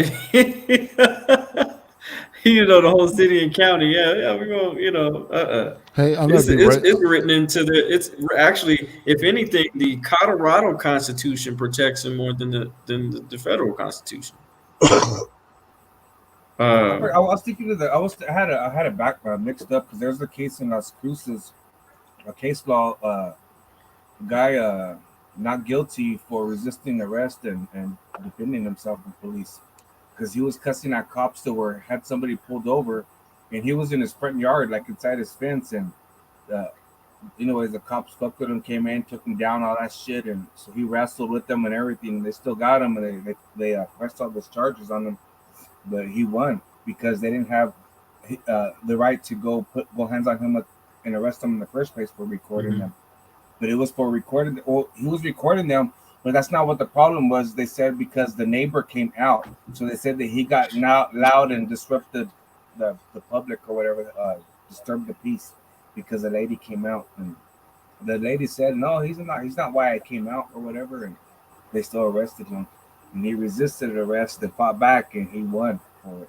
So but you know what, Stray Dog? I totally forgot something. 16-3-311. Oh, you're good. You good, bro. 16 Colorado Revised Statute 16-3-311. That was actually established in 2015. So, is that the one that the criminal that made it a crime to arrest someone with a camera? No, that is the one that you're referring to is 16-3-103. Man, I wish we would do. Is that Colorado or is that just Denver? Well, Colorado. Okay, cool. CRS. Yep. Mm-hmm. Man, we need to do the same thing here. But the Colorado Revised Statute to record police was established in 2015 as law. That's what I mean. You can still sue them on a state level, just not on the federal. So you can still take them to court and got it. Take money. Yeah. But I don't. But then you said that the situation happened in 2014. So would it still count? I don't think it would still count, right? Well, I mean, it just whatever came first, whatever happened first. So yours came way after, right? So you're good. Yeah. Yes, Amazing Artist is almost to 4K. If people can please go over there and support that man's channel. He's almost to 4K. We got to bring him up to 4K. Shout out to Amazing Audits. He does great work. Met him the other day, I think it was last week sometime, or week before last. Great individual. Yeah. I sent him the link here a little bit ago. I guess he was up. Okay. Yeah, so damn. I mean, if we have a God, that kind of fucking sucks. No wonder why they're fucking with him. Because if that law was established in 2015, the recording the police law. Well, then again, what is who are you talking about? He? Huh? Who are you talking about? as far as the law, or just You said it's screwed, or they're huh? screwing with. You said they're screwing with him. Who are you talking Oh, about? the Fraser. Oh, you're still talking. Okay, I got you. Yeah, Fraser. Because the situation happened in 2014. Then Oh, so it was a year prior or before? correct. Yeah, I know what the you're saying. law that the record police that you're allowed to record police was established in 2015. Uh, So fuck. he's gonna have to work off some other merit. I mean, like I said, as a journalist, writing a story, whatever, like that, That's Yeah. why, I'm always thinking before I go out there, what am I gonna do? I don't want to go out there, get arrested, and then try to think of all this shit after. You know what I mean? I want to go out there. I work this corner already, so I know whenever I go and record, if they want to fuck with me, I already have a history of working that corner. It's Right. not, you know what I mean? So Right. I'm adding to my story is what I'm doing. I'm And, already established that. and what makes it even more crazy is that me and your state don't have a ban qualified immunity. We're probably like one of the two of the most reformed states in the United States, and we don't even have clear established case law that protects First Amendment rights as far as That's one of the filming. arguments that they're taking back to the 10th Circuit. I think Underground mentioned something about it on the Fraser case, because what they're using is if there either has to be a clearly established right, or enough of the other courts have to have ruled uh, and leaning towards the right. So in other words, since every other all the odd number courts have ruled in favor, and then now that New Mexico has banned qualified immunity and they've legalized marijuana, it is leaning in favor of freedom. So, you see what I mean? So, recording Yeah. police, it should be also leaned towards the favor of freedom. You see what I mean? That's why I'm seeing it. It's saying if it weighs towards the side of freedom, that they shall or they should also rule in that favor. So then, if you can win with that argument, that's the argument we can try and go with. If you want to take it federally, being that they haven't clearly established it yet, that's the argument you can use. It is still leaning in the favor of freedom. I mean, can we have enough people to put more pressure on the federal courts Well, you know to what? bring Check this out. this On more the attention to this? 27th, this new guy, that guy that I did the video about, they got arrested there in Artesia, New Mexico. Okay. Chris Dixon. He goes. His channel is New Mexico Tyrant Exposer. It's like New Mexico, but it's like New Mexico style, but it's Mextilo. It's like together. But anyways, he met this guy. I forgot. He said that he was a chairman or board member or something of some libertarian thing. I don't know. I'm not exactly sure what it was, but he told him what we're doing, all this stuff, and he says that they're having a meeting on the 27th. If he wants us to go to it, he says, and they might be able to offer support. So I think it's some kind of political thing. And I don't go, Democrat, Republican, either way. I don't go either way. But I Yeah, I want to think go and listen to them because if they have some kind of political, power or something like that they can reach, higher legislators or whatever to help push this. They might do that for us. So I'm gonna go check that out. So that might be one way. Okay. Other than that, we just I mean, gotta have money to pay for a lawyer that's willing to take it for us. I mean, can a petition be created to where we get this case? If we have enough signatures, we can get this case moving forward, or that'll put enough pressure on the federal courts to bring this up. Or I don't know. I think it'd be one hell of an idea, and Who's we the would have 10th to Circuit? get. I know it's Colorado. I mean, here in New Mexico. Was it Oklahoma also? And Arizona? I think there's 4 or 5 states that are 10th Circuit. If we could find all the auditors from those states, maybe and have them everyone reach out somehow to all the locals. Yeah, because you know what they're trying to do and what's that? That's also part of the 10th Circuit is in Oklahoma, to where they already passed a law to where That's unconstitutional right there. But Yeah, I did a show on that Oklahoma law. It is they passed a law down in Oklahoma about it's that. fucked up. It's completely vague and Yeah. unconstitutional on its face, and it'll be as soon as it's argued, it'll be tossed. I mean, if it isn't tossed the first level of freaking jurisprudence, then there's something wrong with this country. It's Yeah. just such a ridiculous law. Just really, It really is. ridiculous. It is, and it's dangerous. It's fucking. Yeah. I'm talking about dangerous. I mean, because I think It me makes and you Joe were think of talking what it about takes to pass a law. Well, what it does is if you mine's take going on 3 Go years, ahead. or it's over 3 years now. My case, and it might end up going to and getting case law, depends on what happens in the next couple of months. But if not, they'll settle out and shit. But that's how long it's gonna take. If someone goes to Oklahoma, gets arrested today, they're still gonna be another 2 or 3 years before that new law gets squashed. You see what I mean? So a lot of people are gonna suffer between now and then. It's a vicious war Yeah. we're in, isn't it? Yeah. There's no way to say today we're gonna do something about it. Tomorrow we're in court. It doesn't work that fast. Okay. Yes. This is man. And I even spoke to, I forgot what his name was. Safety man. With that Safety law. man. That's what I was talking to Yeah. because he was the one he's the one who brought it to my attention first about, I want to say 4 or 5 months ago, and I think there definitely needs to be a mass audit out Well, there.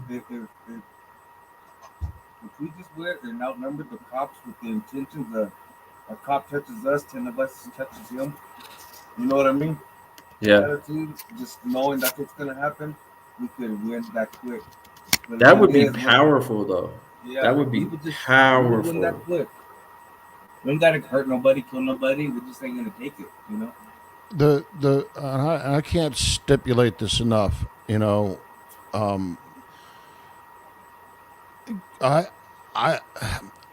I don't want to tell anybody what to do or what not to do. That's not what I'm here, and that's what I never tell anybody. I don't expect anybody to tell me what to do, and Okay. I don't like anybody to say that because of what I've done in my auditing that I'm having an effect on that person all the way out there or up there or down there or do this or do that.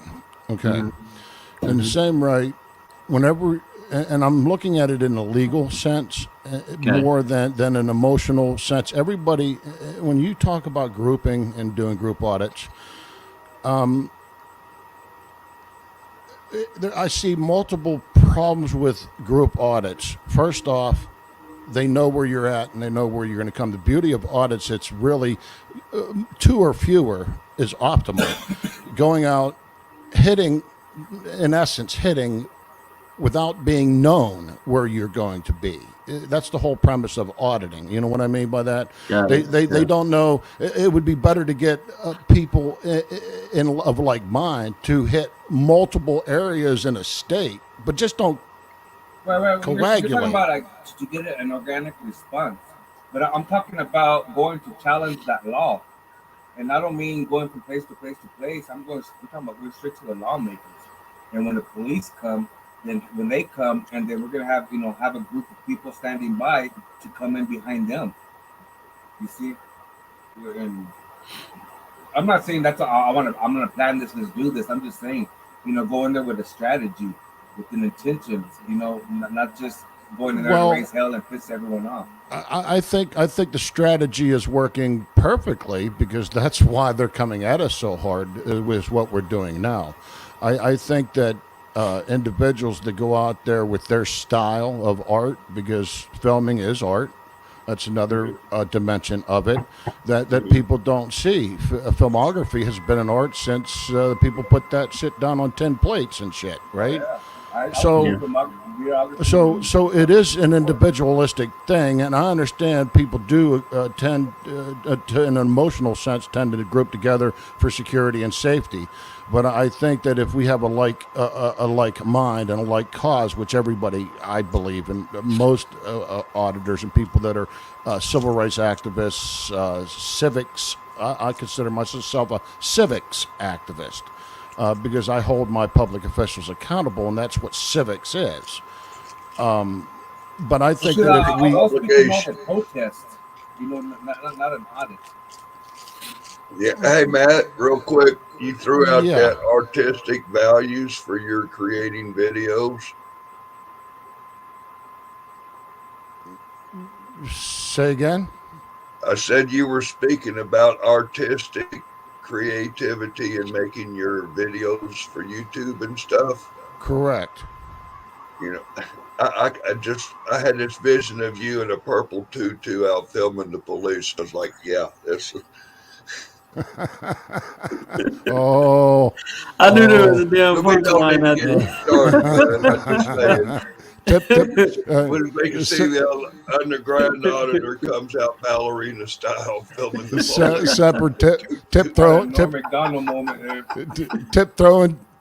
through the tulips there, Tom. Too tall There's a robe. suspicious man in the flowers out by the flagpole with a camera wearing a purple tutu. Here comes Matt in his bib overalls with the tutu.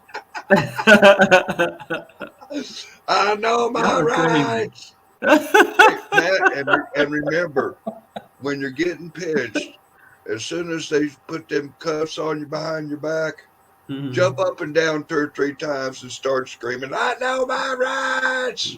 Looks great for the video every time.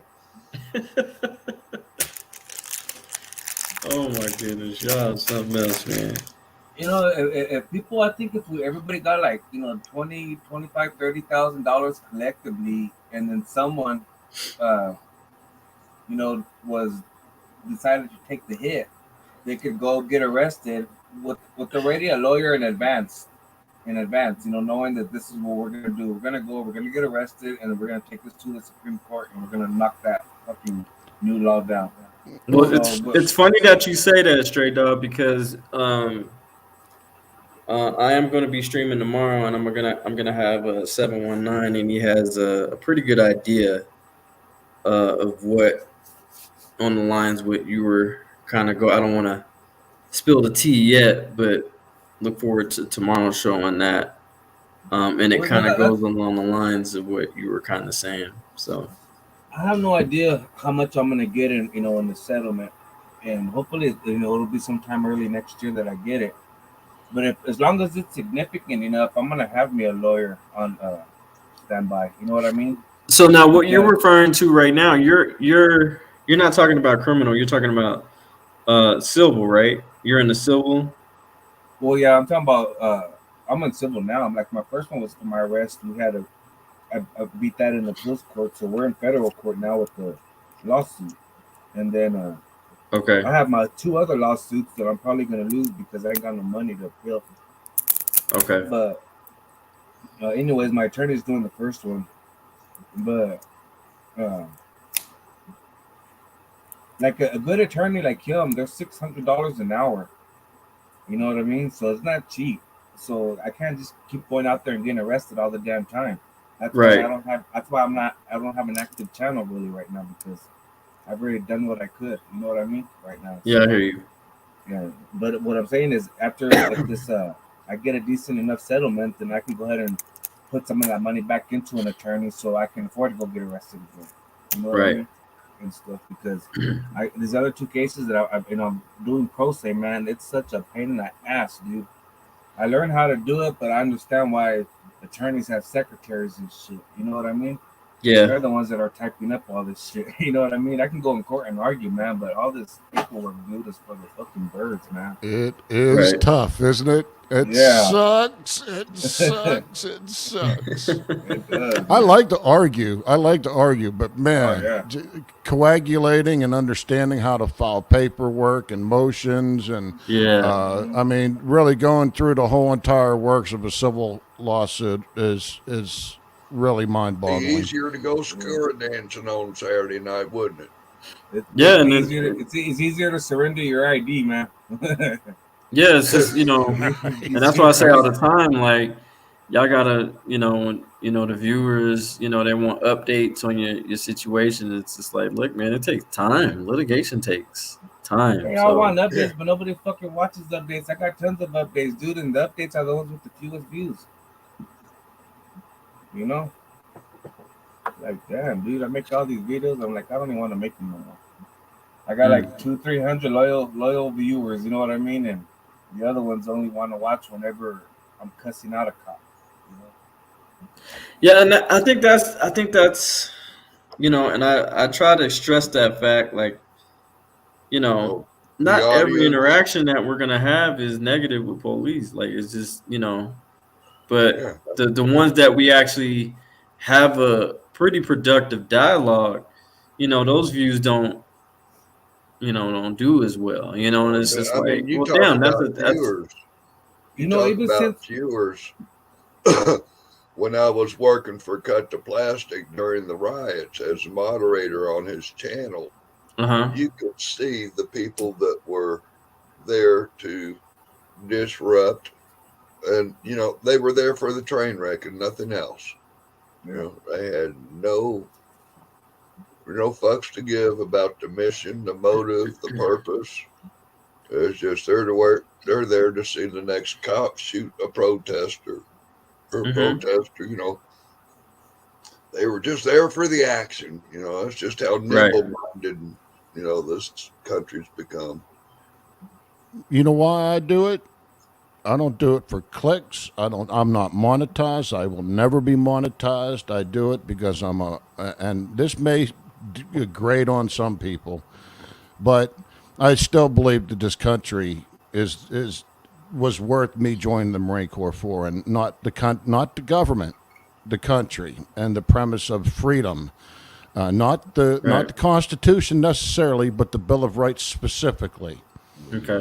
And I swore an oath to defend them rights that other people sacrificed a lot for. So not only that, when I do get into a litigation stance, you cannot turn it around on me and say that I get a rise out of cops just for clickbait. Yeah, because like first off, that's defamation because I've never made a dime off of YouTube.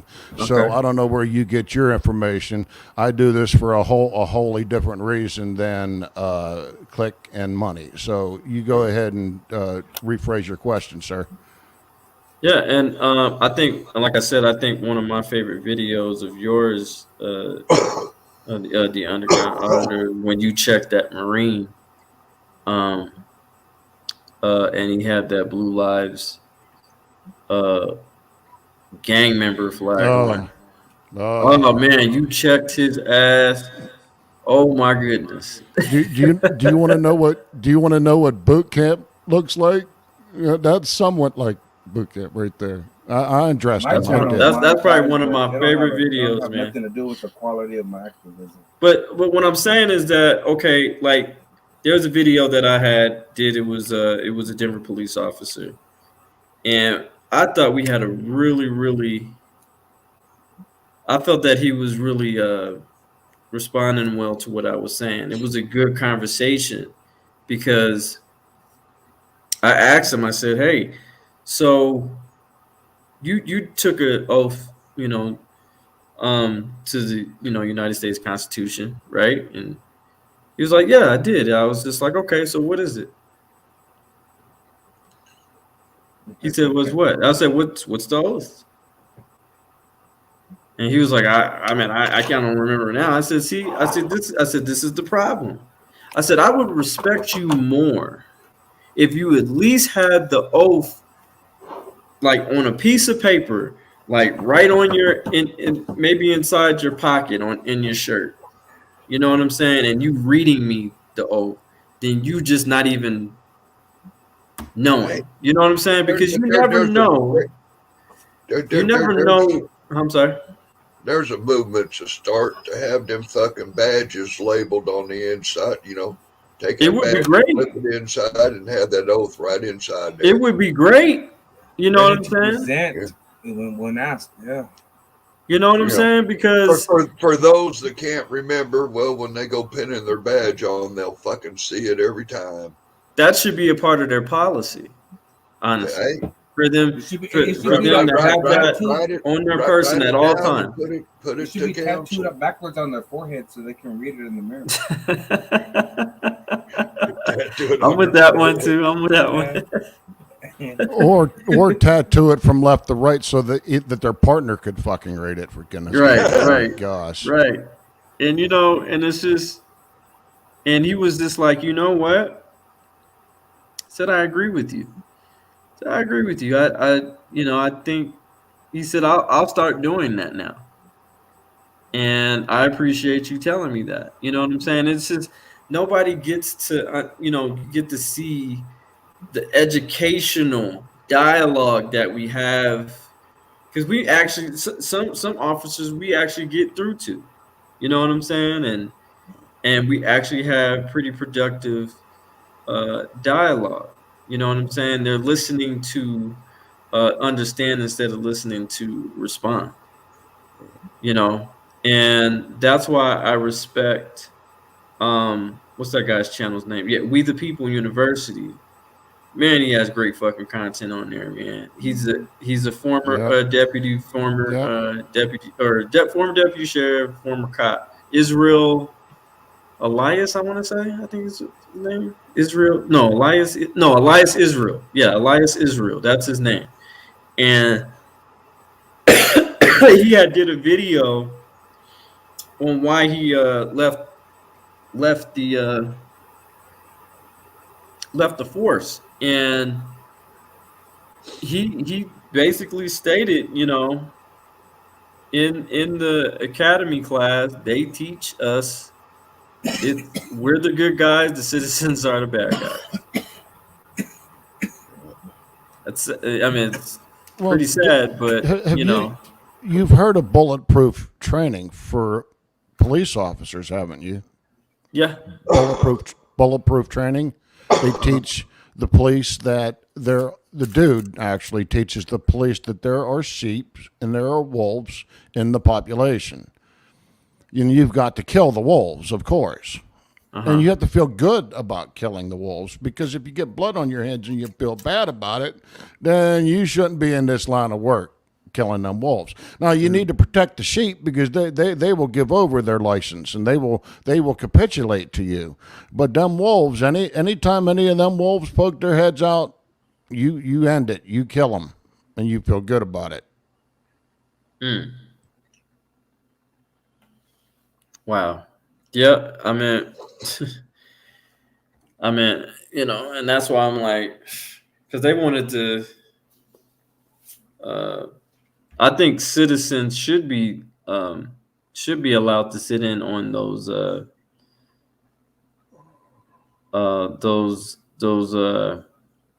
academy lessons or what are training sessions. And I'm not talking about the Citizens Academy. Like, no, I want to sit on the actual what are these new cadets actually learning, and what their, you know, I'm at the first fucking thing. If I was the lieutenant, and say it just like this. Okay, first of all, welcome everybody. This is the first day of class. If anybody has a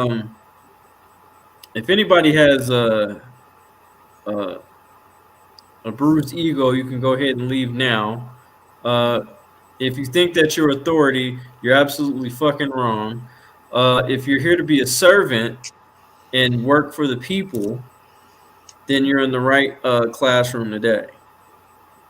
Dude, if I ever became mayor, my first order of business would be to fire every cop and make them reapply, retrain. Retrain. Right. You can go down to your local police training facility with a camera and film, and go ahead and find out what they let you in on. As far as inside? I did an audit at the North Carolina State Trooper training facility.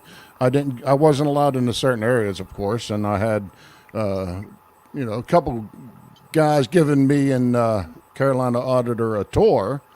Okay. They said because of COVID, of course, we can't let you just wander everywhere. So we asked questions and all of that. And So, were you actually in the classroom where they were no, teaching? and I asked, can we go? Where's the classrooms held? Where's do you have online or in-house where the cadets stay here? Yeah, all the cadets stay here. They have housing for the cadets and. But no, he wouldn't let us in because of in certain areas, and that's one of them. I'm sure that we weren't allowed in. They were having meetings or something like that when we were there. Of course, they're always having meetings when you're there, huh? Right. You're right. That's true. Well, speaking of those training centers, whenever you get arrested or what your rights are violated, you can also sue the training place that the cop went to for not properly training them. You can hold them all Correct. accountable, so you can even include them in the lawsuit, and then you can include the city and the police department if you can sue them like you can here now. Who's that running the all in vacuum? line, and the one that has the money is the one that's gonna pay. But either way, they're all gonna feel the fucking pressure, and they're all gonna have to make changes because of it. Look what happened. Nobody knows yet, but in Artesia, when I got arrested, I didn't even know this man until like a month ago that so much change has been made here in Conrad in Artesia because of my arrest. All the police officers there and here have had to retrain on the Constitution, and any new officers that they hire has to go through a training, a constitutional training, whatever, before they go on the streets. And that guy that I made that video of there in Artesia, he's putting a video. He put it up and he messed it up. He has to redo it. But the cops telling him that, it all stemmed from when that guy got arrested from recording in Navajo. Nobody's bothering him with cameras now. He's doing audits, bro, and they're all waving and being nice to him and shit. He goes, dude, you have no idea what you did over here. He's telling me all this stuff, man. I'm like tripping out. I'm like, dude, you need to like tell people because they also think I'm stupid. We like two small towns over here, man. So everybody's like weird. I haven't won any money. No lawsuits have been, completed or nothing. But I've already made these changes and I'm moving on. Wow. Okay. I mean. Hey, is there somebody with the vacuum in the background running or something? No, that's the fan on the computer. Oh, okay. It's like who's blowing in my ear here. It's like the way I like it does sound like a vacuum. It's just computers are full of dust and shit. Well, anytime first off,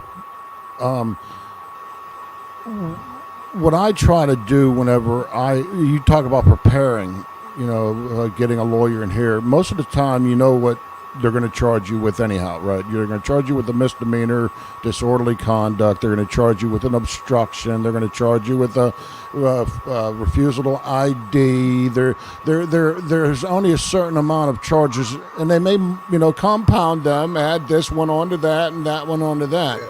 But hang on, Matt. Yeah. When that fan kicks on, can you mute your microphone if you're not speaking, or maybe put a stocking or something over your phone to muffle it? It's suffering the people in the chat. I guess they're hearing it worse than we are. But yeah, go ahead, Matt.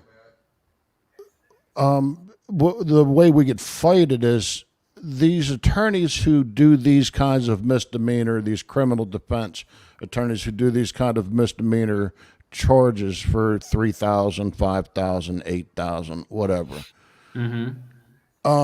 It's like it's a machine. You have to look at it like it's a machine. They all work together. They all know each other. They all hang out the same places. They all talk the same language. They all plead the same way, if you know what I mean. Okay. They're going to get you to either plead out or take the easy road. They do not want to take every client. Could you imagine these attorneys taking every client to a trial? It would clog up the court for these little misdemeanors. So what I'm saying is, if you get illiterate enough in these misdemeanor charges, and you get illiterate enough not only to argue it on the street, but then go ahead, like the cops like to say, well, I don't argue it on the street, I'll argue it in the courtroom. Okay, we could argue it in the courtroom and be competent enough that you can handle that and argue that basic trespassing or whatever, that we could actually clog up the court system, so the judges are going to start saying, what are you doing arresting all these people for these stupid disorderly conduct? Get another disorderly conduct, another guy. We're going to spend 2 hours just, about whether this language, he yelled motherfucker here, did that, what, to get that out of my courtroom. Yeah. Right? Does that make any sense?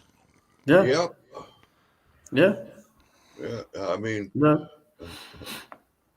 to the victor go the spoils. Well, if you're going to go damaging, well, here's the price of damaging me. I'm coming to court, and it's going to cost you. I did that. I heard that technique. One of them stupid videos I seen on YouTube. Things to do if you get stopped by a cop and how to beat a ticket. And that was one thing it told me on that how to beat a ticket. You take it to court. You stretch it out to the hoodah, and then when you're going up for a trial, here comes the DA. That was just a speeding ticket. Man, they come at me with their diversion program and this and that, and I said, hey, how about just drop the damn thing? I ain't got the money. You can't, what are we going to do here? Think about the police having The to be day in court before trial, I got a phone call from the clerk. I mean, this was a 15-mile over speeding ticket. I was good. Dismissed in the interest of justice. Now, what justice is being dismissed if they're going to here you have me for 15 over. It wasn't justice you dismissed me for. It was because of the price to fucking trial me over a speeding ticket. They can't afford to do it. You got to beat them at their own game. Well, think about if you had all of these people that knew how to legally, constitutionally, case law, state law, local law, case law, go in there and fight a trespassing charge. The cop has to be there. Right? You have to have certain people in there for a 2 or 3 hour trial over a simple trespassing, right? Or a simple disorderly conduct. If you had all of these officers sitting in the courthouse waiting to be heard day after day, it would cost so much money for the police departments and the prosecutors and the judges, and it would cost them more money if everybody learned how just simply to defend themselves from basic misdemeanor charges. Right. Right. You don't have any lesser of a chance at winning or losing if you just get literate. I really believe that, because these attorneys ain't going to do the job for you. Mm-mm. Really, they aren't. Honestly, to tell you the truth, you gotta, my attorney had, schooled me on a few things that, you gotta treat these DAs like public defenders or public defenders. They get as just many cases. They get as just many cases as them, if not more. And they don't go through all the evidence.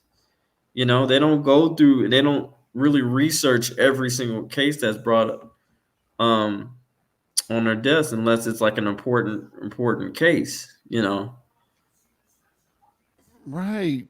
And I didn't even think, No. I didn't think about even the prosecutors. The prosecutors, could you imagine if everybody wanted to defend their case in their office, Right. asking for open records requests and, can I have a meeting with you? And, no, they don't want that either. They want to deal with that slut attorney that got paid $3,000 by his his client. And let's just negotiate over croissants or something, right? Yeah. It's just, I have I have this what is it? Hey Princess, how are you? I have this this trial coming up here, and this was the thing we were also talking about too, the underground. Um oh, there you go. Add the stream. Hey Princess. Hi. Good to So chat with you again. where I got arrested in Aurora, they keep on just lowering and lowering and lowering to where they want to. I think the last time I was in court, they wanted me to defer judgment because I think the fine was like, I don't know, 2,300 for obstruction, and they dropped jail time. I said no, you can go fuck off. Then they wanted to go ahead and do the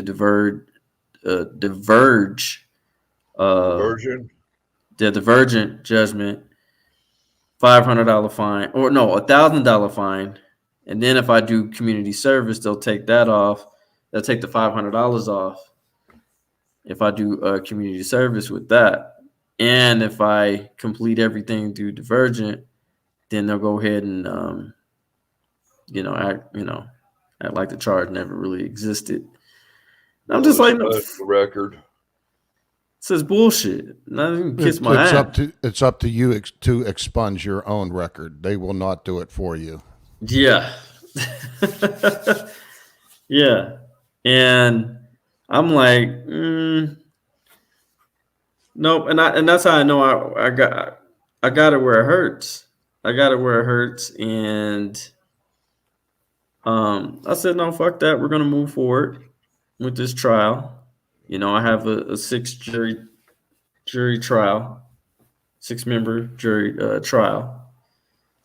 And we're just gonna move forward with that. So you got legal defense up there? I actually do. Milo Schwab. He is actually a civil rights and defense attorney. So he's actually representing Police to Police 719 in his lawsuit. So I was gonna say another good Colorado lawyer, David Lane. Oh yeah, that dude is inferior. I mean, shit. He.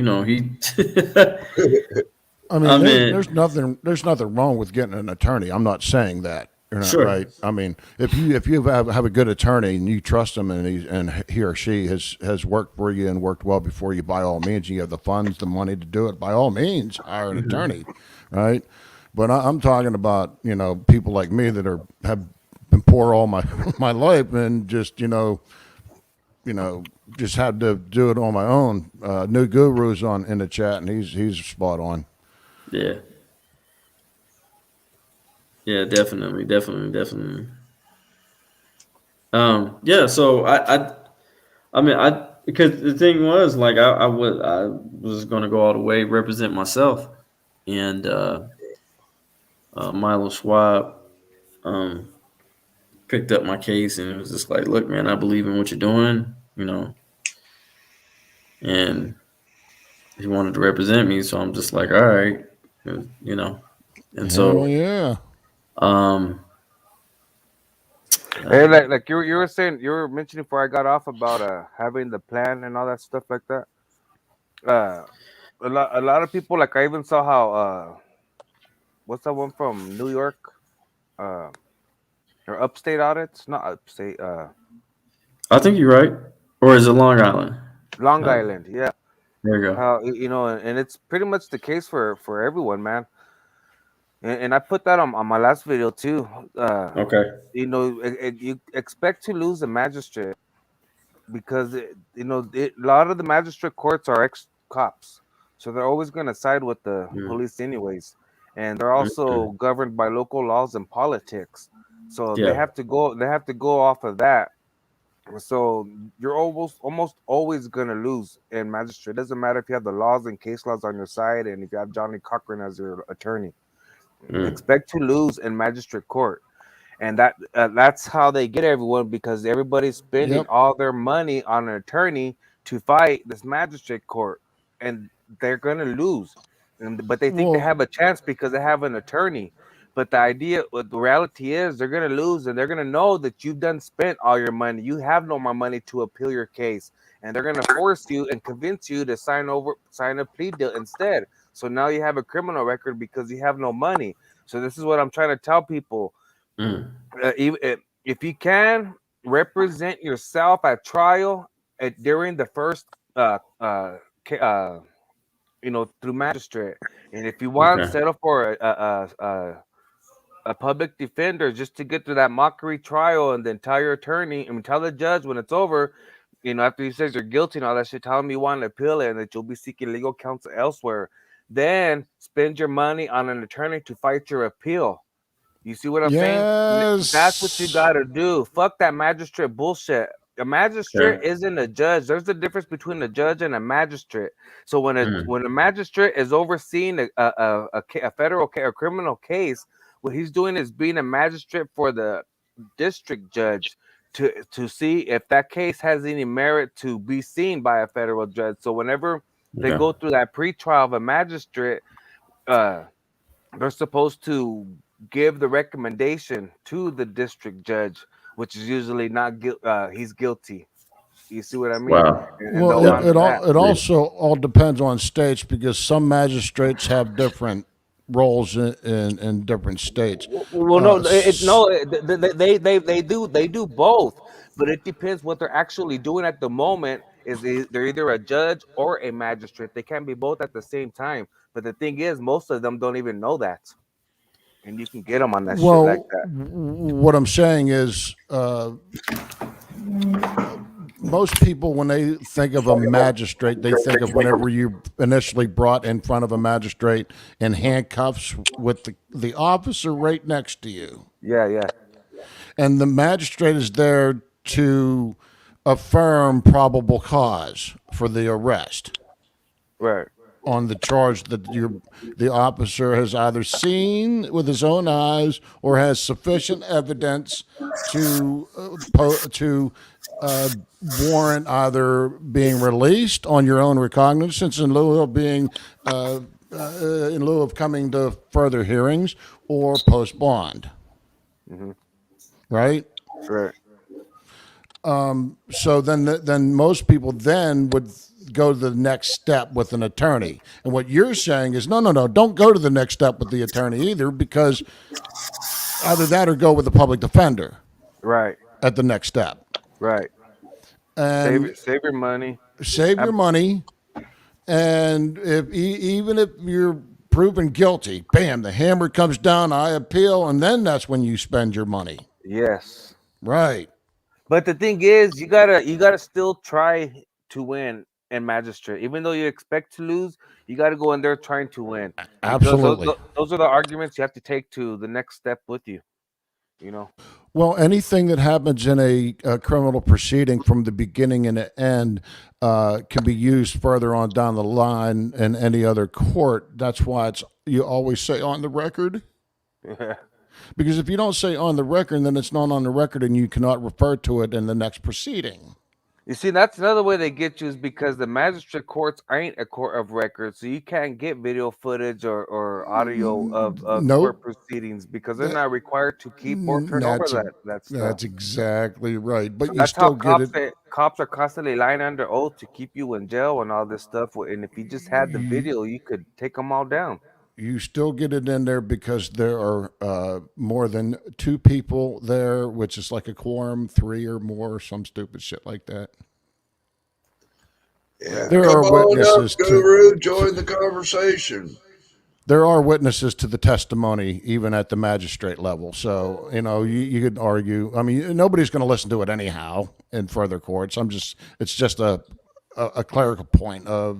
I got you. Yeah. No, I hear you guys. I mean, this is important, man, because this is, Yeah, that's why everybody's picking up a camera, and that's great. But they don't know what to do after they get arrested, and it's like if they knew Yeah. this, people would think ahead. Some people are saying, "Oh, I'm playing chess." No, you're not. You don't know what playing chess is, man. Chess is thinking ahead, thinking several moves ahead. If this happens, what am I gonna do? If this happens, what am I gonna do? If he does these things, what am I gonna do about that? How am I gonna counter? How am I gonna block? How am I gonna attack? You know what? Yeah, you got to be strategy. Be strategic about it. That's how. For me, it's easy to set a cop up. Rather, I cuss him out or be nice. That's why I've done it all three ways. The first time I cussed, the second time I really yelled and cussed, and then the third time I just kept my cool. I got arrested 3 times. All 3 ways, but all 3 ways I let him arrest me. I was like, go for it. You know what I mean? Like, oh yeah, definitely. just to prove a point. Like, look, you can get. It doesn't matter how you act, but you're still gonna get arrested no matter how you act. But how you act is gonna be seen later in court, and then it's gonna be seen by juries, and the jury doesn't know what First Amendment auditors or cop watchers are. And the way the prosecutors portray us, we're gonna look really bad, and they ain't gonna rule in our favor. Or if they do say, yeah, okay, your rights were violated, I mean, they might only give you 5,000 instead of 50,000. You see what I mean? So it's pretty much just to get you out, just to set you up already, I told that sheriff deputy while he was driving away in his hermetically sealed car to get the fuck out of here. He stopped the car, got out of his car, walked up to me, handcuffed me, took me to jail. I get to the courtroom, judge sitting there. After my trial, after everything, he looks at me and he says, you were really bad to them officers. They have family at home, and you were really terrible. And he got me for disorderly conduct, of course. He said not guilty. But he said if I was in North Korea or if I was in Russia, I would have been arrested for the language and the way I treated that police officer or them police officers. I said, well, Your Honor, I was arrested for talking to that police officer like that. But I wasn't mean up front. It was just at the end where I got kind of, not mean, upset. I had some just clarification questions on the things you're talking about right now. Okay. When you have a moment. Is now good? Go for it. Okay. Someone mentioned, learning something. Well, okay. I'll get back to you on that. I forgot what the term someone said was, but regarding what you're all talking about right now, like, what's the difference between like a disorderly conduct and expressing yourself? I worry about that because I've popped off and I've always wondered that. And like attitude versus just. Well, it depends if you're disturbing the peace. But what's disturbing the peace? Like, if you're disrupting, if you're disrupting the normal flow of people's business. People can conduct themselves around me if I'm speaking very loudly. No. Like I just here's the thing. Disturbing the peace would be more like a business. No. Hey, police 719. What's up, buddy? A distinct definition of that? Or yes. Is it great? Is there? It really is. Here's the thing. They can't be a group of people singing "Kumbaya," right, or in a circle. And you start going la la and running through their circle and shit. Now you're disturbing the peace. Now you're disorderly conduct. But here's the thing: the police cannot. Outside cannot. The circle being loud, then that's not. But the officer cannot be the complainant. I want to be very clear. Yeah, that's true. That's true. Because they use that. They use that shit like butter. What do you mean? What does that mean? They use that shit like butter, like everything. I mean, it's just go-to. That's their go-to. Okay, That's okay, yeah. that's just something that they I can just because have. people are not educated on. Hell, they're not educated on the law. They have to have two witnesses, or they have to have. I mean, they have to see it themselves, or they have to have two witnesses, 2 or 3 Right. witnesses. I Hey, have the. you'd be I, surprised how many times I didn't ask an officer. I've actually had debates with officers, not even on camera, but um, my cousin owns a barbershop, so he has all different types of walks of life in there. Yeah. And I asked, I said, you're in law enforcement, right? He was just like, yeah. I said, you're a law enforcement officer, correct? He was like, yeah, I'm a law enforcement officer. I was like, okay, Mr. Law Enforcement Officer. I said, how often do you go to the law library? And he was just, I said, do you go maybe once, twice a month, maybe? And he was just like, well, I'm not required. I said, and I didn't say that I didn't ask if you were required to. I said, how often do you go?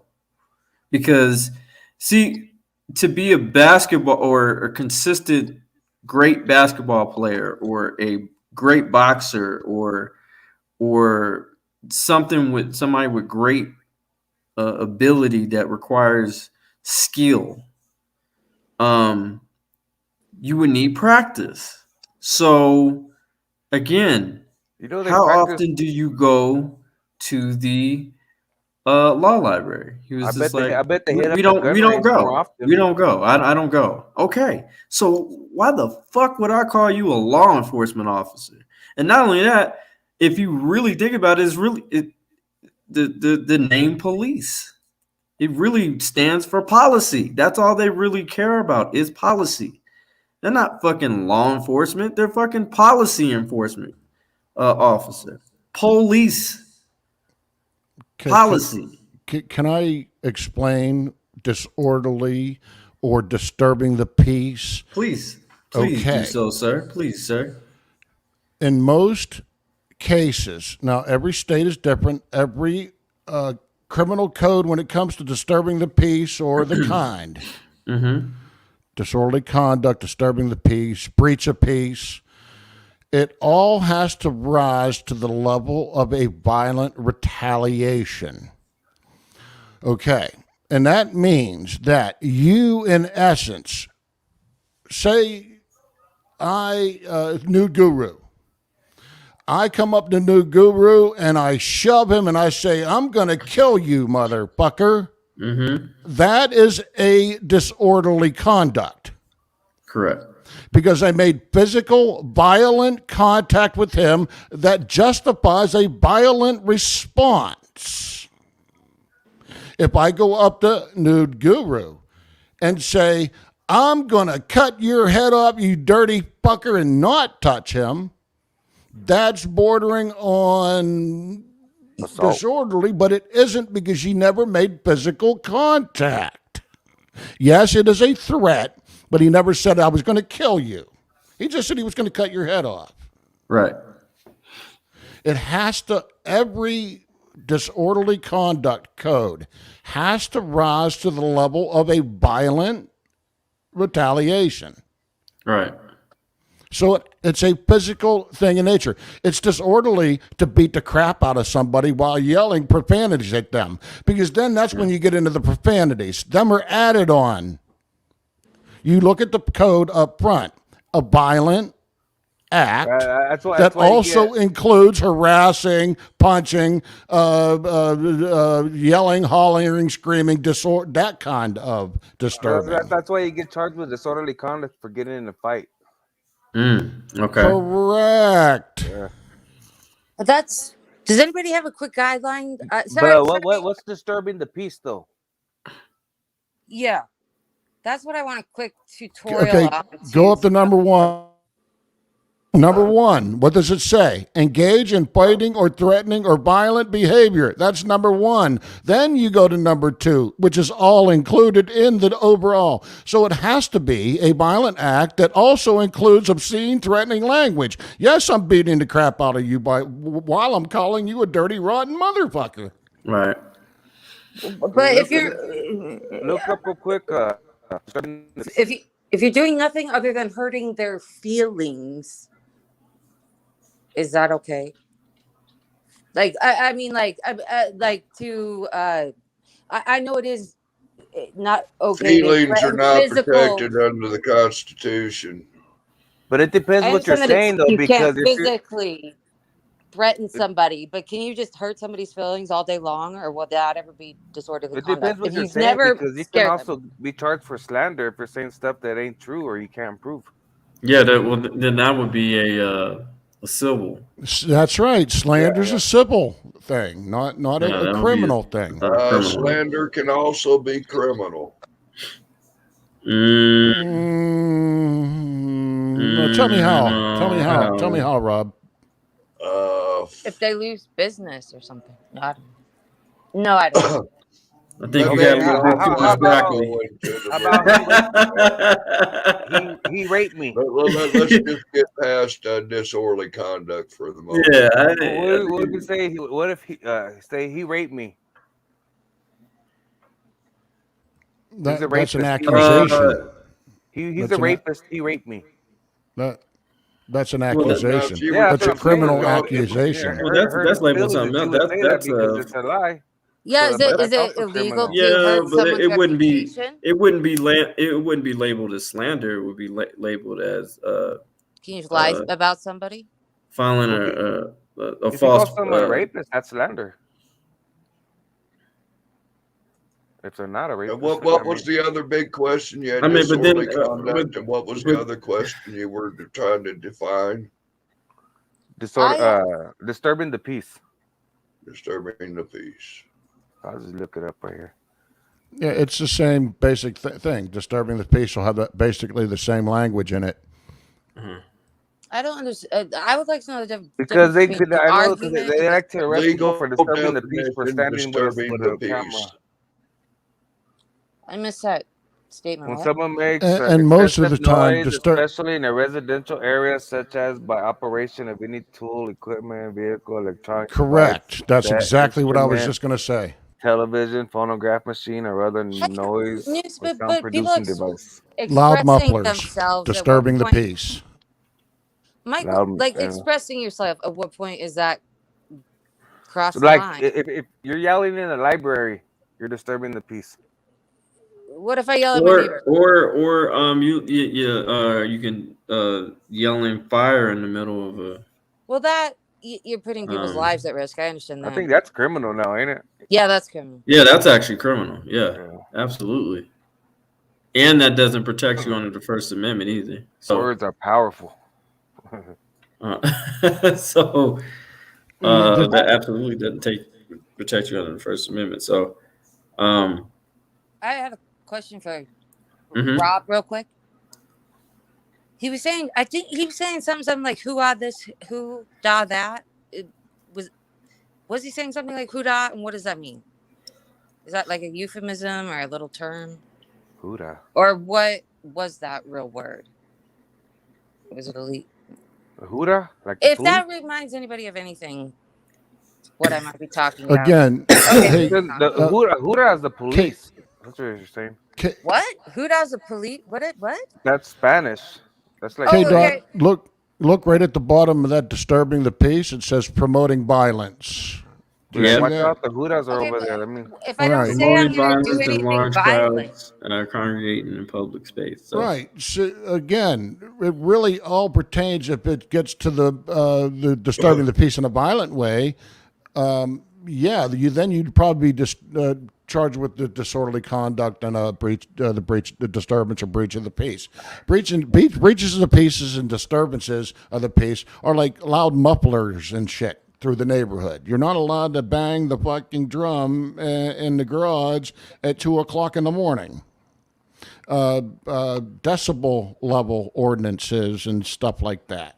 Right. would I ever get a disorderly conduct for having a very loud argument with somebody? Like these people at the protests that clash with each other.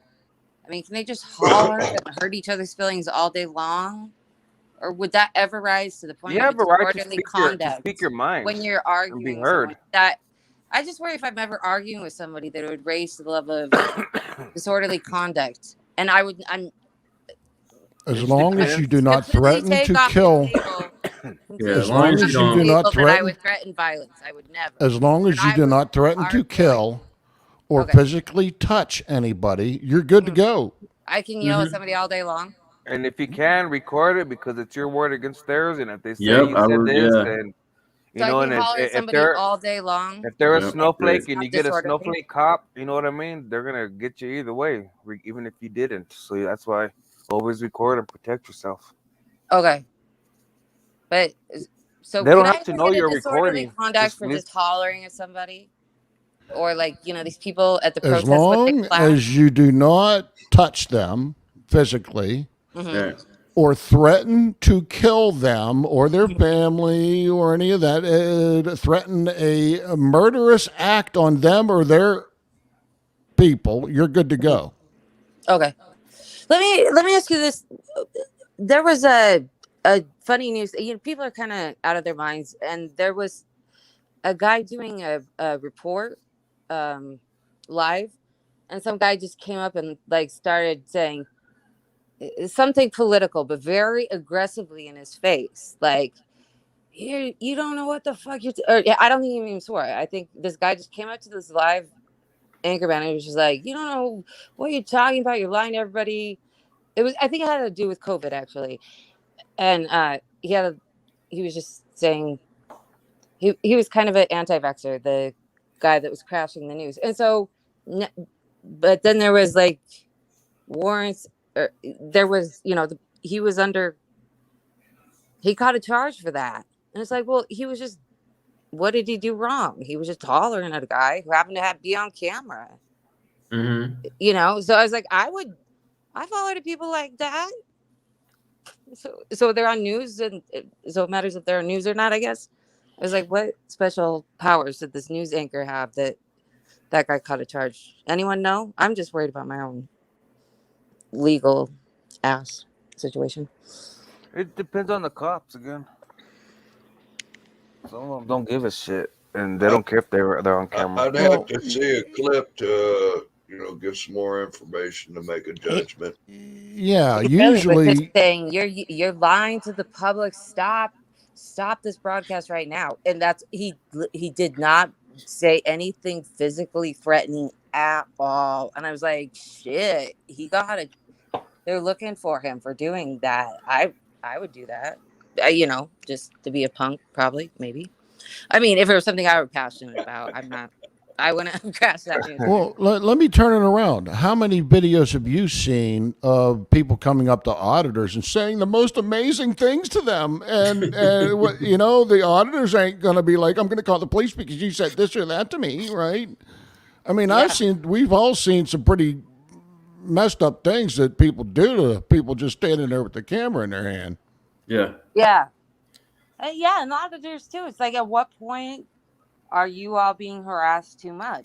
I mean, it goes both ways. At what point is someone, at what point is it harassing? At what point is it? Well, I would just hey, know for Matt. my own protection what's too much. Matt, now when I was recording that standoff down the street at this apartment complex that went on for 9 hours, I'm sitting there in my minivan with my tripod sitting there by the door just getting the shot. I had a cop come over and want to know who I was, recording and stuff. I just independent journalist, just making some news. Yeah. Motherfucker offered me a glass, you need some water or anything? Nice. I'm like, well, I need a bathroom, but I just live down the street. I'll be all right. You ain't got any donuts, so I was leaving for an apple fritter, but you motherfuckers got the neighborhood blocked down. Oh, if anybody mentions apple fritters one more time. I know, man. I'm like, damn it. Damn it. I'm getting. I am the man. You are, man. You are. Honestly, disorderly conduct charges are very easily fought. I really believe that. You just base it upon 3 court rulings. Daggum Cohen versus California. Cohen versus California. Can you put these in the notes or something? I'm too lazy to write down. Okay. All right. Okay, I'm gonna write Houston Cohen versus Hill. Cohen versus California. How do you Is spell that it? The Cohen. Cohen, right? Cohen versus California. Okay. Okay. Houston versus Hill. Okay. And then whatever case law that is in your state that affirms both of them Supreme Court rulings. And it's Okay. winnable right there. You're done. Okay. You're in and out. Okay. And But you have to lead off with your state's most recent case that is closely pertaining to your incident. Say, Okay. for example, somebody come up and they, I don't know, it has to deal with, it has to be as close to your case as possible. Right. Yeah. Okay. So you In said your Cohen state. versus California, Houston versus Hill, and what was the other one? Whatever Anything in your particular state. case from your state, either But the third Supreme one Court or isn't circuit, specific name. or your circuit court. And this is pertaining to disorderly conduct. Disorderly right? conduct, correct. Or any of the variances of disorderly conduct, breach of the peace, disturbing the peace. They're all one and the same kind of nomenclature from statewide, state to state. I have two very related questions when we have a chance.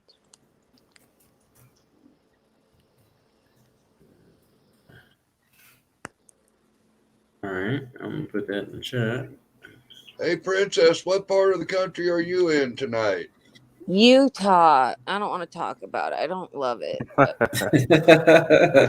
Well, greetings from Before you Kansas. ask anymore, I think answer it it right sucks too, but And that's 10th Circuit too, right? I have no. If you're talking to me, I have no idea. Utah's, yeah, that should be 10th Circuit. I think that's a 10th Circuit. Oh, I'm so. I went to public Yeah. education. I don't know these things. Yeah, I think Utah's 10th Circuit. Okay. Because it's right near Colorado. Yeah, and, yeah, Oklahoma. yeah. I love Denver. Yeah, it's 10th Circuit. So this is important. This Okay. I mean, if you really research the Utah, disorderly Wyoming. conduct, different cases between different states, different circuit courts, you find some really interesting stories. That's why I like case laws, because it's like reading real life books. Yeah, right. absolutely. Yeah. If you start getting into like disorderly conduct, you find a basketball team that is traveling in between tournaments, and the two black guys step into a motel office where a former female police officer was there late at night, and she called the police, and it was all disorderly, and they got arrested and this and that. And you find a lot of case law that's just incredible to read, I believe. I like using Google Scholar, man. You can find all the case laws there. Shout out to Robert Bodell. If anybody's not familiar with Robert, you need to welcome, Robert. His story and spread the news. We got America's Next Legend right here. What a handsome devil. Fucked up. Is that right? All right. Yeah. Well, welcome. What do you think? Hey, okay. I know I'm pretty. And do not click on any of those Tinder links that are floating around with his name on it. So what do you think? What do you think about because we've been talking about the well, maybe me. We've been talking about how full of shit the Aurora police officer, or I'm sorry, the Aurora police chief is, and we've been talking about disorderly conduct, and what is your thoughts on disorderly conduct, and do you think that's their special weapon to use against the citizens, or what's your thoughts on it, Mr. Rob? Well, that's what they got me charged with. And, shit! And I was standing on the right of way of the Sterling Highway. Our big old semi trucks go by and using their engine brakes, and I yelled no once. and that constitutes disturbing the peace and assault on a police officer. Resisting. Oh, you What? horrible, horrible, horrible Oh my criminal! God. You. And you call yourself an American? You guys ought to see the video of what Alaska police will do to an old man on the side of the road. Oh shit, man! What do you mean by that? What video? What?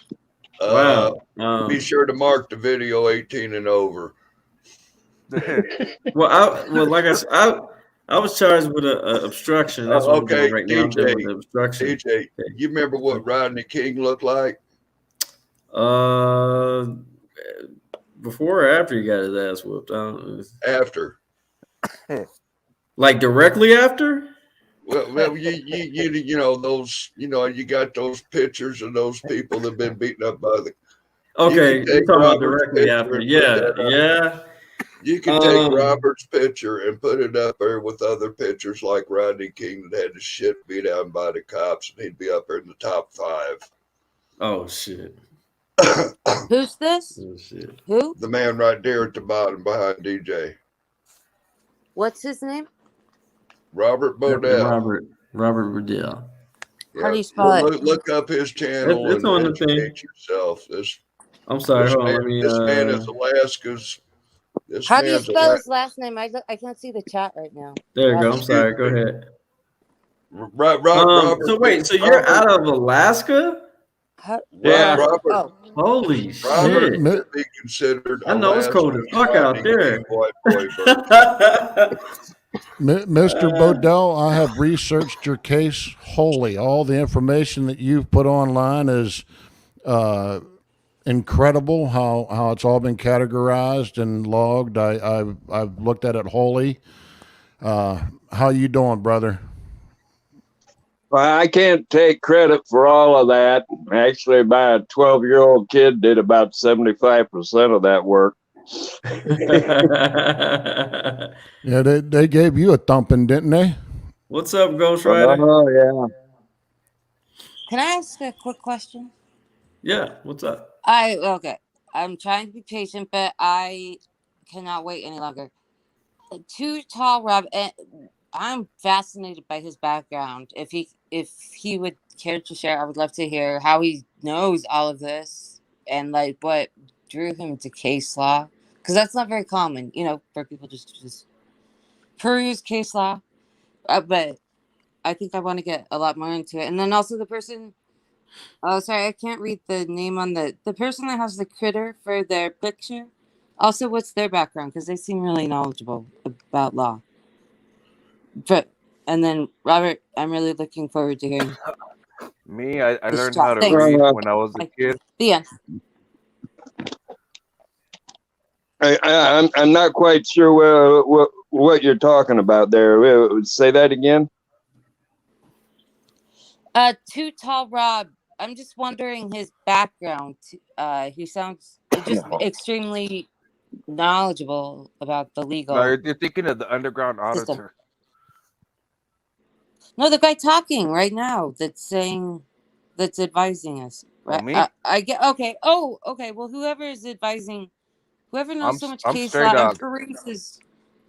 And then the underground, it was me and the underground auditor. They were talking. Whoever peruses case law in their free time, I'm really fascinated. Well, okay. Any of y'all's backgrounds that are in the legal, if you want to talk on that, I would love to hear it. The underground auditor is who you want to talk to. Oh, no, I'm just a guy out here that has lived a life like all of us have lived a life and have been abused at one point in my life and had been forced to learn this stuff on my own. Mm-hmm. And that led me to reading case law, and I never liked reading books. But when I got into case law, it was like fascinating what people have been through and what authority has put people through. Normal people, right? Yeah.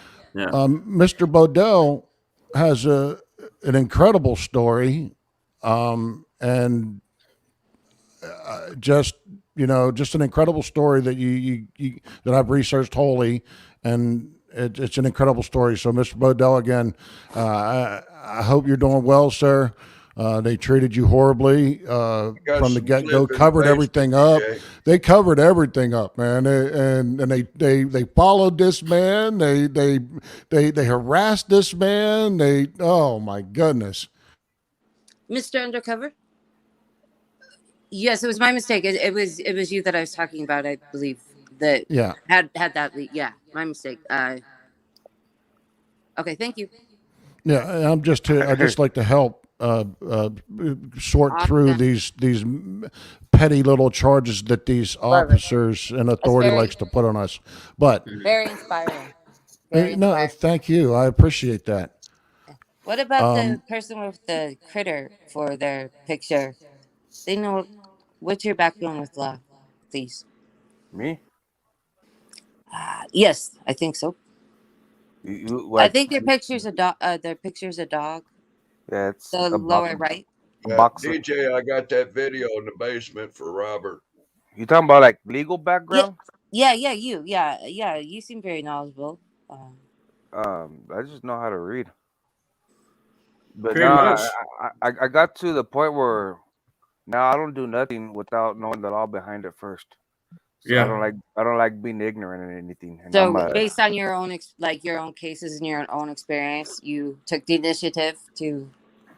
Well, no, I mean, because I'm a small guy, so I had to learn how to fight growing up, you know. Okay. So, but I've always stuck up for the little guy. Yes. I've always hated bullies, you know. So Awesome. the same thing growing, being an adult, then I don't fight no more. So now I'm on the right side of the law now. You know what I mean? I love it. Okay, So, thank you. Okay, got yeah. it. Love it. Okay, thank you. That's y'all are inspiring. That's awesome. Yeah, I before I even picked up a camera, I was I was studying law for 3 to 4 years. Is that right? Yeah. Just I wanted to know you I just wanted wanted to know what the fuck I was doing. I didn't want to go out there. Wow, that's And impressive. I was looking at how, and this is what I'm saying, it's an art and it's a skill, I feel, especially a memorization, as far as knowing your laws and knowing from the numbers all the way to the penal code and all that, Yeah. I don't it's have always good to have that instead of just, okay, it's the First Amendment. No, I'm gonna take you down to the state.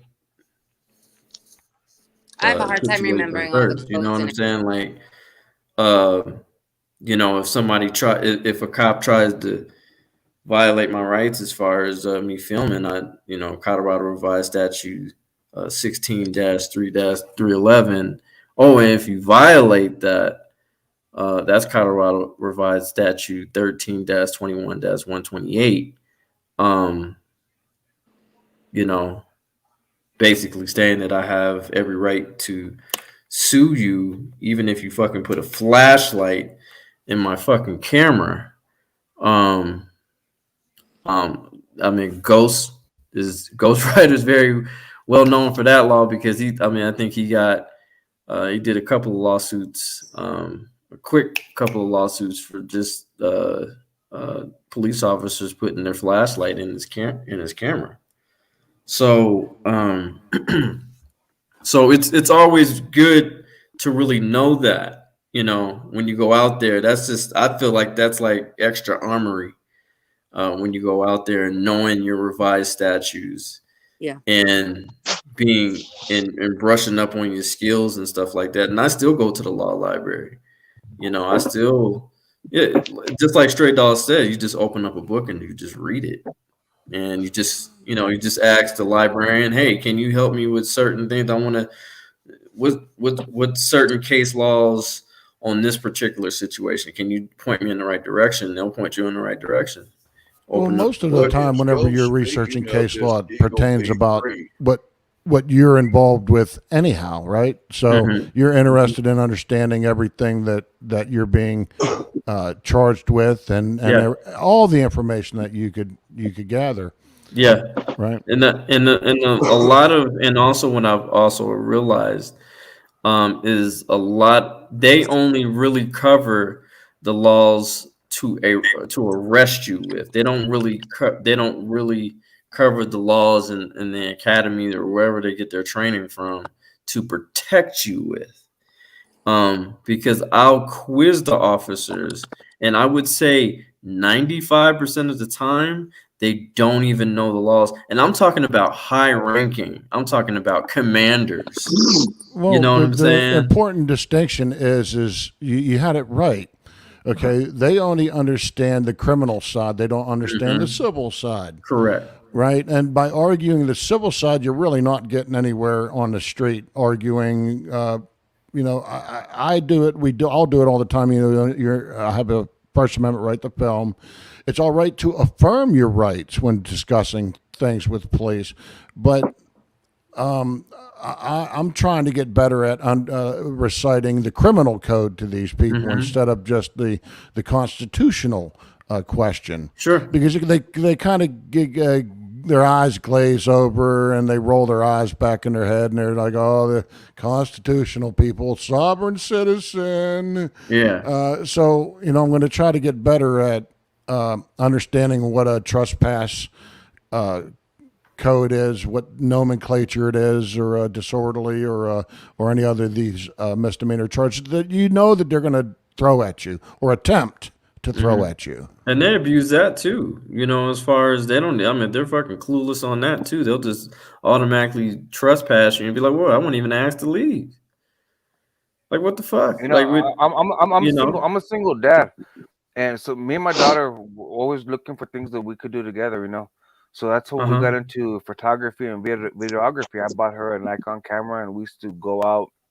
We started like in the summertime, so we liked the night, so we'd be out there in the middle of the night doing night photography and stuff. But just researching how to learning more about photography and videography and stuff. That's when I ran into First Amendment audit videos or cop watching videos. And I said, you know what? That's cool, because if I'm going to be out there doing this, we're probably going to be stopped by cops too or be confronted. I need to know how to handle myself. So that's what got me interested. I said, well, you know what? So I started looking up the local ordinances and the state laws, and then I read the Constitution again. And then I was like, dude, I'm set. So I knew exactly what I could do when I went out there. So I had a fucking solid ground to stand on when I was going to argue back. You know what I mean? I didn't want to argue all stupid just to find out later I was wrong about something. You know what I mean? Exactly. I wanted and that's to go what out you there don't want to fucking make the fully mistake armed. of. Yeah, I want to know damn well. I didn't want to be stupid or be acting fool in front of my daughter. It's just to be wrong. And one of the I would have to say the first cop watching video that I came across was Tom Zebra. I'm like, who is this crazy guy? I'm like, this dude he's absolutely brilliant. But I'm like, he's talking to the police because I guess in our culture, as far as the black culture, like we're taught to make it home. Yeah. We're not taught to do all this other. Stray Dog knows what I'm talking about too. We are taught to make it home. Period. We don't argue with the police. We don't do anything with the police. Yes, sir. No, sir. And you going about your goddamn way. You know what I'm saying? Make sure you clearly state. You ask to get your license and all those type of things. And now it's to the point to where, now I don't even reach for my I have all that shit in my phone. And I think it's legal in all 48 states. I forgot what the other 2 states that's not legal in, but to where that you can actually have your registration and all that in your phone, and your insurance and all that, so you don't even have to reach in your glove compartment. You could just show them in your phone. And I believe in our state we don't have to physically give them the ID. We can just present it to them to where they can just see it. I know in California, I think it's a little bit different. I think you actually have to physically give them your ID. But in Colorado, I believe you just present it. So the first My video car, that I usually keep mine in my mirror above my head right there. Or Mhm. my car that I have now actually has a slot for your ID and stuff, like just above the window, but on the hood, on the top, that so you don't have to reach over and reach for shit. It's just right there, and so you're not gonna get shot, or there's no excuse for them to shoot you. You know what I Right. mean? Right. I mean, you have your hands No, at 10 and 2 and my ID uh, stays in my so wallet. Ain't nobody getting into my car stealing my ID. No. They want my ID. They're gonna have to let me reach into my pocket and get the motherfucker. I don't I need my ID. understand. My ID's in my pocket, but I'm talking about all the other shit. My And not only ID, that, Oh yeah, I the don't give other them my ones will ID. stay in the I give them glove my box. license number. Yeah. I'm a truck driver, so I have my driver's license number When I get memorized. pulled over, I stop. My hands are 10 or 2. The dome light comes on if it's dark. I'm I put my complying to brown a lipstick level. on. Huh? I put my brown lipstick on, boy. I'm kissing ass. Chapstick. The first audit video that I had ever seen was Big Nick, okay. and the first thing I could think of whenever I was watching that was you could really videotape a cop and stand up like that to them. And the first thing that it harkened back my memory was that dog gnawing at my neck, right? Whenever the dog was sicked on me, and I'm thinking, man, wouldn't that be great if somebody around had a video of that, right? And that's what started my journey of filming and always filming government and public all the time. Yeah, I agree, and we gotta. I mean, Big Nick is a huge. I'm a huge fan of Big Nick because he just. I mean, He's good. I started from. It was crazy because to see all his because he went through some shit doing this shit. I mean, he went through some shit, and so to see him to where he's at right now, it's just like wow. Pretty damn amazing. And when the first time I actually approached police with my camera, I pretty much cleared the whole block. It was like 5 cops, and I dismissed them all. And I'm like, oh shit, I felt like I don't know. I felt like Superman just a little bit, and it was crazy because all the people that were on the block, they was like, did he just clear the whole fucking block of police? Like what? Like, they were just in awe like that. Like what? Like how did he do that? Like it was like a magic trick or something. It was just like, oh wow, I think I got something here. I think I really got something here. And I put in the work, I put in the grind, and I always had it in my head that I knew I was gonna get arrested doing this stuff. I knew I was gonna get arrested, but I felt I don't know. I felt I got arrested a little too quick in my rookie year. I was just like, well, Same thing with me. I got arrested within, I'd say, 6 or 7 audits. I think that was mine happened too. to me, man. Yeah, I'm That's like, what oh happened to me, shit, wait a minute. and then Oh shit, I'm then arrested. cop watching auditing exploded afterwards. I was like, golly, I Right. should have waited like 5, 6 more months, man. Right. And if you guys notice, right, when one cop auditor gets arrested, it's like maybe 4 or 5 like throughout that week. Y'all ever notice that? It is like a domino effect. It's like a sting, huh? Yeah, it's just like right, like the shit. Like, wait a minute, what the fuck? Gonna round them all up in 1 week. Right, and that's why, I encourage other people. I know you get this all the time. Yeah, I know all you guys get this all the time. As far as hey, we need you out here in California or Tennessee or Oh, so Detroit. when I first started, dude, people were come here. We need you here. Yeah. I was like, man, you're only one person. Yeah, it's not that easy, man. It's not like we go and leave and now your town's all well and done.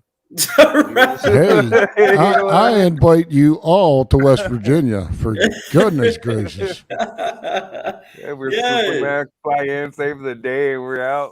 Yeah, like Yeah. hey, like when you coming on tour, right? Like you on tour, like. But I I'll mean, tell you what, before you audit any territory, be sure to audit the jail first. That way you can kind of cherry pick where you want to be. That's what we did. That was our first audit, man. At nighttime. I don't think It was I like did 2 in the when was morning. my That's first funny, one? Rob. Nobody bothered us though. Hey, I Matt, think my very first audit was check this out. Yeah. It wasn't even 10 years ago. I was put in a cell that had no bedding, no cement pad to sleep on. You slept on the floor. They gave you a mattress. And in the middle of that floor, there was a square with a grate over it and fluid running through it.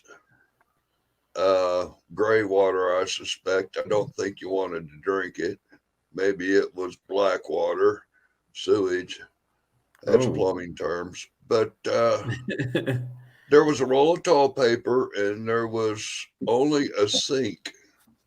And you were given a styrofoam cup. And when you got arrested, you went into that cell for 48 hours before you got put into something more normal looking of a prisoner cell.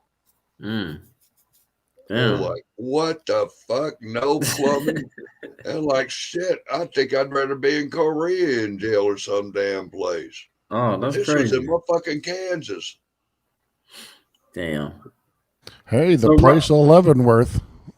So Rob, what made you because I do feel that activism is you don't choose activism chooses you. What was that epiphanical moment when I realized I got a camera and I can do this shit too? Yes. Oh shit! I think after seeing Tom Zebra and Ricky Monday out riding bicycles, filming the cops and saying "fuck the police," you know, I mean, fuck, I balls to the wall heading to Kansas City to hook up with James Freeman back in the day when him and they was out with that cop blocker van or whatever that they had the RV. Oh, this was years ago, 10 years ago or so. I don't know when, but they were talking all the police departments and, you know, going everywhere and writing shit on the police departments and getting arrested for, you know, destroying public property, writing in chalk on the sidewalk, fuck the police and shit. Right. It was way back in the day. And then along came Eric and like, oh, hell yeah. Right. And then I figured I better learn good. So when I was in Colorado, I went and got some ride-along lessons with Ghost Rider. Yeah. Good old Ghost Rider. Yeah. I mean, educate yourself before you get out there and put your boots on the front line. Yeah. Don't just go out there, I got a camera, you know. Well, I mean, if you're there, there. That's one thing, but know your rights, keep your distance, don't get arrested. Don't be right. Exactly. Don't be an uneducated bystander. So, Can I ask, if you're going to get arrested, Mr. Bo? But if you got the option to step back and step out, do so. You know, I mean, you already suffered the damages of you violating your rights. You don't have to sit there and take it to the next level. Right. You know, if they told you to leave, you're violating my rights to be here and firm. Yeah, and we still never got paid for that super chat, motherfuckers. You gotta watch out for these chatters, dude. So the underground, what was you saying? What was you saying at the underground? I was going to ask. Mr. Bodell a question because again, he's been quiet. And I just wanted to ask him, what did you say to that state trooper for him to beat the crap out of you like that? That's after he confirmed that, talked to the owner of the car and confirmed that I wasn't driving, that's when it should have ended. But then he started going after me. He still kept trying to get me to admit that I was driving. And after I kept saying, all right, I'm done answering questions. I said that, I don't know, 4 or 5 times. And finally, I just stood up. The car door was already open. I opened the door so he could see. And so I just stood up and I just yelled no. And that was it.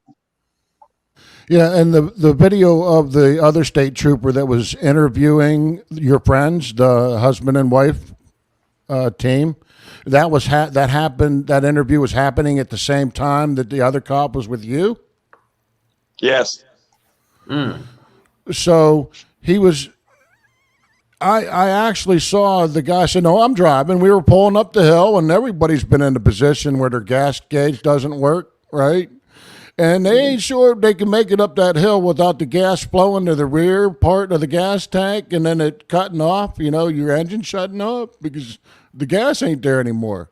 So they stopped, and I saw the guy say, no, I was driving. I ran out of gas. My gas gauge was empty, and everything's good. Only to have you looking like a piñata bag. Yep. That's crazy. So, Mr. Rob, what inspired you to be to do citizen journalism and getting into the 1A community, and what was it that did it for you? That wanted.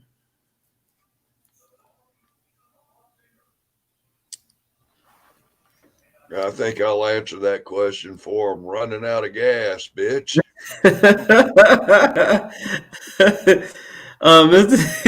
That question was for you, Mr. Vardell. Sealed the deal, didn't it, Robert? Mr. Robert, that was for you. That was for you. I am not a paid spokesman for the man Robert, but I do try it once in a while. Ironically, that fueled your soul, didn't it? Yeah. So, Mr. Vardell, what got you into the 1A community and activism? What inspired you to for that calling to choose you?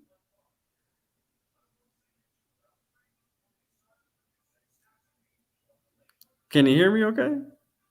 Who you asking? Mr. Bardell. Yeah, I'm asking Mr. Bardell. Mr. Bardell. He looks happy. Oh, you're talking to me? Well, yeah, what I'm was talking that? to you. Yeah.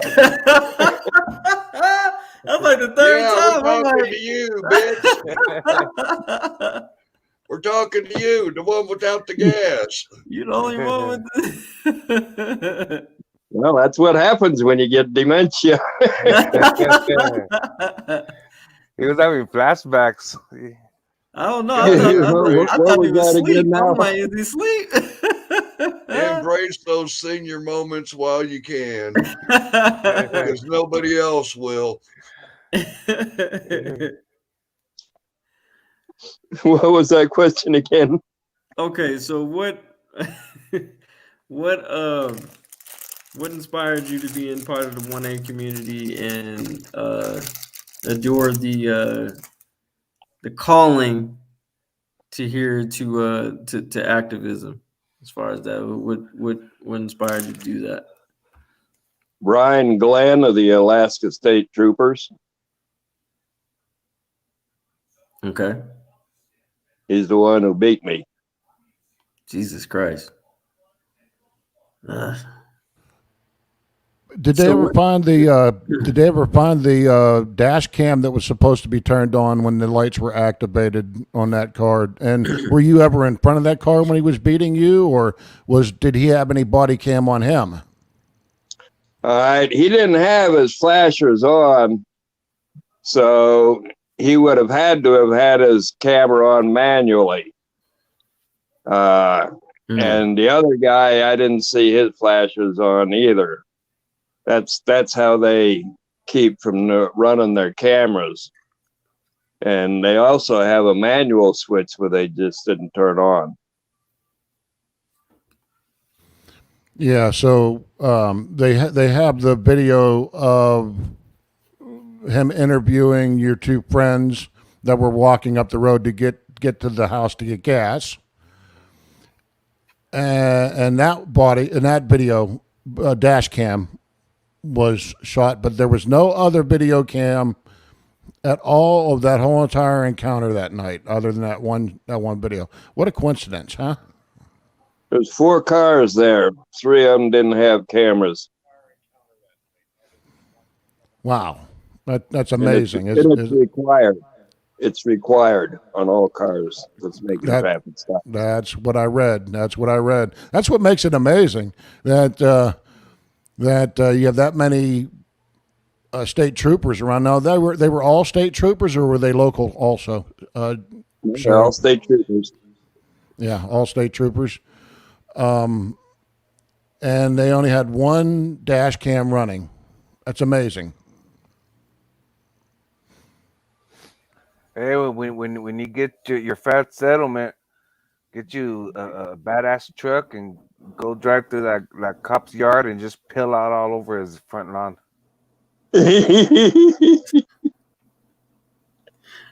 Yeah, I don't think he's going to have a front lawn when this is over. He's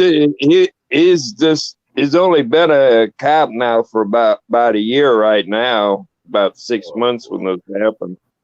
Oh, he's a juicy one. Yeah, and he just bought his house about the time that he got a job as a trooper. So he's only been making payments on his house for a year. He was still on probation then, huh? Oh yeah, when he loses his job, he's going to lose his house. Yeah. And then especially when the lawsuit starts, his credit's gonna tank. He ain't gonna be able to get another house. You know, another funny thing I find about your case, because again, I've looked at all your documents and I've really looked at it in depth. First off, how cold was it that night? It had to be, at least, 15, 10? Yeah, it's about 10, 15 degrees. All right. So your friends were standing out there. And how much distance between your friends giving that interview and you were? What was 100 feet, 200 feet? Oh, no. They were about a mile and a half. Oh, so they did walk about a mile down the road whenever they got encountered with the now, was that the trooper's partner that responded to them up the road? And the guy that beat you, Glenn, was he the one that stayed behind? The Glenn and I think his name starts with an H, Henry or something. Those were the 2 that were with me, and the other 2 were with Eric and Katie. Yeah. What I found interesting is they didn't appear to have been drinking too much that night. I mean, they were giving straight-laced answers. They weren't stammering. They weren't stuttering, slurring their speech. In 10-degree heat, you people up there in Alaska are crazy, man. Straighter than, I mean, if you want to pass a DUI test, dang, go to Alaska. Well, me and his wife, we only drank about, a shot and a half maybe between us out of the bottle, 6 hours before. Are you sure? If I walk up and down this road and see a beer bottle out there, you sure you didn't throw that? The dude says, and he's like, no, go ahead and look. I mean, you can walk up and down about a mile. I mean, I don't know what you're gonna find, but anybody can pitch a bottle. Find one. Anybody could pitch a bottle alongside the road. Shit, Yeah. Oh my goodness, yeah. It's stupid, just ridiculous. Yeah. What's up, Joe? Joe Cool in the building. I like when he told her that she was seen with the bottle. I mean, you tell somebody that's going to know whether you're lying or not. Yeah, that's why I brought the bottle in. I'm sorry, I forgot to mention that the cop said that the other cop said that you had a bottle in your hand. Well, no, that was my phone. No, it was definitely a bottle. If I walk up and down this highway, go by all means, walk up and down the highway, brother. Have at it. You know.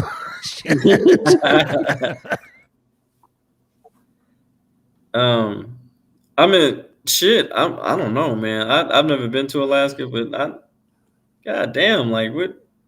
I don't think I'd be outside. I'll only go to Alaska in the dead of summer.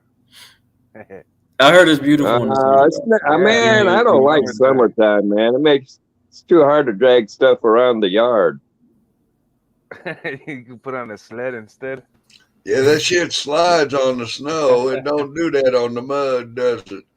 That's why you use something. Oh yeah, and the 4-wheeler, I can go out there on the old marsh and shit, and I don't get all muddy and stuff anymore.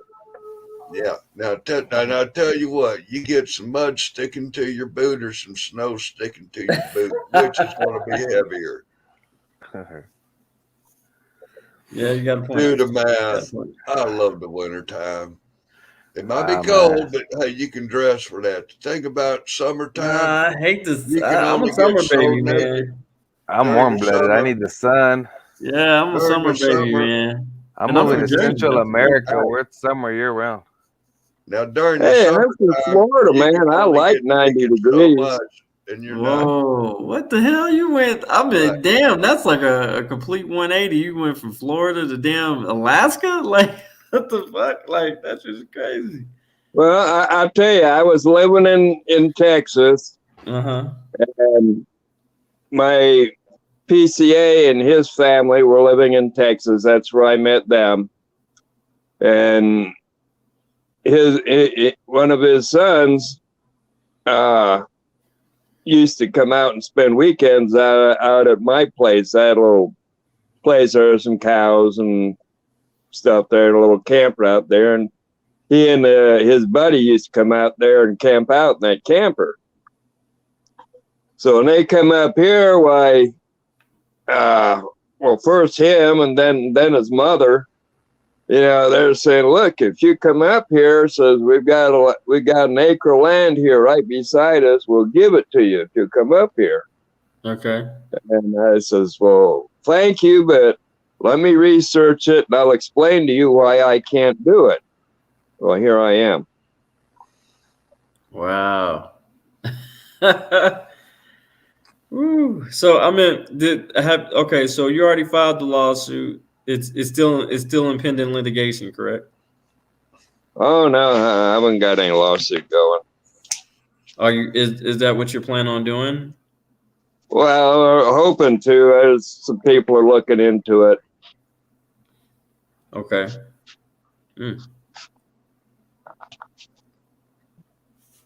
Okay, that'll work. That'll work. They aren't still messing with you, are they? I mean, they ain't still following you around like they were, and.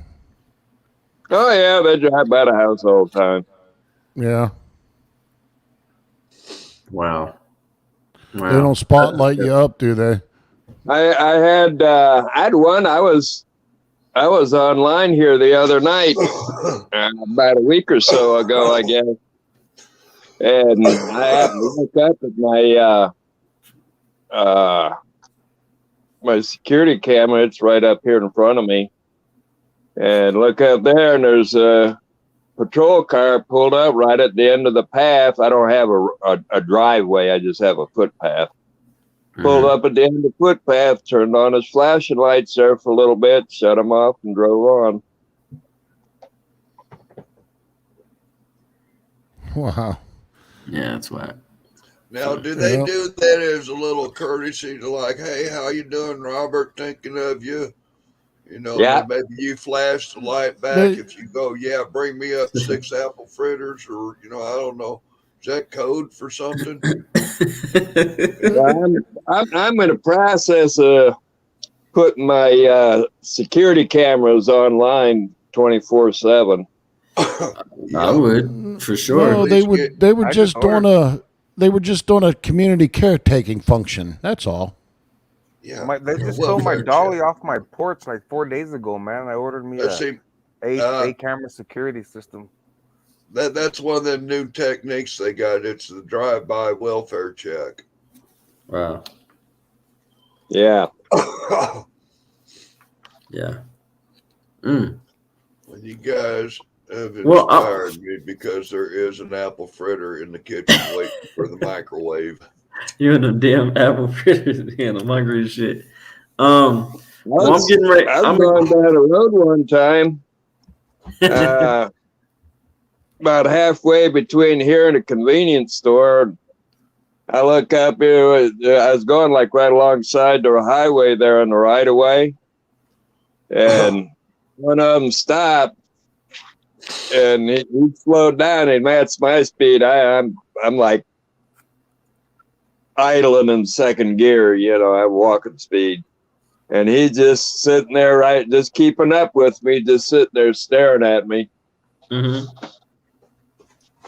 I gave him the finger and he gave me the finger back. You should have mooned him. Yeah, it was a little chilly for that. Yeah. Indecent exposure.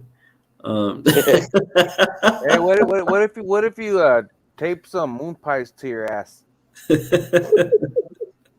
Turn around. No, come on, man! Let's not desecrate the moon pie. I'm just saying, technically, you mooned them. Can they arrest you? Right? Maybe some of them no good Krispy Kreme donuts, but not the moon pies. Yeah, no, I was just going to suggest maybe a donut, but that might not be a good idea. Yeah, hey, now you really want to fuck up the cops? Well, I mean, just get you some charcoal filtered underwear if you gotta. OKC, Cal, how you doing? So gentlemen, I want to get a last thought from everybody because I gotta go to bed. I got things to do. I didn't expect to do. I think this is my longest live, so we broke the record. Final thoughts. So I appreciate y'all sharing with me on this live. So stay high, stay free, and fuck the police frequently and fervently on Friday. And with no Vaseline. I'll fuck him with your dick, Rob. All right. Oh, damn, he talking about you, Rob. Does he? We're gonna start with the underground auditor. We're gonna close out by your last thoughts, sir. What are your final thoughts? All right, I appreciate you, K. Dot. Mm-hmm. Thanks everybody for listening to my rambling. I think we've solved all the world's ills in a short 6 hours. Yeah. Good night, everybody. See you later. Okay. Everyone can wake up tomorrow. Stray Dog, Thanks your to final us. thoughts, sir, and everything as far as the whole, the Roy Chief and all those particular things. What are your final thoughts? What would you want to leave us with? Man, I don't even really know, bro. I think we pretty much covered it, So okay. I just do your homework before you go out there. If you're gonna get arrested, what are you gonna do about it? Don't just say, "Oh, I'm gonna sue." How are you gonna sue? Oh, I'm gonna get a lawyer. Or how are you gonna get a lawyer? Have you talked to one yet? Do you have money for a lawyer yet? Or are you just gonna expect the community to give you money? You know what I mean? You got to think about that stuff. Very true. Think Very ahead true. before because or else this is gonna turn your life upside down. And this is not for the weak. I'm just letting y'all know, like, this is definitely not for the weak. Be prepared. You gotta be a strategist at this shit. You have to really know what you're doing. Read and then read again. When it comes to this, to the laws of ours. So. But I appreciate you being on the show, sir. And yeah, man. Hey, bro, it's the first time I've been on your show. I know, right? What the hell? You got to come on more often, brother. Man, I listen in all the time, man, but I just I don't really know. care to jump on and talk. There's usually I enough would people love for you to already, come on. I would love for you to come on more often, man. If you could do that for me, I would love to I hear might do that. It's cool. I like hanging with you. all day, brother, all day. I am going to be doing a live stream tomorrow too, or today, later on today, afternoon. So, me and PTP is going to be discussing some stuff and getting some ideas on a few type of things is on the lines what you were kind of saying, but I want to wait until later on today because he wants to go more in depth with it. So, but yeah. Right on, man. If I'm I around, know I'll who tune Stray in. Dog. I know who Stray Dog the Exposer is now. I just looked at your YouTube channel. I love you, brother. Oh, man. Damn.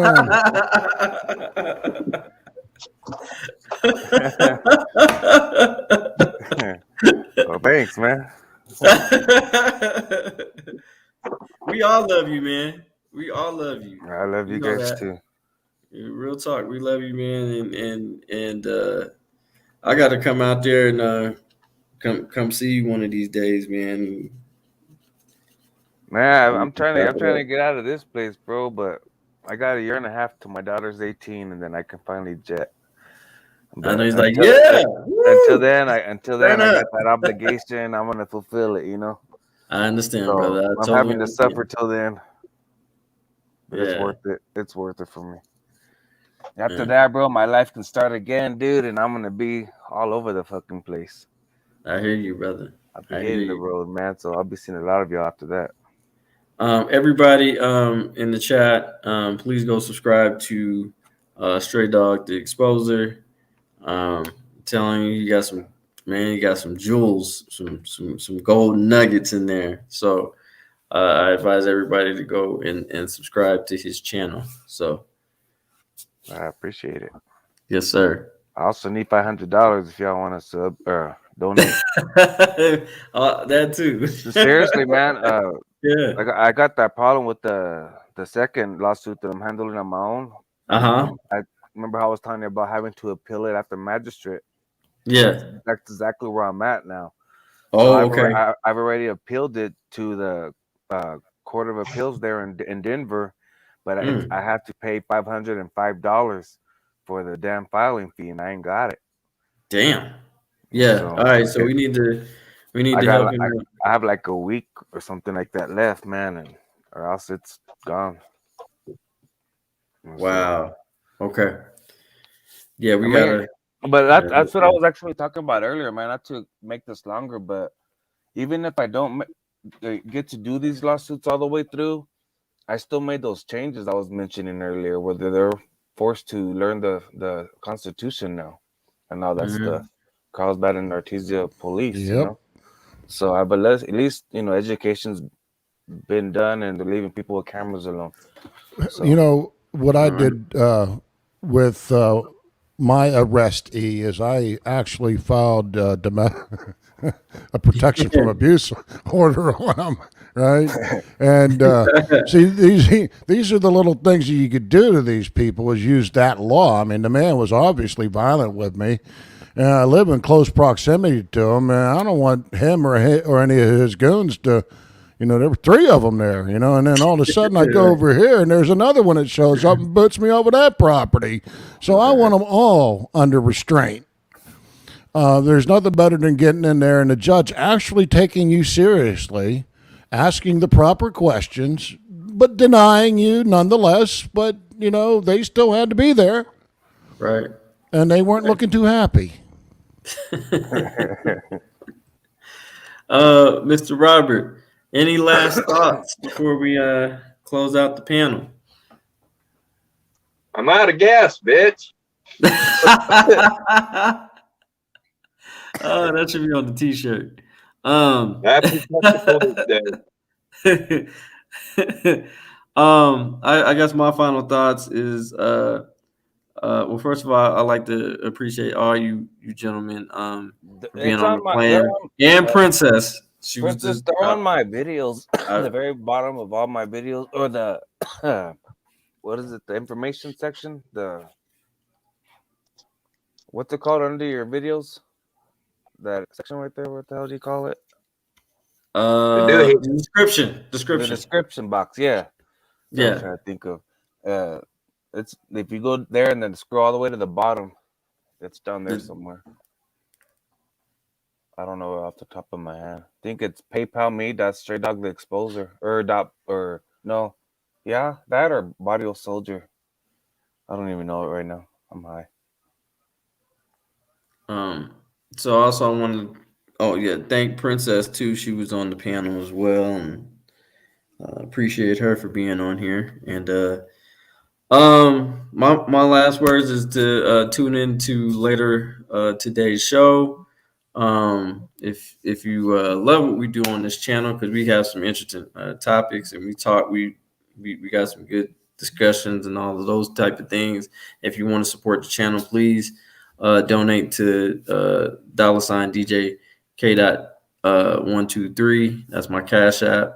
If you guys want to donate, so we can bring you bigger and better content and more topics on other things. I'm going to be probably I don't know, maybe sometime maybe next week or something like that.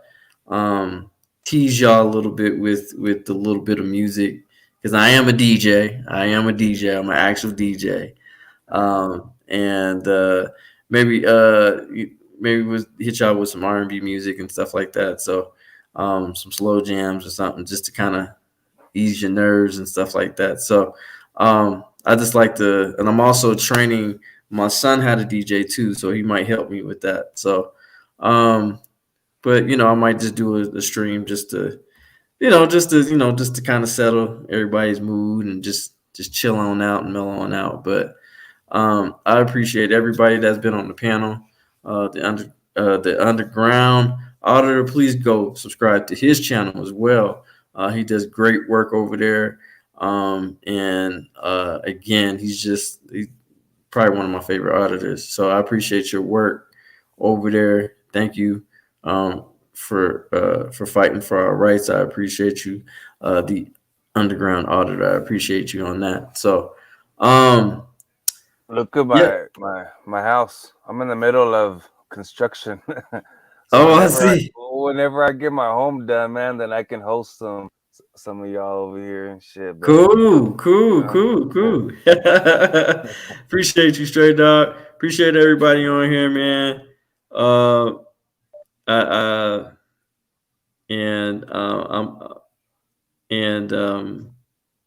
about to get me some damn sleep. My son already knocked out already, and so again, I appreciate you guys being here. Right on, bro. You have a good night, man. You as well, man. You too. All right, man. It's your boy DJ K. Thank y'all, and I appreciate y'all for supporting the channel. Again, if you want to support the channel, Cash App at $ DJ123. And I appreciate you guys for being here.